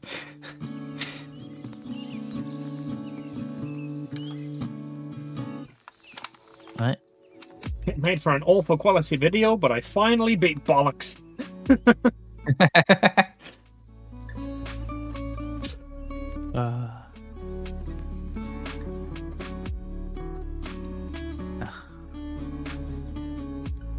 I wonder if you could like do Muse Dash. It's like as long as you got songs without lyrics in it, and then those if you did have songs with lyrics, you just have to go through them all beforehand. Be like, no, can't play this one. No, can't play this one. No, can't play this one. Get into a multiplayer game and someone types fuck in the chat. I booted up my old Xbox 360. Let's see how far we can get in Call of Duty. Cut. Let's see how far we can get in. Cut.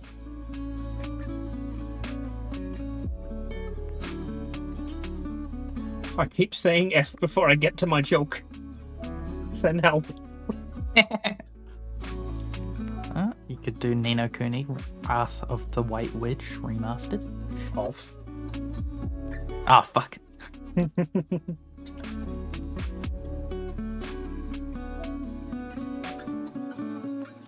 I'm going on like.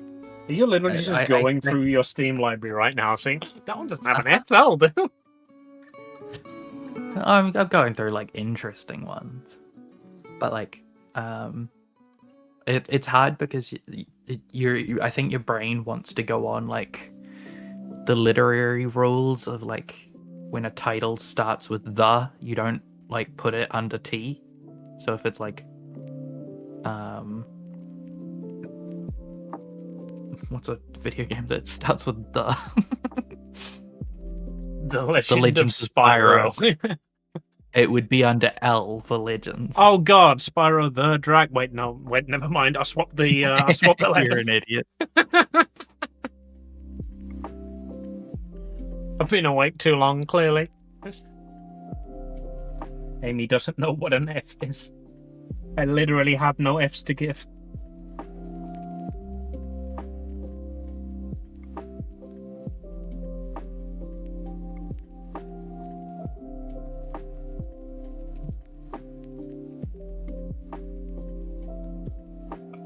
I think this needs to not be it doesn't. Wait, it's more Morphe shading, isn't it? That's literally just normal.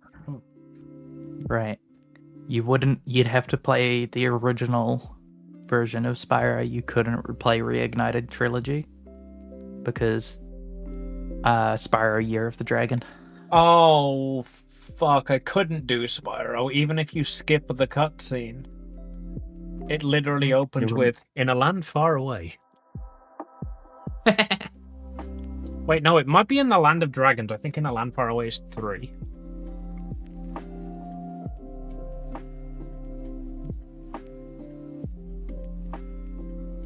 I'm just gonna go to the F section of my my game library and see what ones are excluded. Right, actually, we just type the letter F into the search bar. Alright. We cannot play Acceleration of Suguri, whatever that is. Apparently a thing I own. Ancient Domains of Mystery. Adventure Time, Pirates of the Enchiridion. Damn. That's a real contender. Oh man, I was looking forward to playing that one. You know how I love Adventure Time. Uh-huh. Wait, what? What the fuck is this game?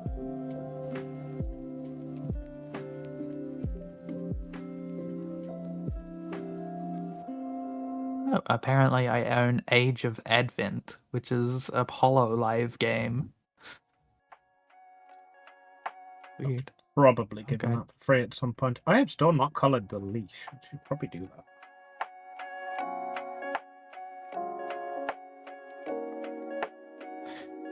Wait, you could play Alien Isolation, but you'd lose the moment you got jump scared. It's just, oh fuck, and it cuts to black.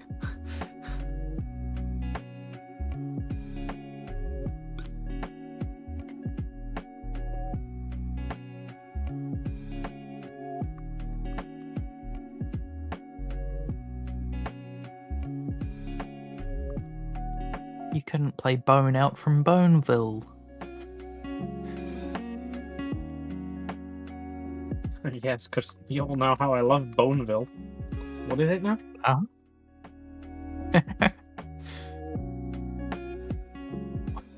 Are you actually asking me what Bone Out of Boneville is? Legitimately, I don't know what it is. Is it a hentai game? No. Do you not know the Bone comics? Nope. Little white fucking cum drop looking guy. Do you know Asterix and Obelix? Vaguely, yeah. Bone is by the same fucking guy, I'm pretty sure.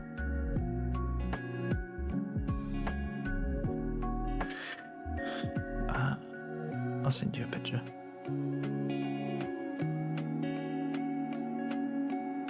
It is in Our VC chat. Bone of Bone. Basically like Telltale used to make. Yeah, that looks tie-in very licensed looks very PC era point and click adventure. Uh-huh. So they actually did make an Asterix and Obelix one as well, I think.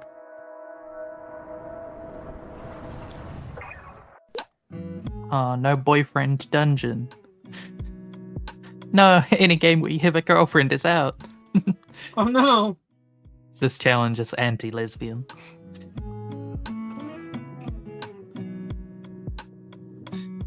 You can't have girlfriends, only lovers.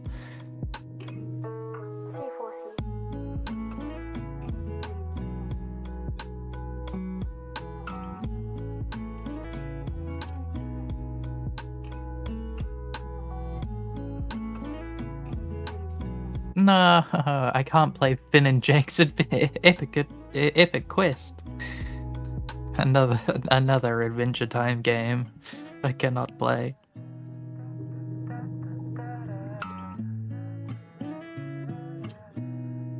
No, all the Freddy Fish games.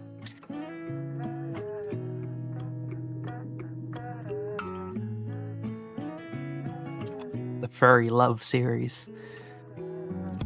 Oh, but that's one of my favorite series. No Game of Thrones.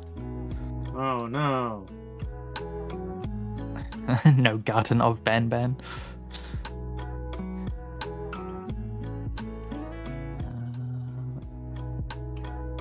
You can't even play golf with your friends. Only golf with your enemies. Nope. F's in it in golf. Oh shit, yeah, right. Wow. Dang. No Sorry, golf in enemies.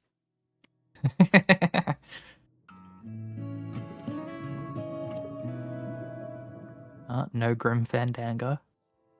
None of the Half-Lives. Oh, I didn't realize I owned a Hi-Fi Rush. That's cool. I should play My that. brain doesn't work. Half of these you say, and I just go, but that one doesn't have an F in it.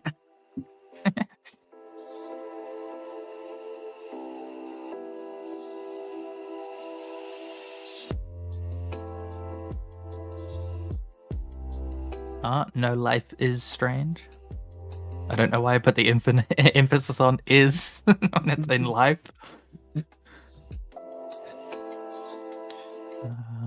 No Little Misfortune. No Made in Abyss. Binary Star Falling into Darkness. No Mafia. Crap, I did the wrong shit. No Guardians of the Galaxy. You It's a sound really good game. genuinely disappointed by some of these.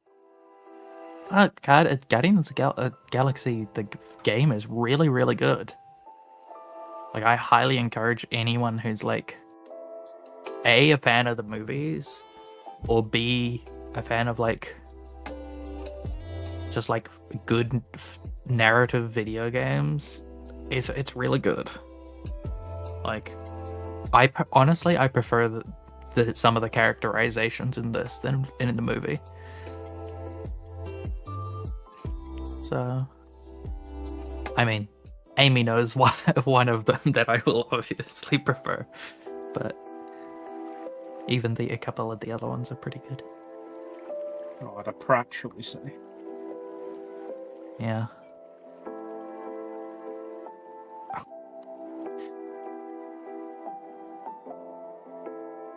You also can't play the MC story mode.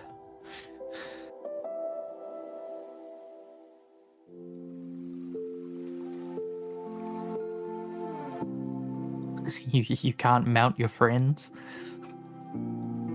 What? You've never heard of the game Mount Your Friends? Nope. It's co-op. Except you have to like build a tower where you each you take turns with your friends, and to not lose you have to like keep building taller. You have to be taller than like further up the tower than the last person, and then once time freezes, the timer ends, it freezes you and then your friend has to climb all the previous bodies up to the top. And it's got dong jiggle physics. So Of course it does. you can't play the murder of Sonic the Hedgehog. Sonic will forever be alive, I guess. Good for him.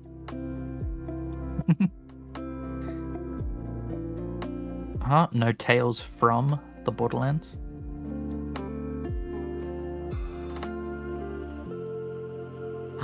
No, you can play the...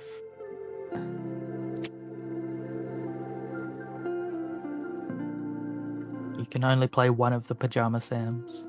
You can't play Pajama Sam's Lost and Found. You can't play Pajama Sam Thunder and Lightning Aren't So Frightening. You can't play Pajama Sam 3, You Are What You Eat From Your Head to Your Feet. And you can't play Pajama Sam Life is Rough When You Lose Your Stuff. And you're describing like all of my favorite games. Hey, okay, the Pajama Sam games are fantastic. Okay, like Pajama genuinely Sam games are really games. nostalgic. You don't even know what they are. I assume they're edutainment games. I mean, yeah. But the first, Lost and Found is fucking so good.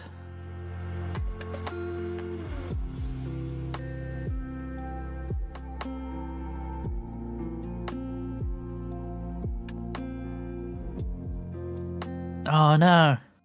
You can't play Plants vs. Zombies. if you're playing it on Steam, because it's the Game of the Year edition. Oof. And you can't play any of the Garden Warfare games. I'm not really good at putting emphasis on things, am I?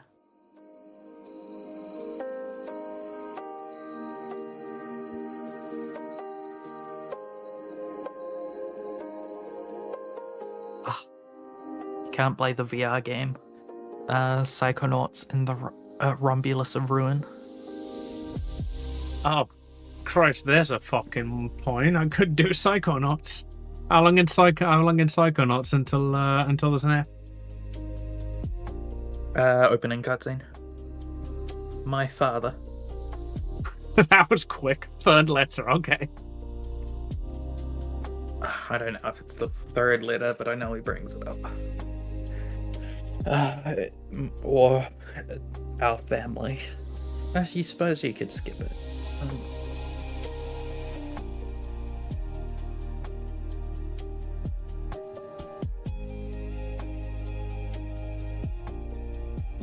No, you get to... You'd definitely lose by the first mine. First mind. God, I'm bad at talking today.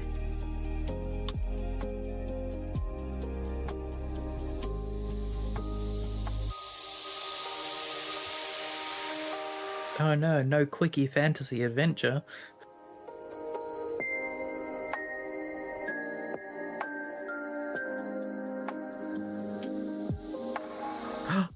Poor Mitch.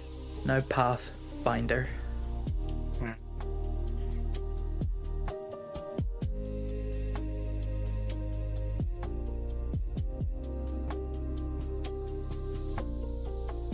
Like, you can't play any of the Salmon Makes games. They say fuck all the time. I mean, they only get to the part, but you know, that's enough. Yeah, that's all I need.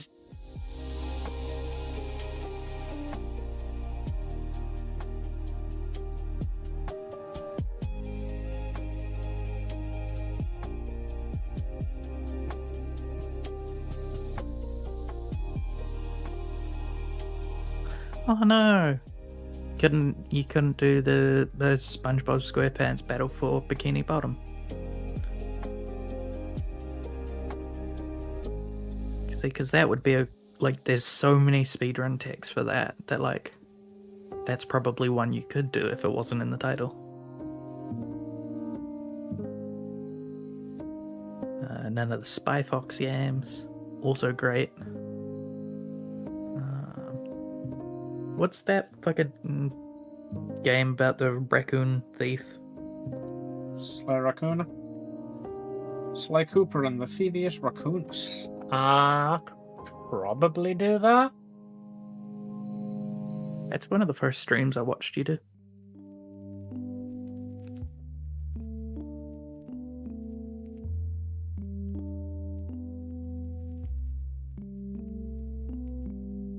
Yeah, I think that was one of my subathons. I intended to do all three and then realized that the first game is like 2 hours long casually. The second game is like, 9 hours long speed run. Yeah, I the remember third game is just as bad.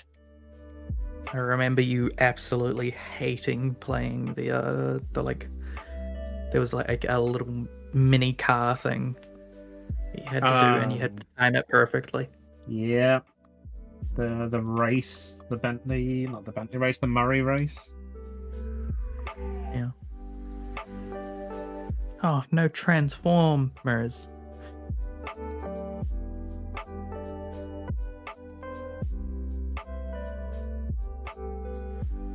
No Warframe.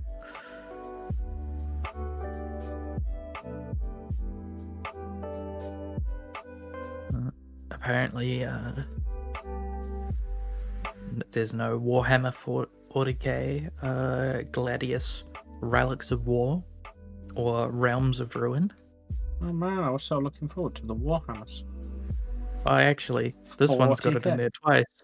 Warhammer Age of Sigmar, Realms of Ruin.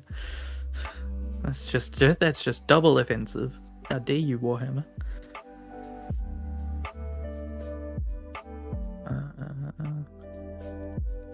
Oh, no wolf among us. Rip.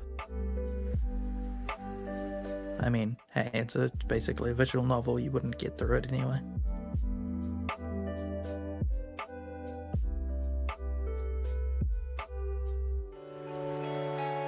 If you ever see that World of Final Fantasy that goes on sale, I would get that for you, by the way. I know you said you tried it and didn't get that far into it, but now you're way more invested into the. Now you're way more invested in the series. I think you'd appreciate it more, especially if you're going if you need a hype up before a Pokemon release or something.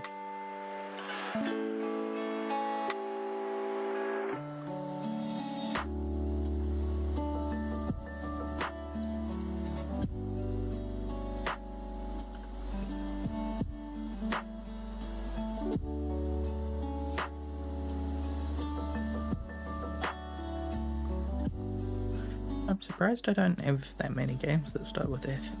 Seems to be like a not as popular letter. Like most of my games in the F category are sequels, so it's just the same game multiple times. All the Freddy Fish games, all the Frog Detective games, all the Fallout games.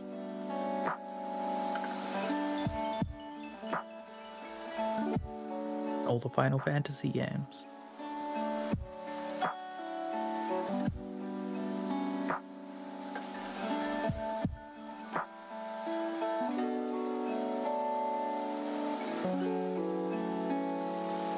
You probably couldn't play any of the putt-putt games because putt-putt would want to be your friend.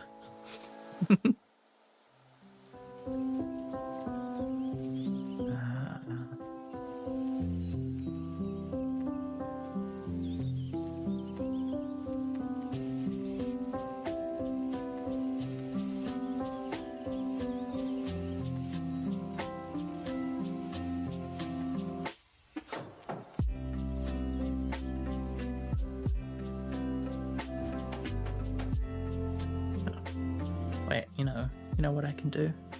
And go to Amy the Randa. View profile. There aren't many actual games on my profile. Yeah. I think I've got like 200 on my or so. How many rounds into Paladins do you think you could get before you see the F button? The letter F. Good question. I don't main anybody with an F. I play Emoji, I play Ray. I'm so surprised that you remember their names. I envy your ability to remember things, and you're really bad at remembering things. Yeah, That's how bad I am at remembering things. I suppose that's how good Emoji and Ray are. Yeah. No Call of Duty.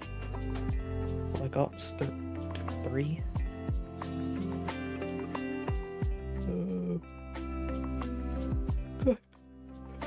God, the games that you do play on fucking Steam, you get fucking hours out of them. You I know, squeeze right? every game you play, like, well more than it's worth. This is how I play games. This is why, I wasn't too concerned about losing your library. It's because I will play a game either for 6 hours or for 600 hours. There is no in between. Oh, you could probably play all of The Witness. That's a bit of a cheat considering there are no letters. Isn't there There's basically narration? no dialogue unless you skip over the. Still, it's one. Who? Ooh. What's ooh? I said who. Who? I'm confused. What did you say? What?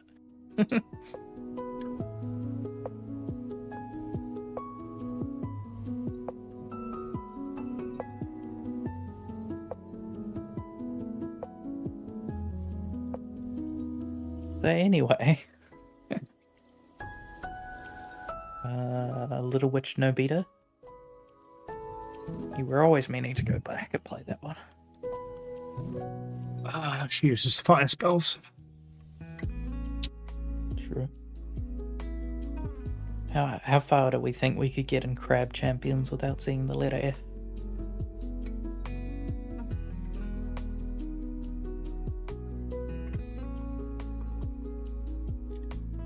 No idea. That's one of the games I only played for 6 hours. Yeah, I know. I got to the 6-hour stage pretty quickly. And most of them are the games that I've forced you to play with me. Like, so many of these games you have like 3 hours in, and then I actually do have like 25 hours in.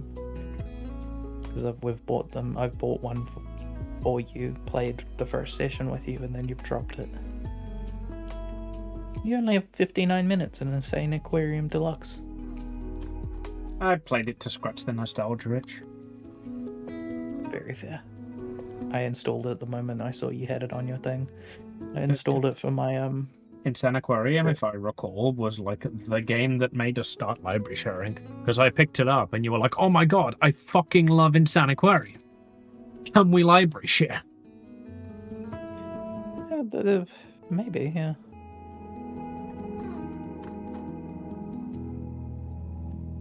What is Wintermoor? Oh, Jesus. Wintermoor Tactics. It is kind of like a VN sort of thing. It's one that one of my old friends bought me.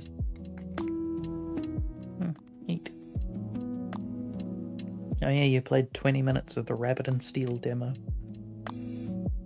Just enough to realise I want the full game. Probably can't afford to get it. Yeah. Yeah, I only played 10 minutes of Unipop, yet you've got 8 of 20 achievements. It's because I played it from, should say, a non-Steam source. And then I bought the... it was cheaper to get Honeypop 2 and Honeypop when Honeypop 2 came out. And as soon as it installed, it found like the save data when I booted up Honeypop and credited all the achievements to my account. Oh, you own Aperture Disc Jog. You should play that sometime when you get back into VR. That's why I own it. Also, I believe Aperture Desk Job is free, so it's just like one of the tech demos. The hell is Bin Weevil Arty Arcade? I have no idea. Probably one that You own it.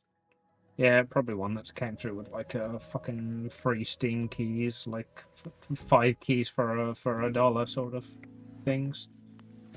Maybe. It's 9 New Zealand dollars. Paint and make your own fun and exciting designs with the Bin Weevils Arty Arcade. Have fun. Oh, there you go. Have fun and experience the vast array of amazing brushes and effects. Incorporate photos into your designs. You wouldn't have used a computer much at school, would you have? No, that's like definitely not like a game that I purchased intentionally. I assume it came through with a software key.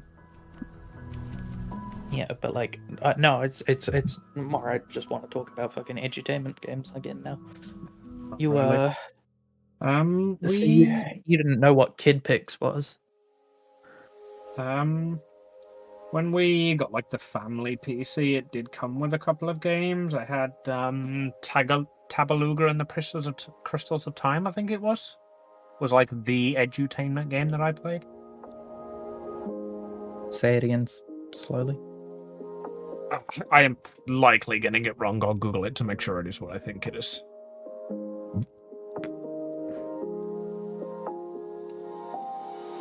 Huh. Tabaluga and the Crystals of Time. It was indeed Tabaluga and the Crystals of Time. Why is there are so many few search results for this that one of them, on the second line is just a picture of Naruto. Yeah, I've never seen this in my life. This looks wild. And there's so many different ones. So many different styles. Oh my god, there's You got a movie? There's an ISO of it on the Internet Archive. I would love to just play this again at some point. That might be a stream. I would love to do nostalgia streams with you.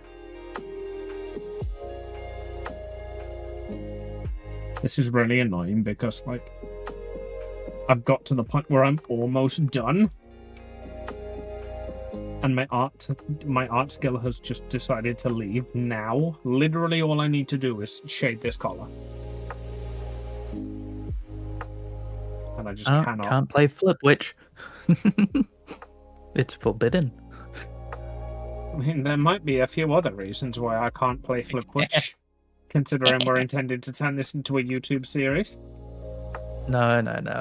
YouTube series where, like, the aim is a bunch of games where you exclude something, but try to do it for a challenge run, including a random porn game in the mix, will work, and it will do numbers, and it won't get you flagged. If you get flagged, it will be for, like, music or something else. They will not care, because you can vary, like, the entire point of the series is to edit around things. So, like, it's the perfect excuse to do a porn game. That's like some of the whenever I watch like a my top 10 indies for a year, they always throw in a random porn game where it's like, this is clearly not meant to be like actually on the list, but this is for viewer retention, to be like, are you paying attention? Are you paying attention? You're paying attention now, kind of thing, you know. But also to be like, you know, look, I'm gonna show off my editing skills. Oh, you own Risk of Rain 2. You bought it for me. Oh, yeah. I guess it's just one of those games I bought for you that you never played with me. Yeah.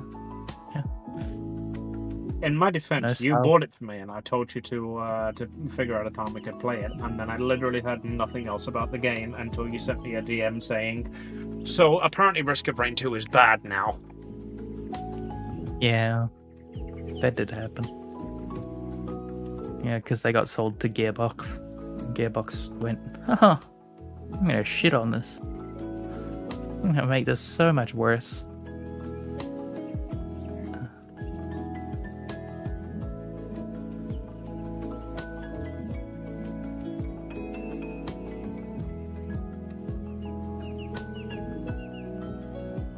You've got the Hyper Neptunia games. Wonder how long you can get through without a F in those. Those are basically visual novels, and then when you're done with the visual novel, you finally get to play an RPG. Yeah. I still need to play Tales of Berseria. Yeah. All the Tales of ones are gone. So is the Curse of Monkey Island. Oh, now that one actually annoys me. 99 bottles of.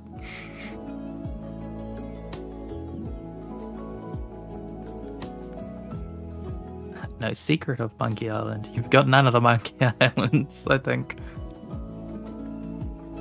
Even the one that doesn't have of in it. Escape from Monkey Island.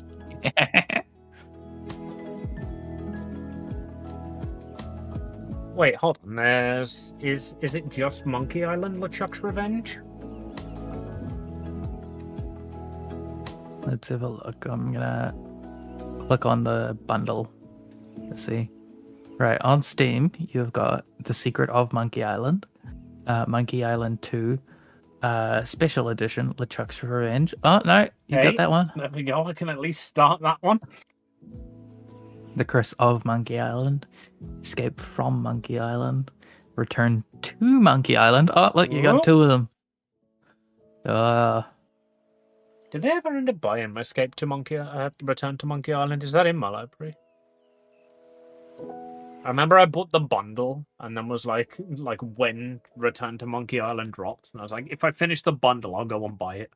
But then I also feel like as soon as it dropped, I would have bought it.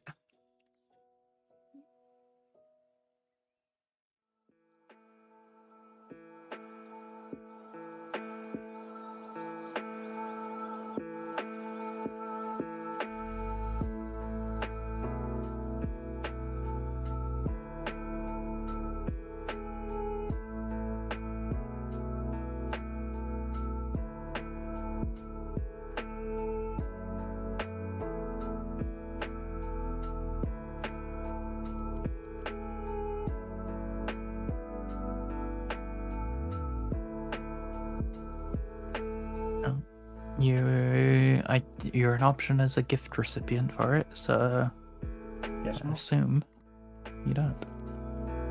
But I actually kept to my word and didn't buy it because I didn't play the rest of them. Oh, you know what you got to do for the rest of the weekend. Sorry, D&D cancelled.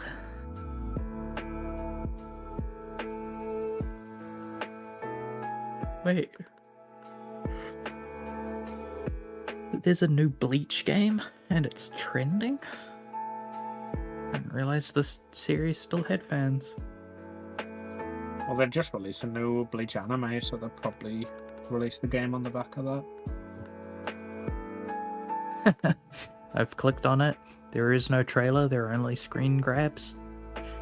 All reviews, mostly negative.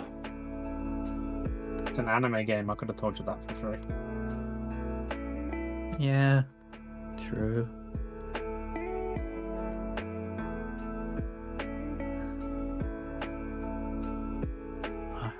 We love a game with a day one season pass. And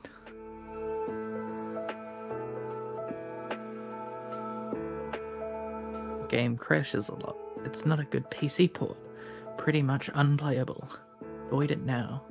As a long-time Bleach fan, I'm very disappointed.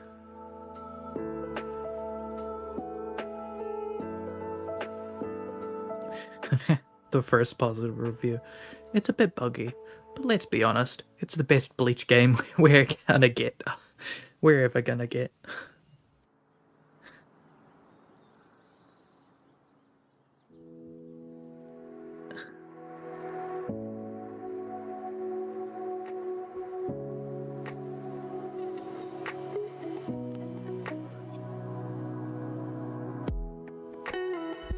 Extremely unoptimized. No sound, controls are jank. The forced closeness in combat is weird. They should have just evolved the jump force combat. This person likes jump force better than that game. Oh no. Oh. This is less. Yeah. Less fun than jump force. Oh. I think you could have like said something vile about every dev's fucking mother by name. I don't think it would have been that harsh. Wow.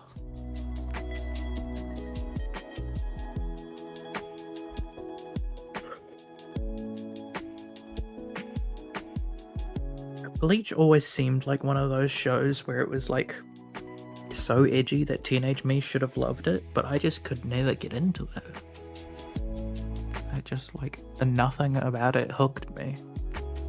I enjoyed it, but like that was one of those shows that I kept watching because I was invested in the story, and like the second that they actually like fought the big bad, I was like, right, that's it, I can leave now. I just did not watch any of the like rest of that. Yeah.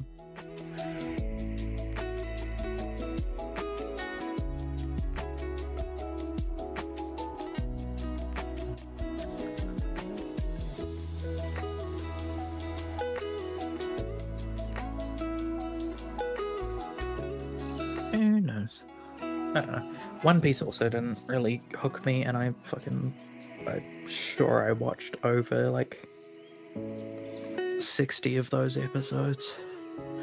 But I for some reason, whenever I move house, I'll just put One Piece on Netflix because I know it's something I won't pay attention to, but it's good background noise, and it's something where like if I genuinely need a break to sit down for a couple minutes, I can watch it. That's But fair also enough. I don't care about anything I miss because it's got the like the running joke about how every Dragon Ball episode only has like 30 seconds of new dialogue, and then the rest is a recap, and then and then the like last half of the episode is like, will this happen next episode? And then it happens next episode. It's like spoiled by the narrator. I feel like One Piece has that. At least the early stuff.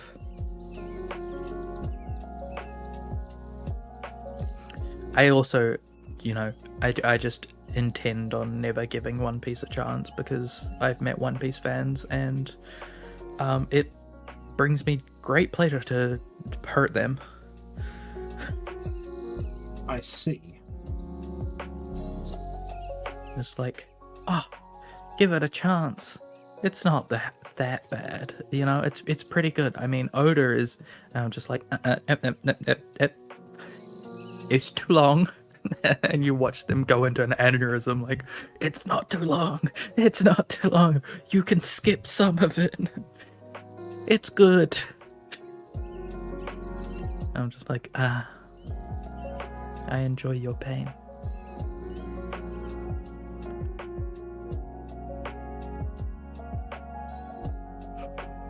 I don't know. I've never met a One Piece fan I do not enjoy causing pain to. That tracks.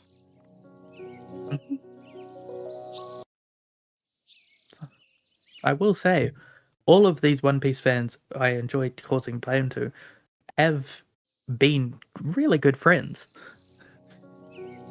I think that's also part of it. It's just like, it's one of those things where like it could so easily be something that I was obsessed to. Like I could have been the One Piece friend, but I'm not. And that gives me power over them, It's like they are what I could have been, and I choose to take glory in the fact that I'm not. They were the weaker spirit.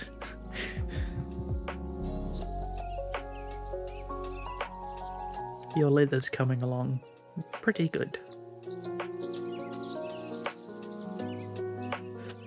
Yeah, I decided to, rather than struggling to figure out how to shade it, I'd just draw a leather pattern onto it and shade it badly. I mean, hey, it's so small that, yeah, like anything you do will probably look good as long as you get the colors right.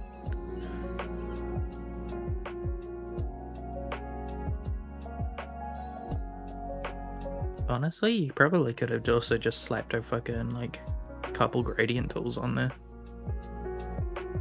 And then, like, highlighted on top of it.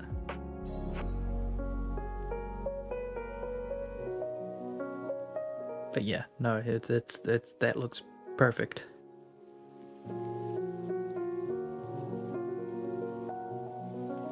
So how did you enjoy drawing your armor? God, words are hard. I can feel like my jaw in the wrong spot. Still don't like it. Still think it looks awful. It's because you're not focusing on the breast part of the breastplate. You need more boobage. And then I think you'd start enjoying it. Well, the annoying thing is, like, the front armor piece, like the actual breastplate, I do really like. Unfortunately, that was the last thing I did yesterday. So today, when I came in and had to draw the rest of the armor pieces in that style, I'd slept. Fair enough. overnight skill regression.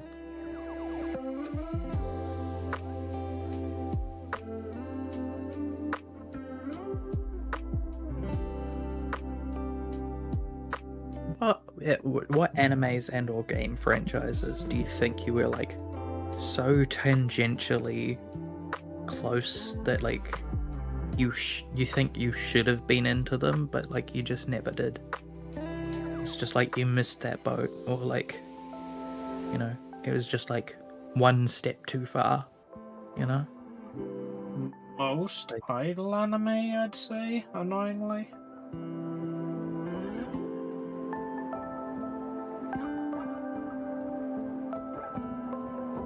Same for magical girl stuff. Because that is like very much the genre that I am into. But because I avoided it when I was growing up, I didn't catch the classic stuff, you know? Like I never watched Sailor Moon. Yeah. I never really got into fucking what's the big idol one that I'm Love thinking Live? of? No, I actually got into that one. But...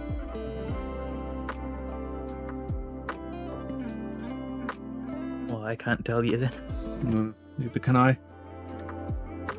Give us a rundown.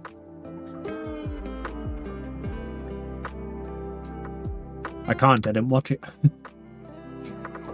Okay, that makes sense.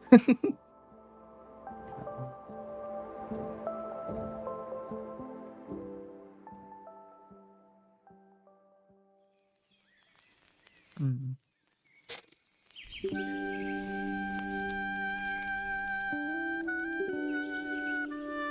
Because, like, I don't know, are there any things that you're like... So, I know I've heard you say, oh, I thought that would be right up your alley before, to me, and like, what do you think should be right up my alley, but for some reason I don't like?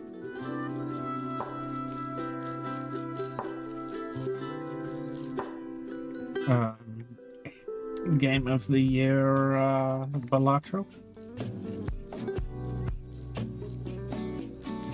Why? What's the hour threshold on liking Balatro?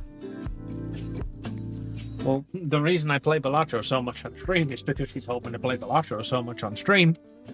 You're like, you start playing it more on stream. And now every time I play Balatro, you're like, Balatro. I don't like this anymore. It's not fun. This is my Psychonauts, okay? It's my reverse Psychonauts. Psychonauts. I'm gonna keep telling you not to play it. I am infinitely happier about you playing Balatro than I was about you playing Final Fantasy. Final Fantasy? It's a great idea. Final Fantasy Balatro collab win would never get you back. Fucking legitimately, I would play the fucking shit out of that.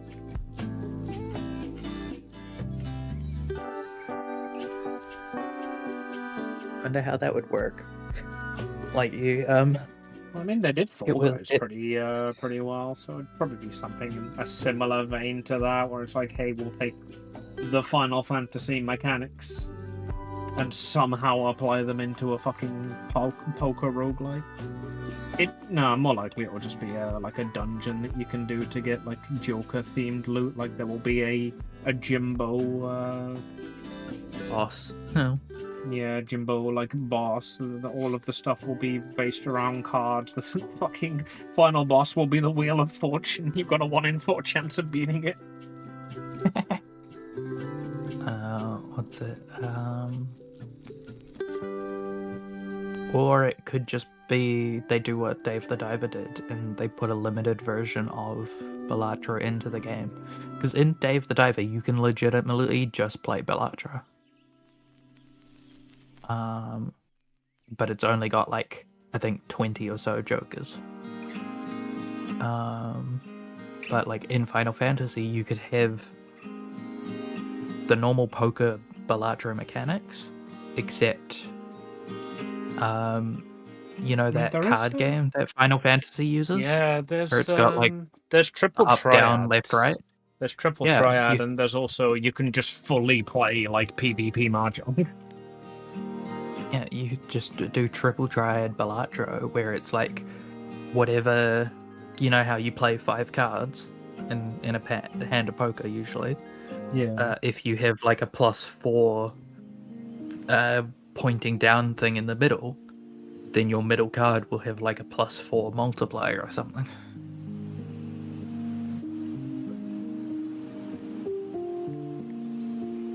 If that makes sense. I mean, it's reasonable. Your face is reasonable. Oh, I can't stop burping. Start off and I burp. This is weird. I don't like it. A lady never burps. Because her diaphragm is busted.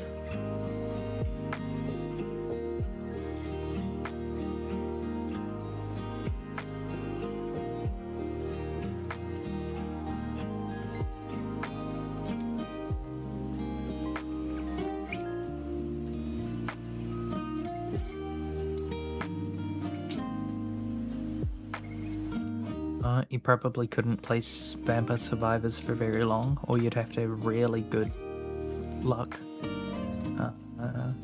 Because one of the weapons is the knife. So you'd be screwed as soon as that one came up.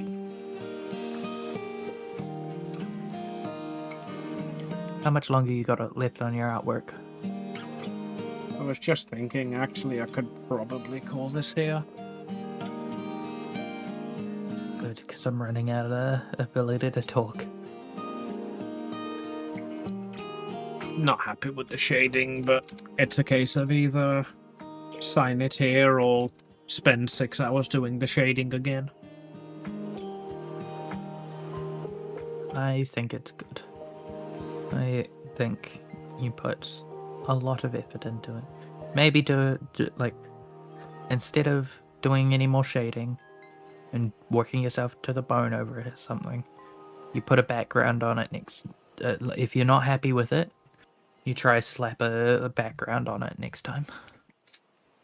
I mean, legitimately, I could do it. I've got 16 minutes. I could very simply do a background because this was not a piece that included a background. So I always had planned to just do a incredibly simple background to it, something akin to just like watercolor behind it. That's not watercolor. You could look up this. You could look up the slave layer scene and just do like the basic like color picks to like make like a basic floor and stuff. That's in Jabba the Hutt's palace, so it's all stone and rock, basically. There you go. Then that would make them stand out.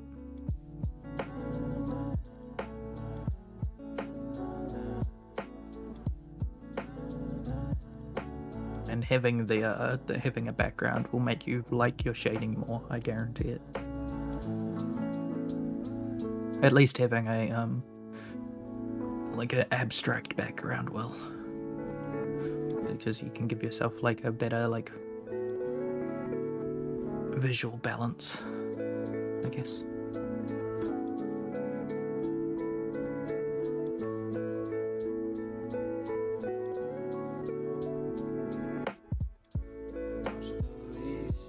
Because I'm so colorblind, the background looks too close to Wolfie's skin tone, which is like my literally only problem with the shading.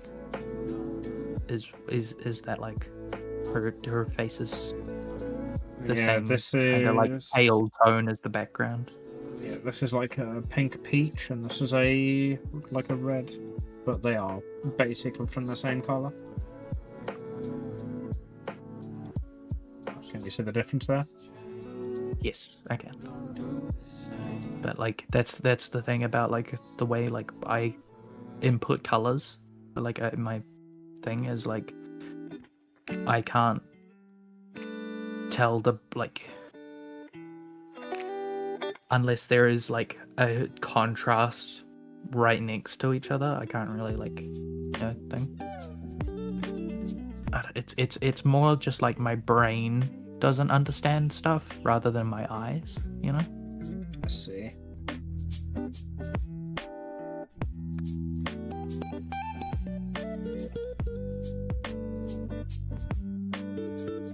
You could use the blue as just like the shadows underneath them. I was going to do blue around Amy and orange around Wolfie, but we're too close now.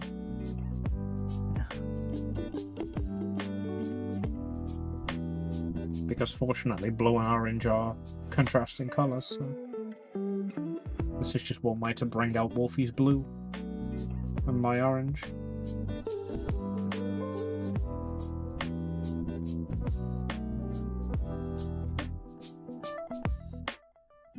For some reason, I like the blue surrounding Amy a lot more than I like the orange surrounding Wolfie. I think the orange surrounding Wolfie just loses something. It might be the outline color. It's very much bleeding into the red that I picked. That too.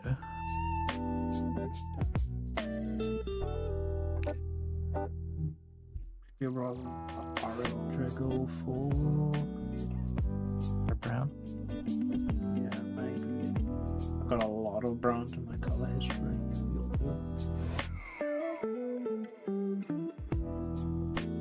Yeah, that's a lot more clear now. I'm gonna keep the orange underneath it. Might as well. It's supposed to look That's sketchy. best.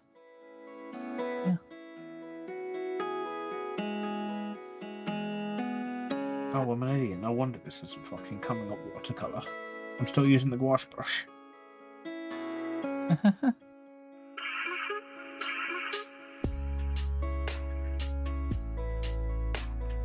It's like this and see how it looks. Get the blue. Did you hydrate?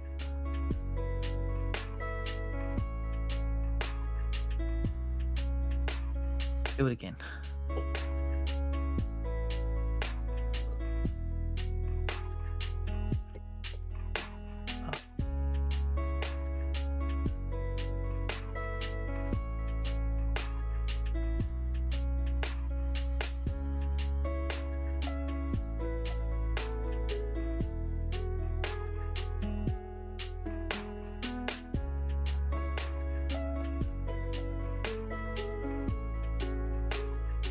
It's very fortunate that you chose blue.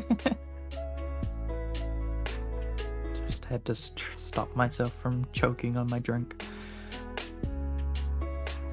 Nani? I was thinking, oh, I wonder what other colors would look good for watercolor, and you were scribbling underneath Amy at the time. My first thought was like, oh, high contrast color, like something that pops visually. Yellow. No, that probably would not be a good color. Probably no. I'm sure Wolfie wouldn't mind. Yeah, she's probably into it. She's weird like that.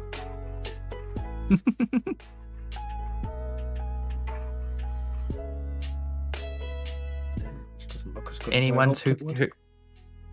anyone who's concerned, it's fine. This Amy the Ranter's channel takes the rule of only kink shaming people with a kink to be kink shamed very seriously. Oh Jesus! It does not like the big watercolor brush. Oof, yeah, I've got a couple of brushes that just do that the moment I select them anything other than like normal size.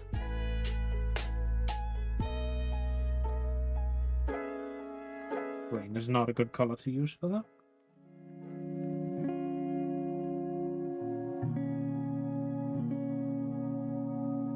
I think if you like make a new layer, are you drawing on the background layer? No. You make a layer between them and just like add a floor, like just a flat line floor. I think that might fix it.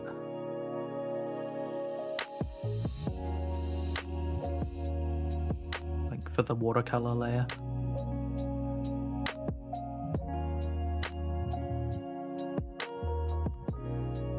Just grab like a random like dark brown or like concrete color, and then Oh, do I a see what you big mean. splash across the bottom.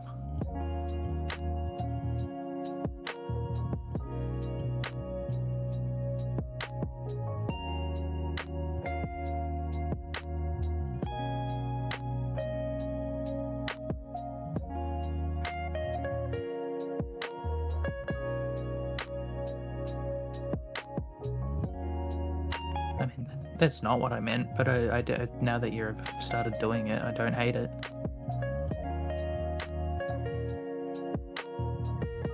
It does make Amy look kind of dirty, though. Playing in the mud. This is a grey. Colour is mud in New Zealand. Playing in the space mud. Playing in the tar pits.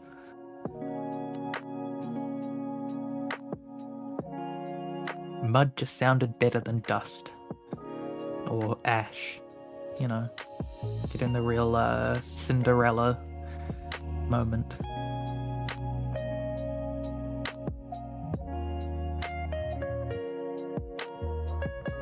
Oh, that's the effect of the wet bleed.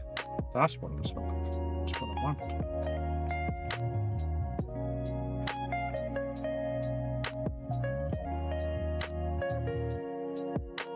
That's cool.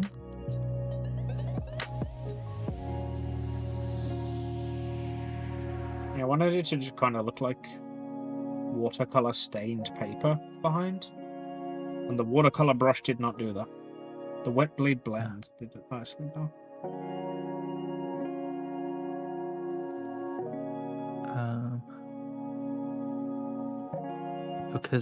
Because you're painting with grey, we've got some like some of the stars on the ground shooting through. From because it's the same grey as the as Clip Studio, right beneath her knees. Oh, that's hilarious.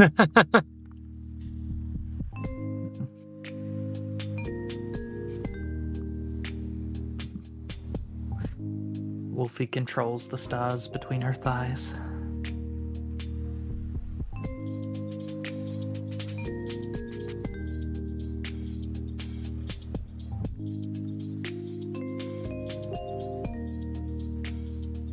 Like, actually, you know what? I feel like if this is fucking set in Star Wars,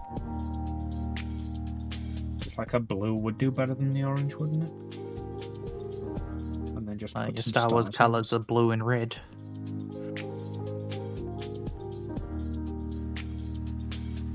Light side versus dark side. Sometimes green. Sometimes Samuel L. purple.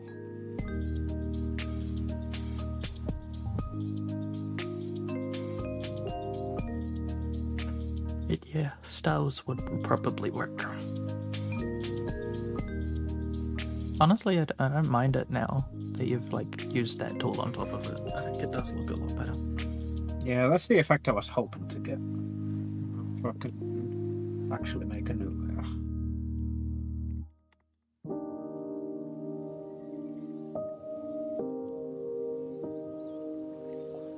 Some orange stars in the blue sky and some blue stars in the orange sky. I'm sure that won't look bad. Actually, no, that's pretty good. Oh, I do like that. Is that the star brush you were looking for? Yeah.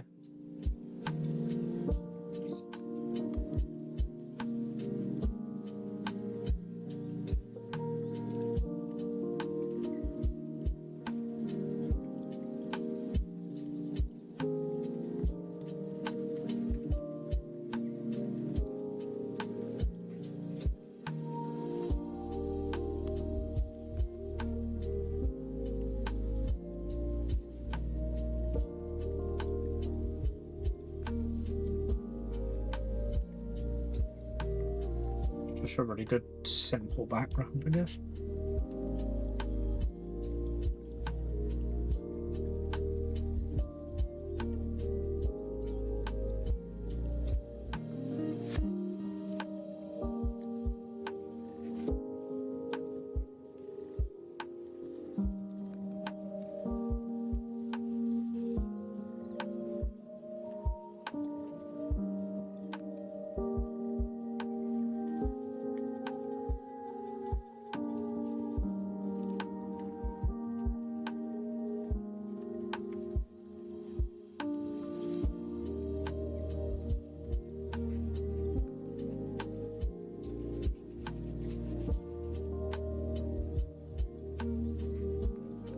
I do now need to clean up the bass colors a bit better.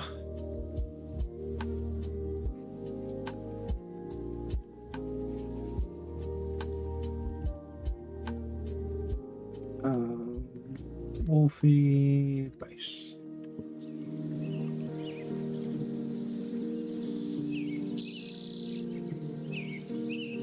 Actually, now that I've fucking shaded it, and how bad does it look if I just remove the bass? Worse.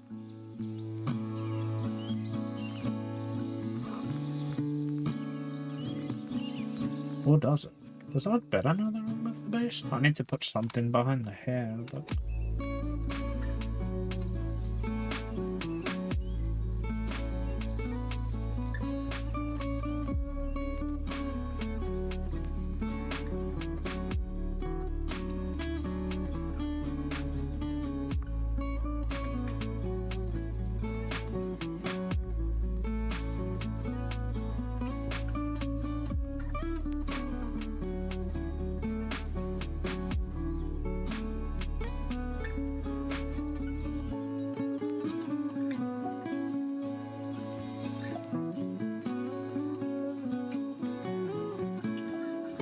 Where's the fucking... There you are.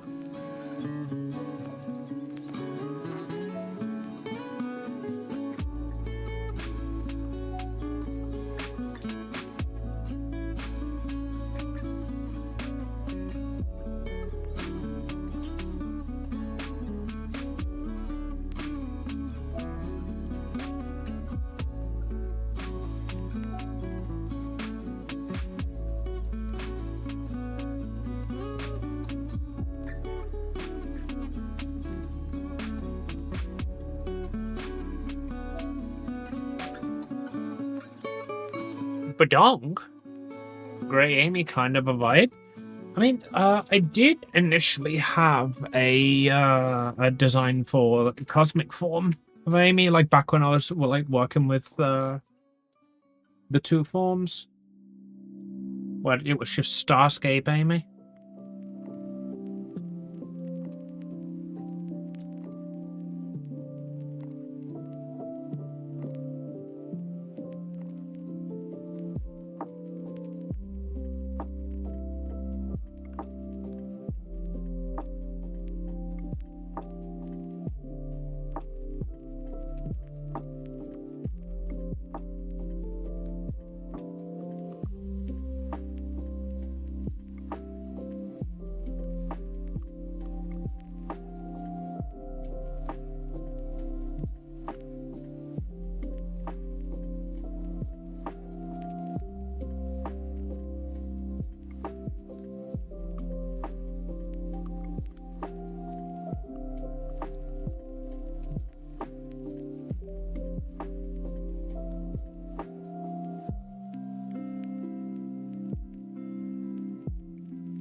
As I am now, however, realizing that I never actually colored Amy's base, I just left her as flat colors.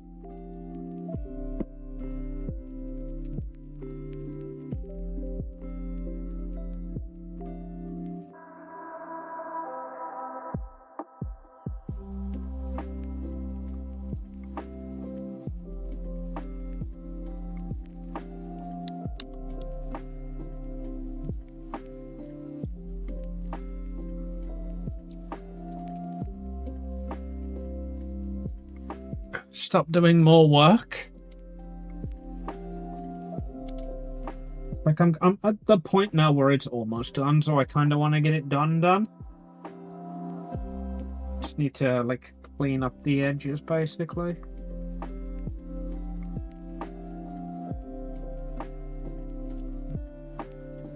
Especially now that it's got a background on it and the edges are more visible.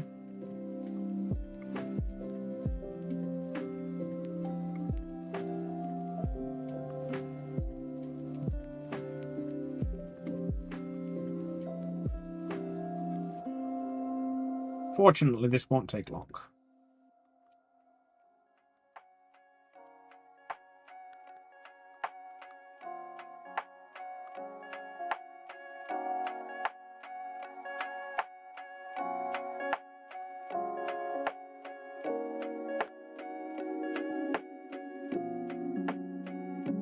Stop hedging, get on top of bedding. I mean, like, it is supposed to be sketchy, but where the base color peeks through, it's a lot more obvious that something there is missing. So I'm just going around the edge and coloring that base color up.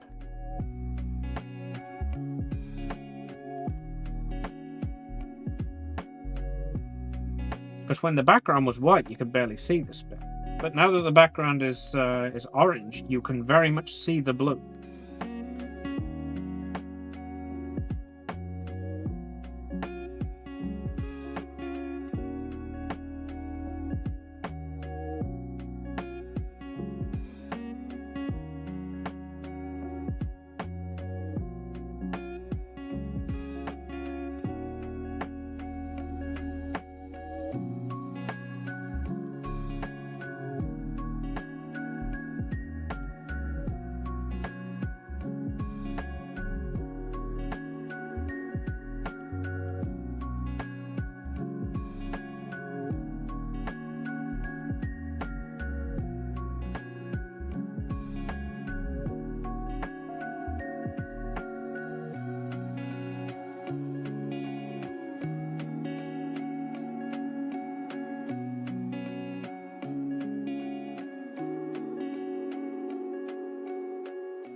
Right, and now to make this look good.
Hamster dance? No, I want to watch Hamtaro. How you doing, Danny?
Woke up from a nap playing Xenoblade Chronicles 10 Definitive Edition for 6 hours straight. Haven't had a seizure from 48 hours, that's a good thing. Hey, we take the little victories.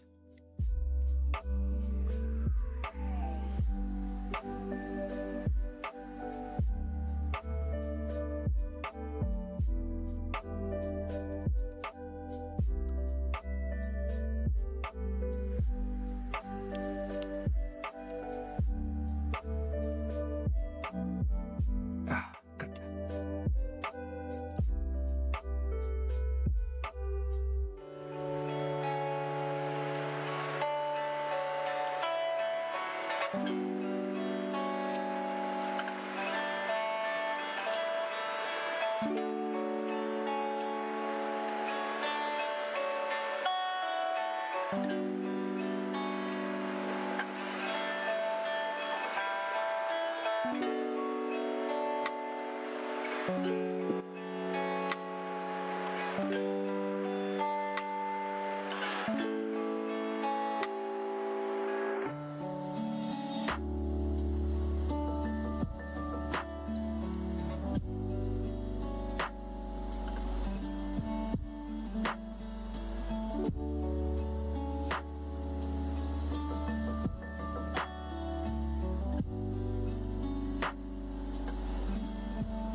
I don't think I need the speech bubble lines.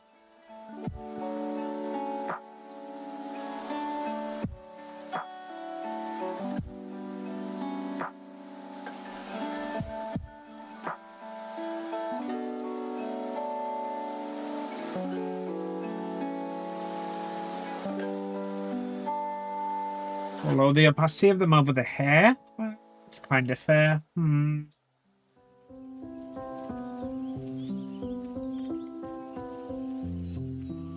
I'll try it without the speech bubbles, but first let me go ahead here, otherwise... What?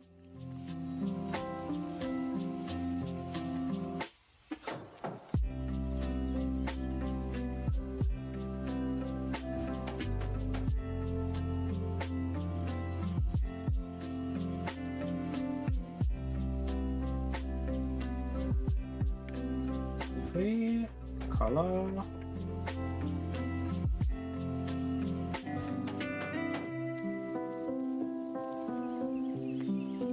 There we go.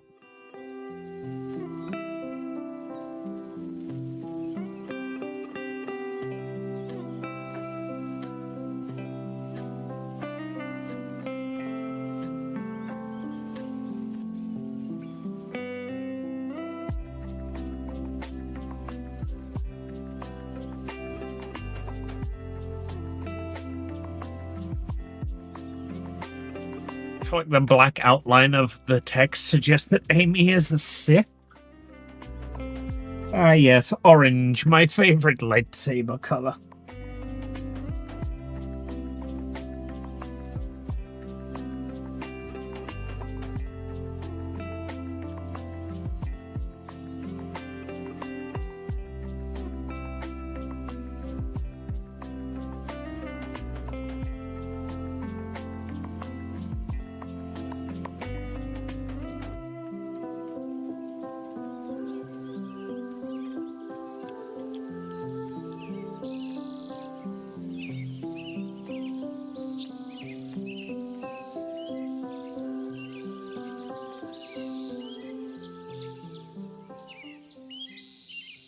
Well, you're not filling. Oh, because you're like right behind everything, okay. Egypt.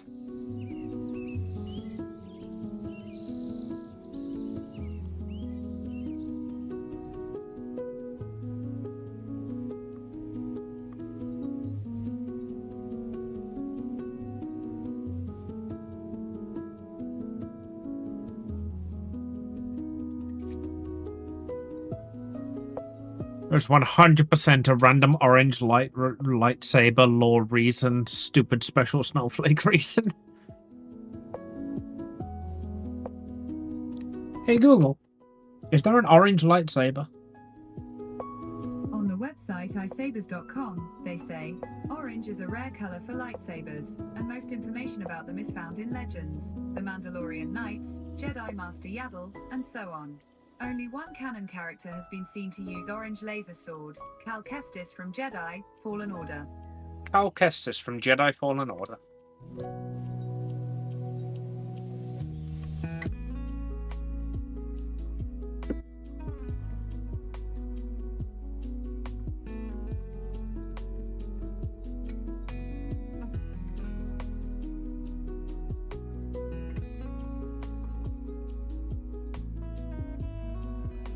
Alright, how do you look with a black line? I feel like white is definitely better.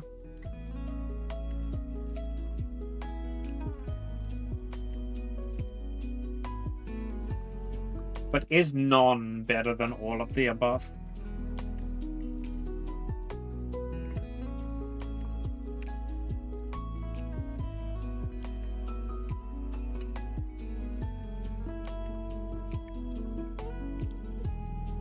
Looks awesome. Maho, how you doing, darling?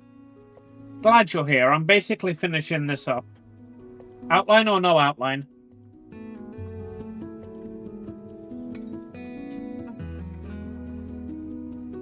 Villainous in Ashoka apparently also uses orange. I still need to watch that, but then again, like, I also need to watch all of the Star Wars TV series. Like, I have not watched any Star Wars since episode 9. And I didn't even watch Rogue Trader. No outline, I would say. Alright, next question. Eden says this probably looks better without this, so let's have a look at that.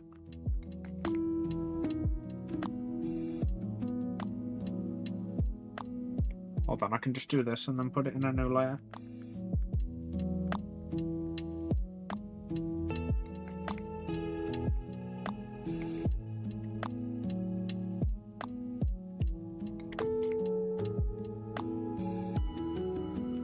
I'm an idiot. Cut and paste to make it a new layer.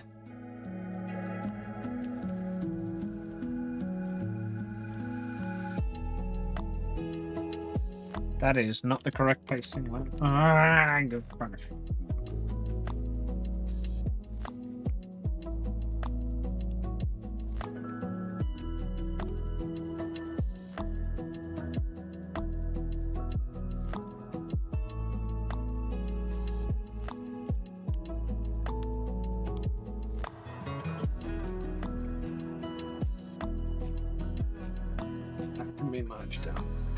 Down. That's the text. That's the speech bubble. There we go. That is exactly the opposite of what I wanted to do. Yeah, I think you're right. That does look better without the speech bubble.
Right, I think I can call that done.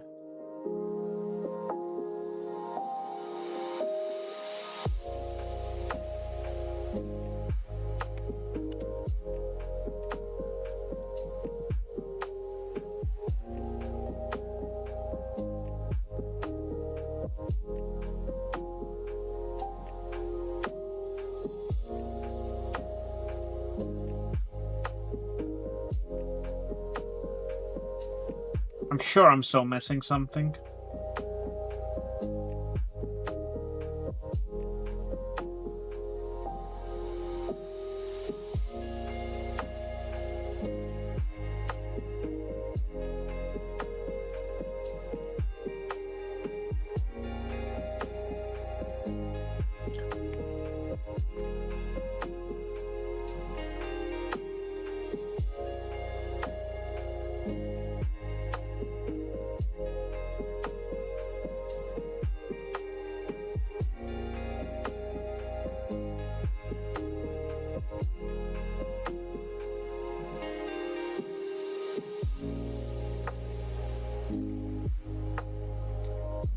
Do I need to redo the eyelashes?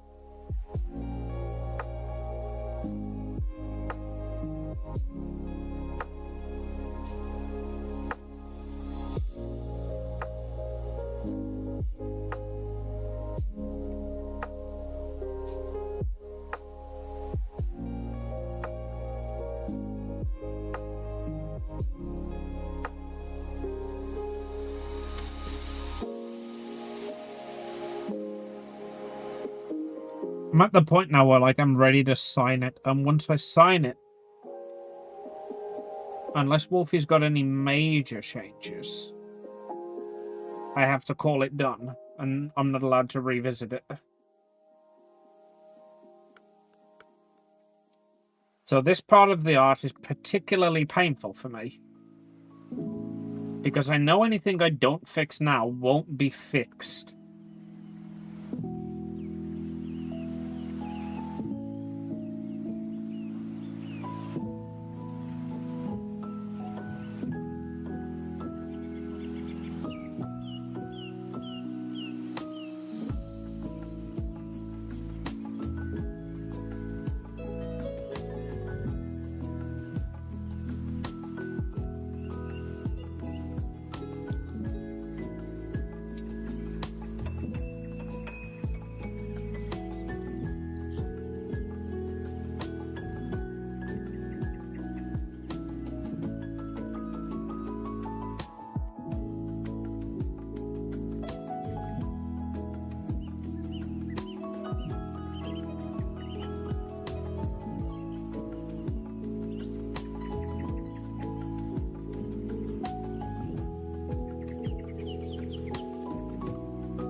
No, too much.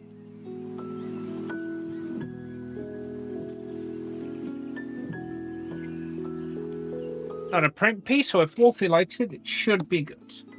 That is true.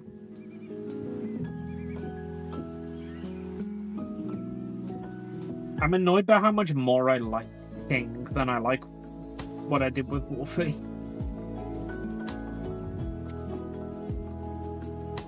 Like, this is a piece for Wolfie, and the good art is definitely on the left side of the screen.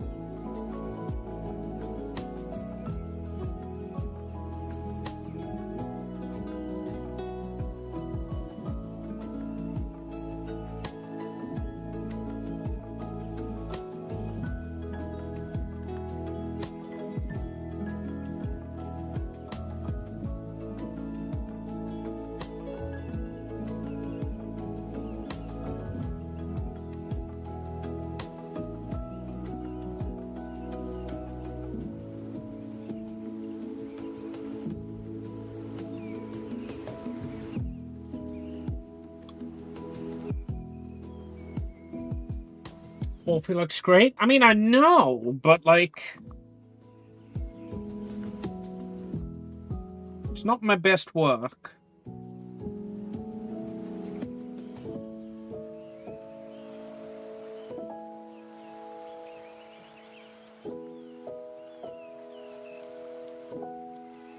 It's supposed to be finished 40 minutes ago. Yeah, I said I was just gonna do the lining.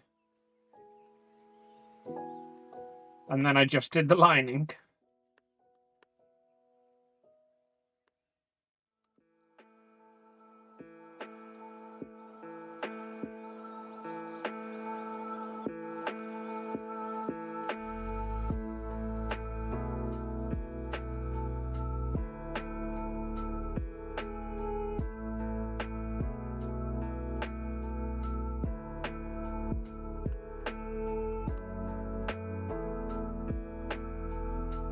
Oh yeah, that looks infinitely better now.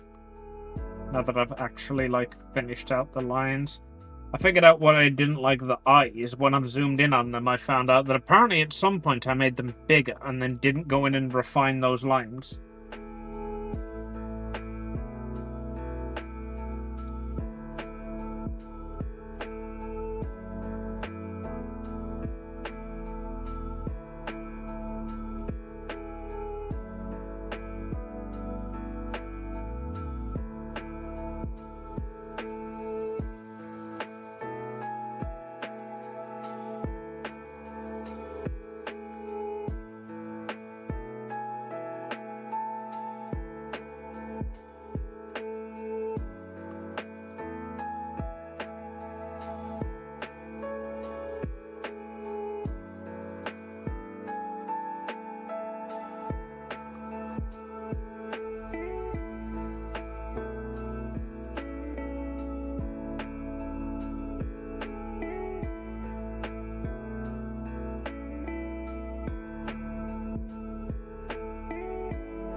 Just about to finish, and then I figured out what I didn't like.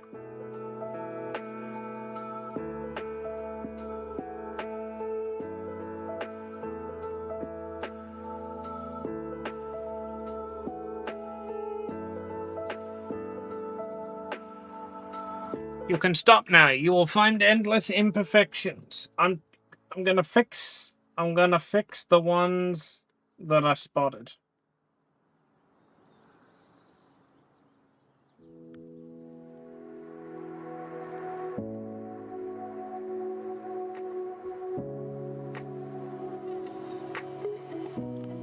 But I am genuinely getting to the point where my wrist hurts, so you will be delighted to know I can't do much more anyway. Oh right, I was gonna do your mouth. Like, better than this. Oh well, this'll do, I guess. There is a completed mouth.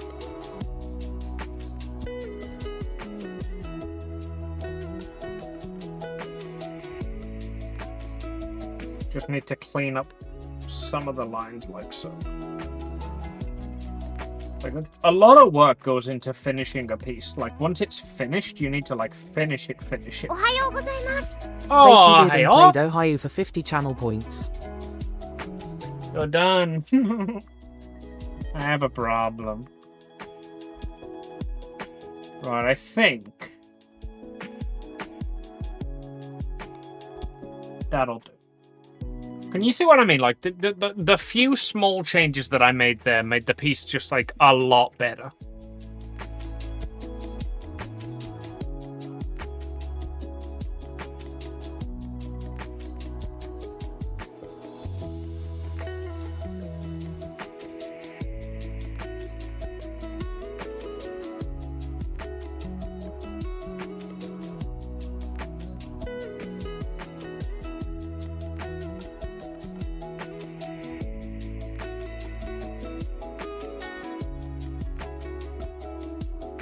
My spine is so dang sore, I have to take painkillers.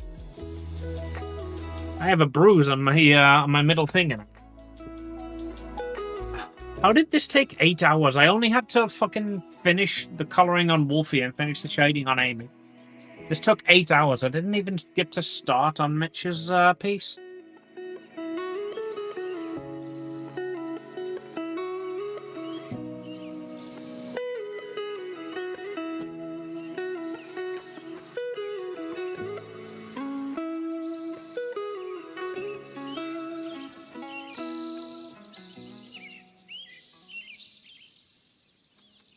Yeah, but problem is how? What, wanting to deliver good art? Taking forever to do the art that I should be practiced with, but haven't practiced? That's my issue. Like, I can do the line art in like 4 hours because all I do is line art.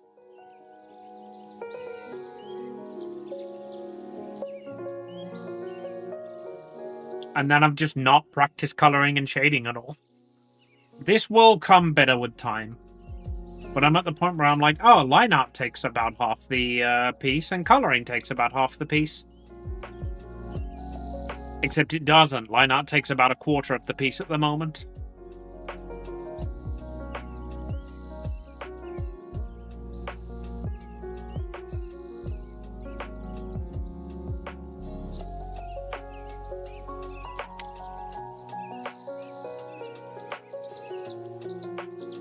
Practice is important. I agree.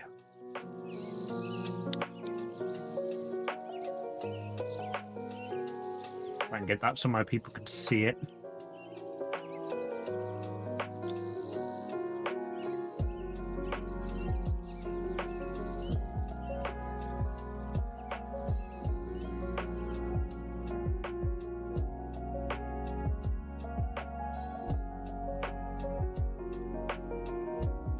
This one knows me that you can't really see the eyebrows. Because that takes away a lot from the expression. Like, I'm not gonna do anything about it. I'm not gonna go and fix them because you guys will crucify me, and I have no idea how I can make them more visible.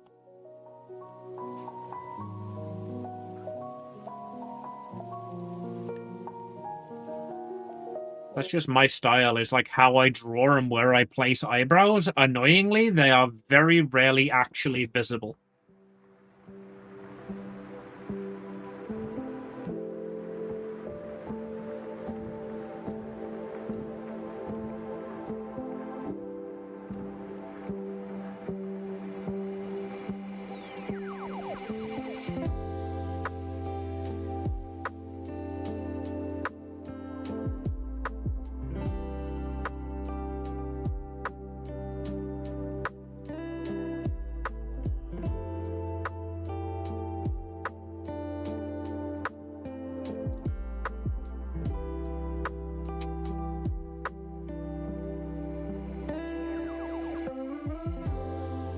Yeah, I'm genuinely happy with how far this has come since I drew the initial piece.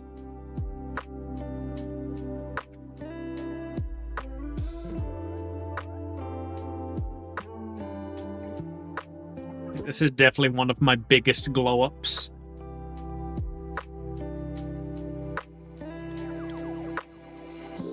Give me a sec, Clip Studio Paint's frozen.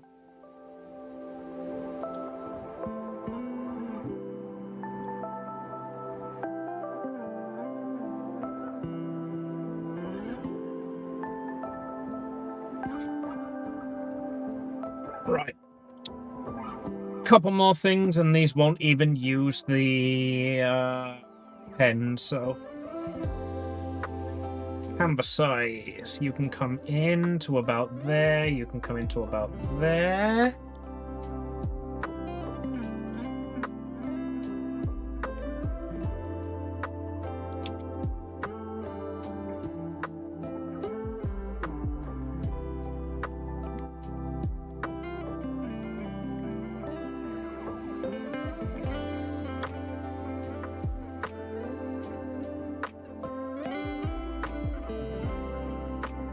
And then I also want to get the time lapse to watch it. And did I ever actually put this on my art overlay? Let's have a look.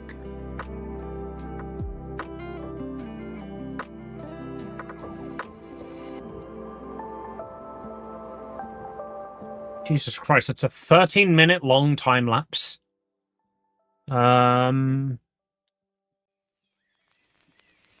Did someone to punch me in the lower spine? On my way.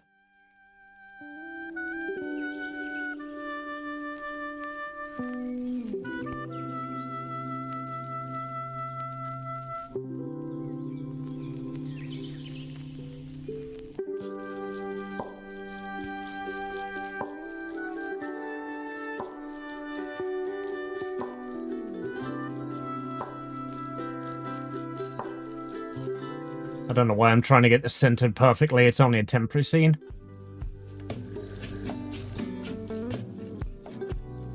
Right. Time lapse.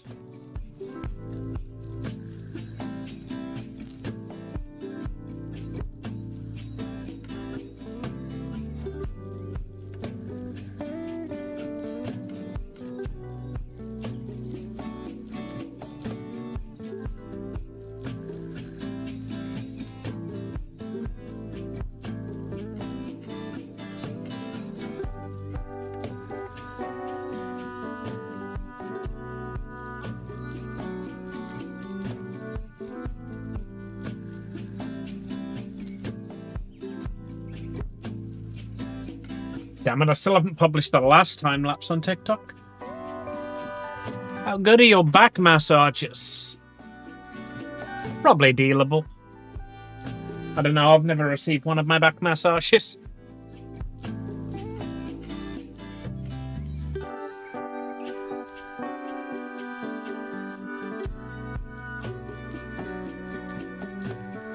Yeah, I'm really happy with that.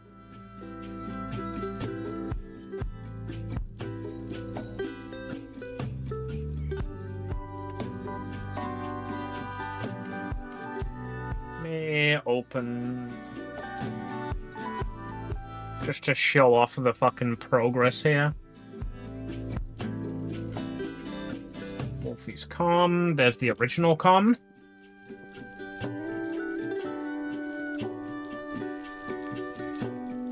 Why is that now? Oh, this is why I never had window capture visible. How much elbow can you work into one? Well, I'm a 3rd degree black belt, so I can break you if you want me to. Yeah, but you versus the art she told you not to worry about.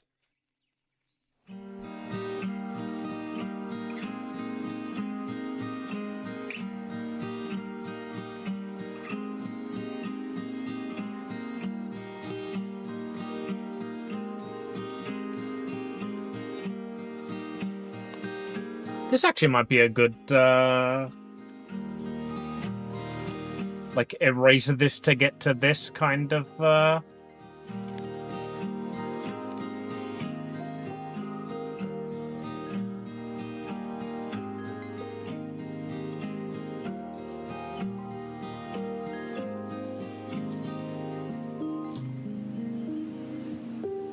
Rip calling you?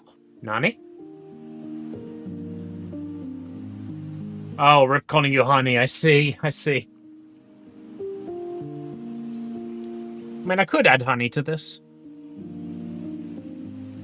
Like, if I do, like, show this and then this, I probably will add honey. Or remove honey from that.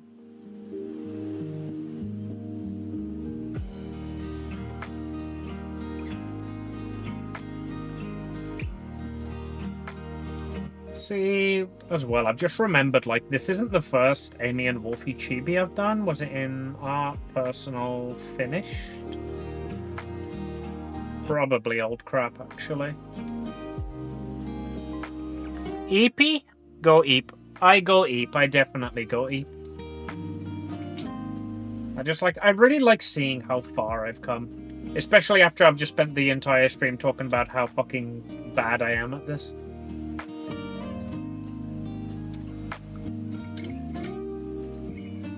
this is the progress I've made on Chibi in 6 years, in 5 years, in how long has it been? It's been so long I can't count anymore.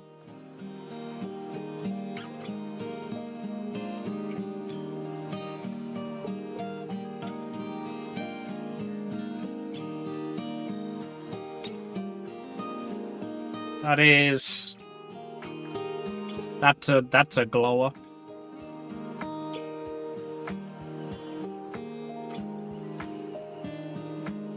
Right. Before I notice anything else that's wrong with it, I am going to sign it. Oh, wait, no, sorry, I lied to you guys. I do need to use my pen. I need to sign it.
There we go. It is signed. It is therefore currently finished.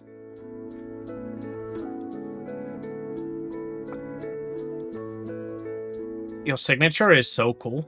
It's slightly adapted from my old artist signature. From my old author signature. Because my pen name, I'm not going to say what it was, but I used to write under a pen name that was SA. Had the initials SA. So now my new pen name has just got AS. So I've flipped them. So I've got the same A design and the same S design.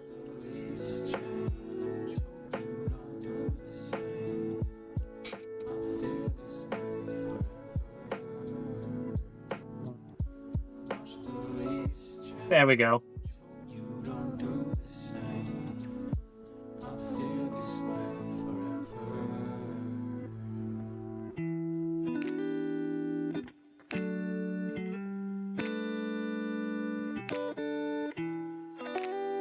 That'll do. Alright, done. Right.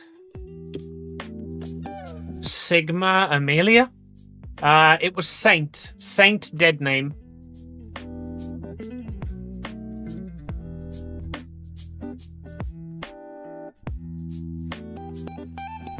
Right. Thank you everybody for coming out. I've not been as productive as I would like to be, but I've been productive. And I'll take that. So thank you everybody. I will see you all tomorrow for Baldur's Gate. Love you all. Mwah.